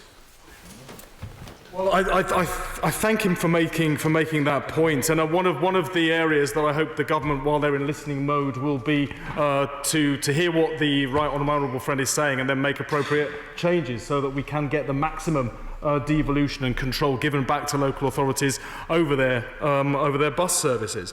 Now, the clause allows other regions to set up their own Transport for London style models. That was an excellent Labour initiative, but it was one that was delivered 15 years ago. Now, helping other regions to catch up with London is the right thing to do, but not going significantly beyond that, I think, is a missed opportunity. Happily, yes. If the STB in a given area promotes a road improvement, and the road improvement is in 2 different council areas, does he think the STP should have the power to make one of the councils cooperate if one didn't want to and the other did?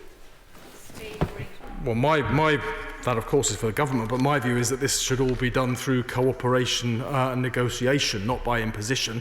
And I hope that's not what he would be advocating. I suspect it's not.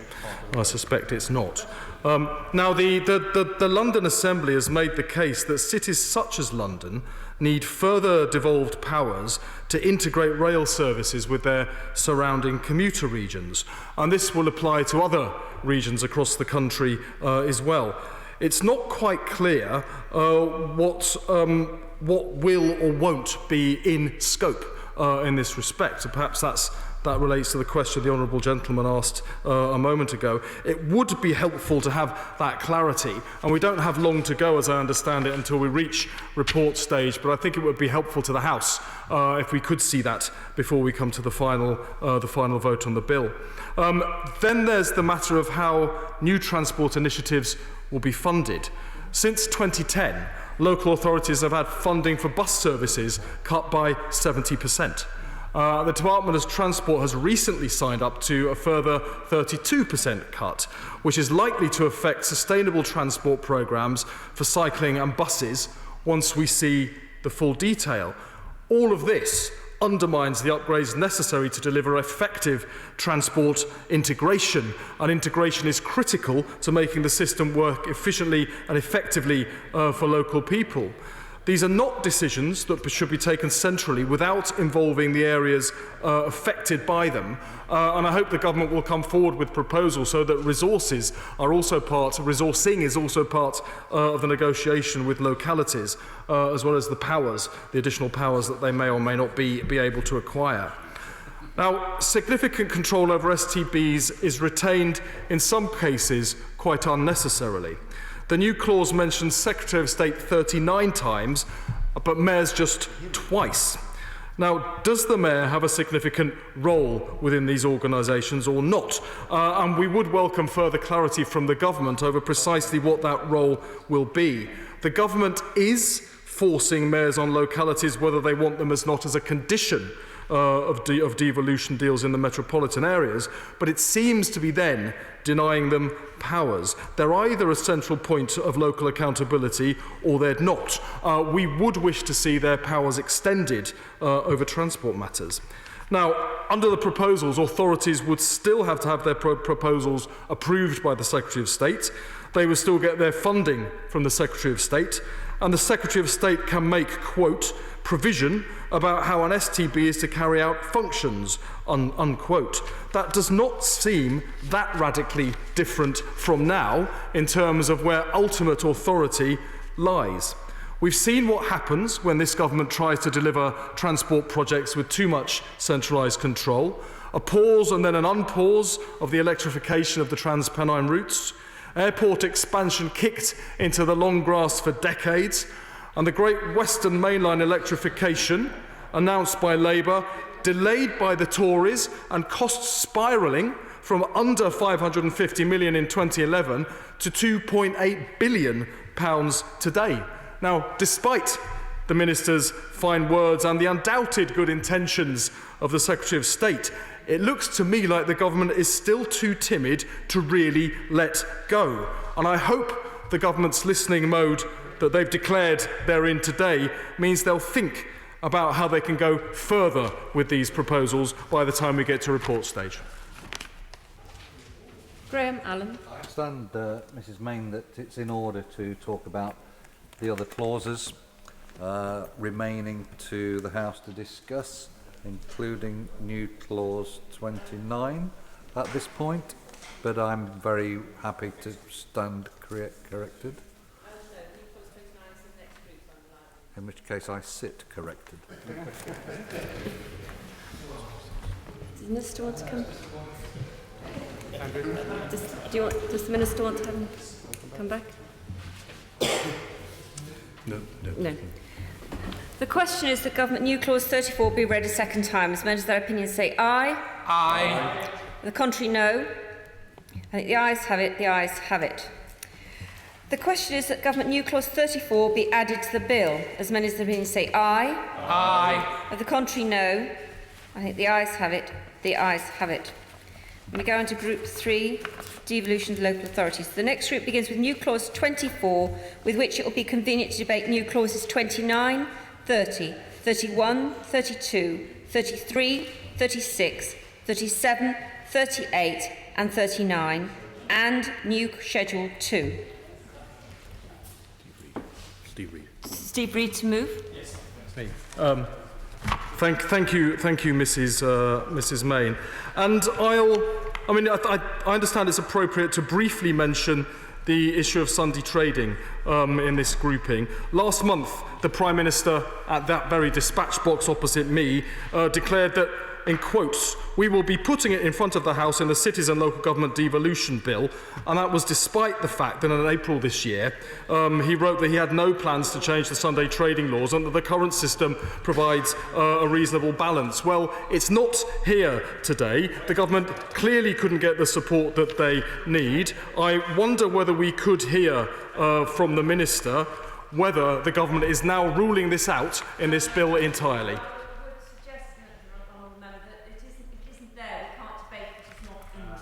Absolutely. I mean, the Minister was courteous enough to respond to a point on this earlier in the debate, and it would be helpful to know that they're not proposing to bring it back at report stage when that happens next week. Thank you very much, Madam Chairman.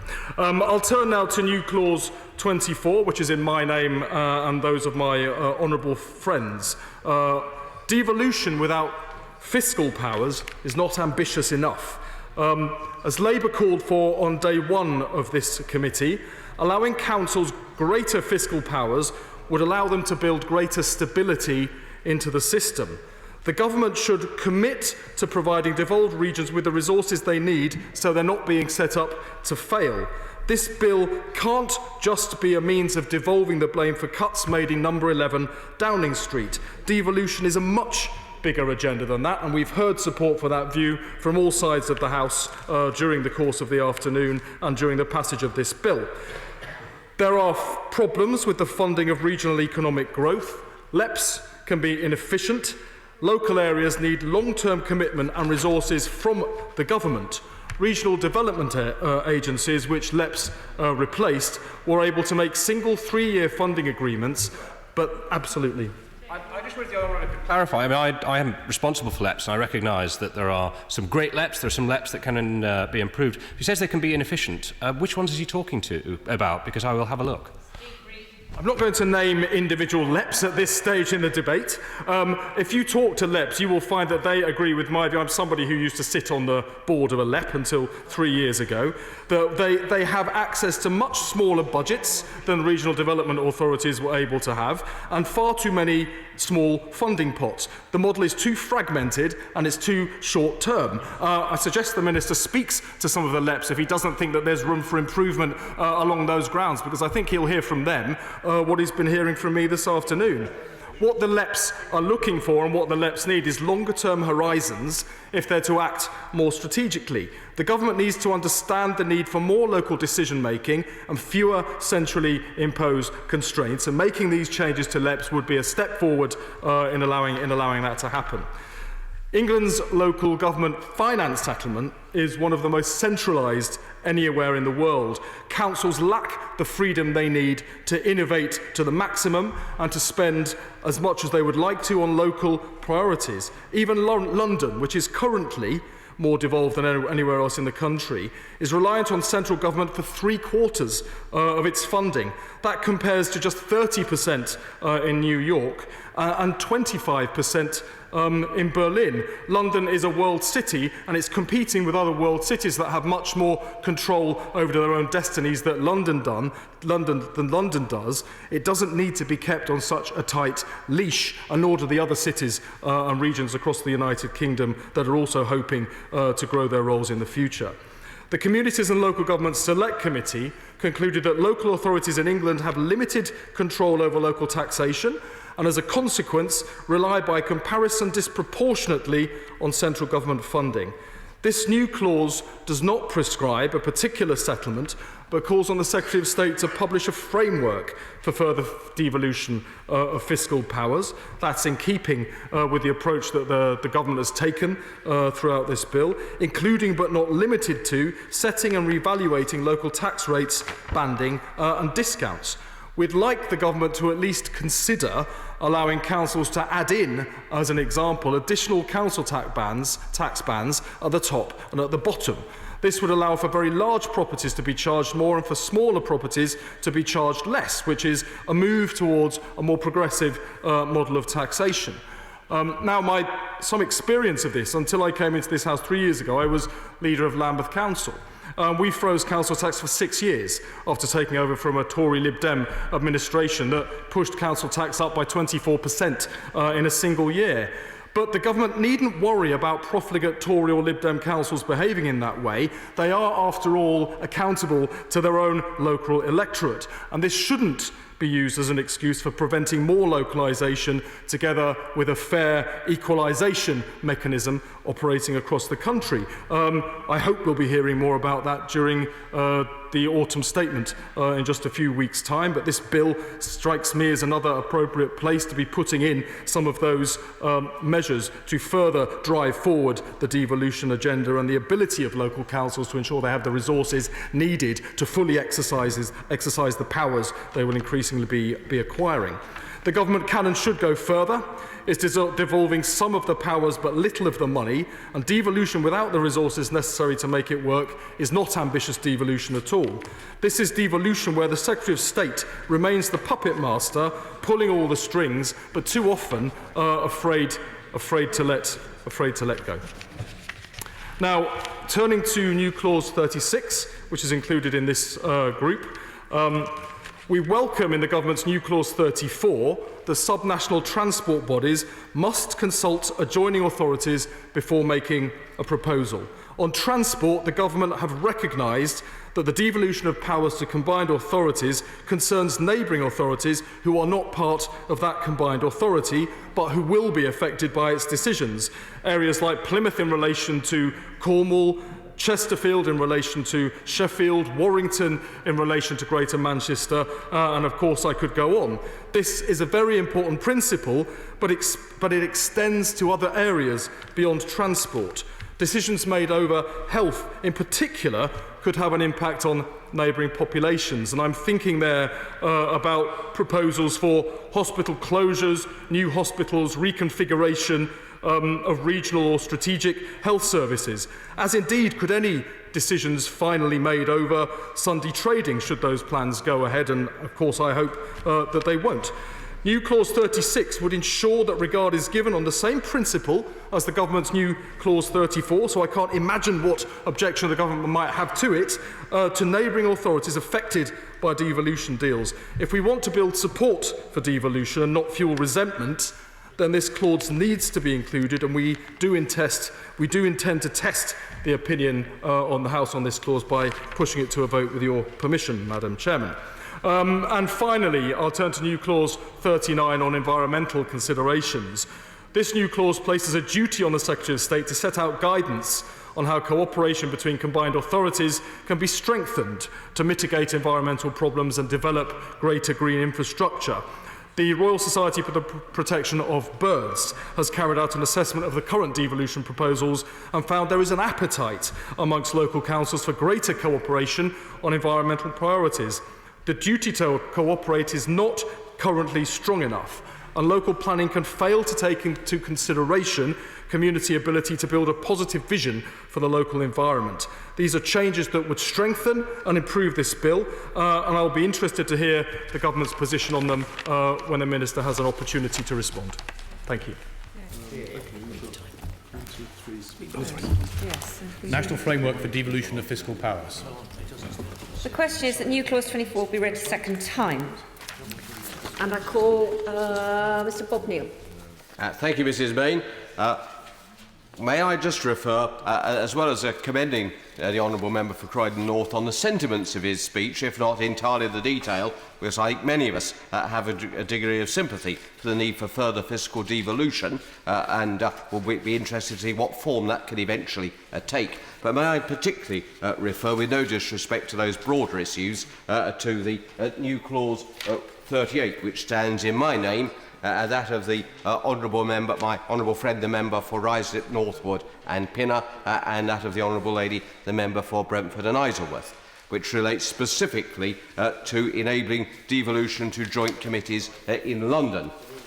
That may sound technical, but it's actually important. And I stress that it's signed by the three of us on a cross-party basis, and is in fact supported by the cross-party all-parliamentary party group on London, and supported by both London councils on a cross-party basis and by the Mayor of London. So this is a London ask, if I can put it this way, to the government. And the purpose of it, Mrs Main, is essentially this. It's sometimes thought, as certainly I, and I know a number of honourable members and right honourable members from both sides of the House said during the second reading debate, sometimes thought that devolution in London is job done. Well, it's not. There remains more work to do around devolution in London. The government recognises that. There's already been discussion about potential means of devolution to the Mayor and to the London boroughs. But the purpose of this amendment is to probe the government's thinking a little, and I'll be interested to see the Minister's response on it, in terms of precisely what the legislative framework is that's required to achieve a devolution both to the Mayor and to the London boroughs, either for all of London in some cases, or specifically, as is allowed for here, to particular parts of London. So we've been talking about the various devolution deals. I was delighted to see the two announced today. And of course, they are very important, and they rightly vary from place to place. Well, the same applies to London. London, by its very nature and size, is infinitely bigger than any other city and any other potential devolution deal. And for that reason, although with the directly elected Mayor and the Greater London Authority, it was first to have a form of devolution of the kind which is envisaged by the government, which I think we welcome being rolled out elsewhere, its very nature and complexity does mean that it has different governance arrangements. And in particular, we have to recognise the role of the 32 London boroughs far more than in any other proposed combined mayoral authority, and also the role, to the moment, of the London Assembly as well within that. I'll happily give way to my honourable friend. Honourable friend for giving way. I know he's talking specifically about London, but as the devolution deal goes through, is this not also going to need to be reflected in the broader picture, for example, where you have a mayor perhaps of Oxfordshire and a whole number of combined authorities? My honourable friend makes an entirely fair point, and I recognise his long experience in local government and his interest in the matter throughout his time in this House. It is perfectly true that we have to look at the situation in the Shire counties, particularly where there are two-tier arrangements, because I very much hope that we will see county devolution deals as well, because the strategic counties of England are just as much potential economic drivers as our great cities. But we will need, again, particularly tailored governance arrangements to recognise the two-tier nature there, and a two-tier nature which, I might add, differs in terms of competence from that within the London boroughs or the metropolitan authorities. Happily give way. Thank you for giving way. May I associate myself with the very welcome proposals being made by my fellow co-chair of the all-party parliamentary group for London. The complexity of London's governance means it will be difficult for further devolution to happen if proposals that, like the ones that are being put forward now, are not accepted by the government. And I do endorse the view that's being expressed, and I do hope that the government will listen to this as a means of promoting further sensible devolution in London. Well, I'm very grateful to the honourable gentleman for his support for this clause, and I hope that the Minister will therefore take heart in the fact that any text, because I don't pretend this is intended to be a definitive text, anything that is brought forward by the government is likely to enjoy cross-party support and therefore not likely to impede the progress of the bill in any way, but will enhance the opportunity for devolution deals within London as a whole. Let me come therefore to the specific issues which the text of the amendment seeks to deal with. And that's this. Subsection 1, Mrs Bain, would provide for a joint committee of London councils or of London councils and the mayor to be able to request in writing to the Secretary of State for arrangements to be made for the delegation of a function that's carried out currently by a minister or a government department to that committee. That illustrates, of course, the key bit of this. This is a voluntary ask. It is bottom-up devolution. It's where London government has achieved a consensus in a particular area and then wishes to make a request to central government for power to be handed down. And that, of course, that might reasonably include specific arrangements entered into for the discharge of particular functions, or perhaps for a particular geography as well. Because it's worth bearing in mind, I know the Minister knows this, but of course London by its size and complexity has different economies in different areas, very distinct sets of identities. The issues that we face in South East London, where there are some 4 London boroughs which were once part of Kent, have different issues around our labour markets, around our transport infrastructure, around our housing markets, to those in central London, or indeed to those in East London, which are dominated by the development potential of the Thames Gateway, or those in West London, where you have the old Middlesex Railway, former railway, the industrial complex, and now very much Heathrow and the impacts of Silicon Valley outside the London boundary. So there will be potentially different asks from different arrangements within London. And because of the division of power between the London boroughs and the mayor, in most cases, but not necessarily all, there's likely to be an involvement of the 2 tiers. So the heart of the bill at subsection 1 makes arrangements for that. We think that this will give sufficient scope for these matters to be agreed. And subsection 2 provides that that voluntary joint committee can make its own provisions as necessary in relation to voting powers, its executive arrangements and so on, and the voting powers includes, of course, the protection of minority interests amongst the constituent parties. That's necessary because we had considered would existing provisions under the 1972 local government, which I'm sure everyone in the chamber this evening is well familiar with and, of course, reads on a daily basis, would those provisions be adequate to determine this? It seems, though, looking at case law, that the courts have indicated that the 72 Act provisions have to be construed in such a way as to provide for binding decisions only to be taken on the basis of a simple majority. Now, if that be the case, we would need a legislative provision to entrench the position of some qualified majority to give protection to minority interests within the broader devolution arrangement.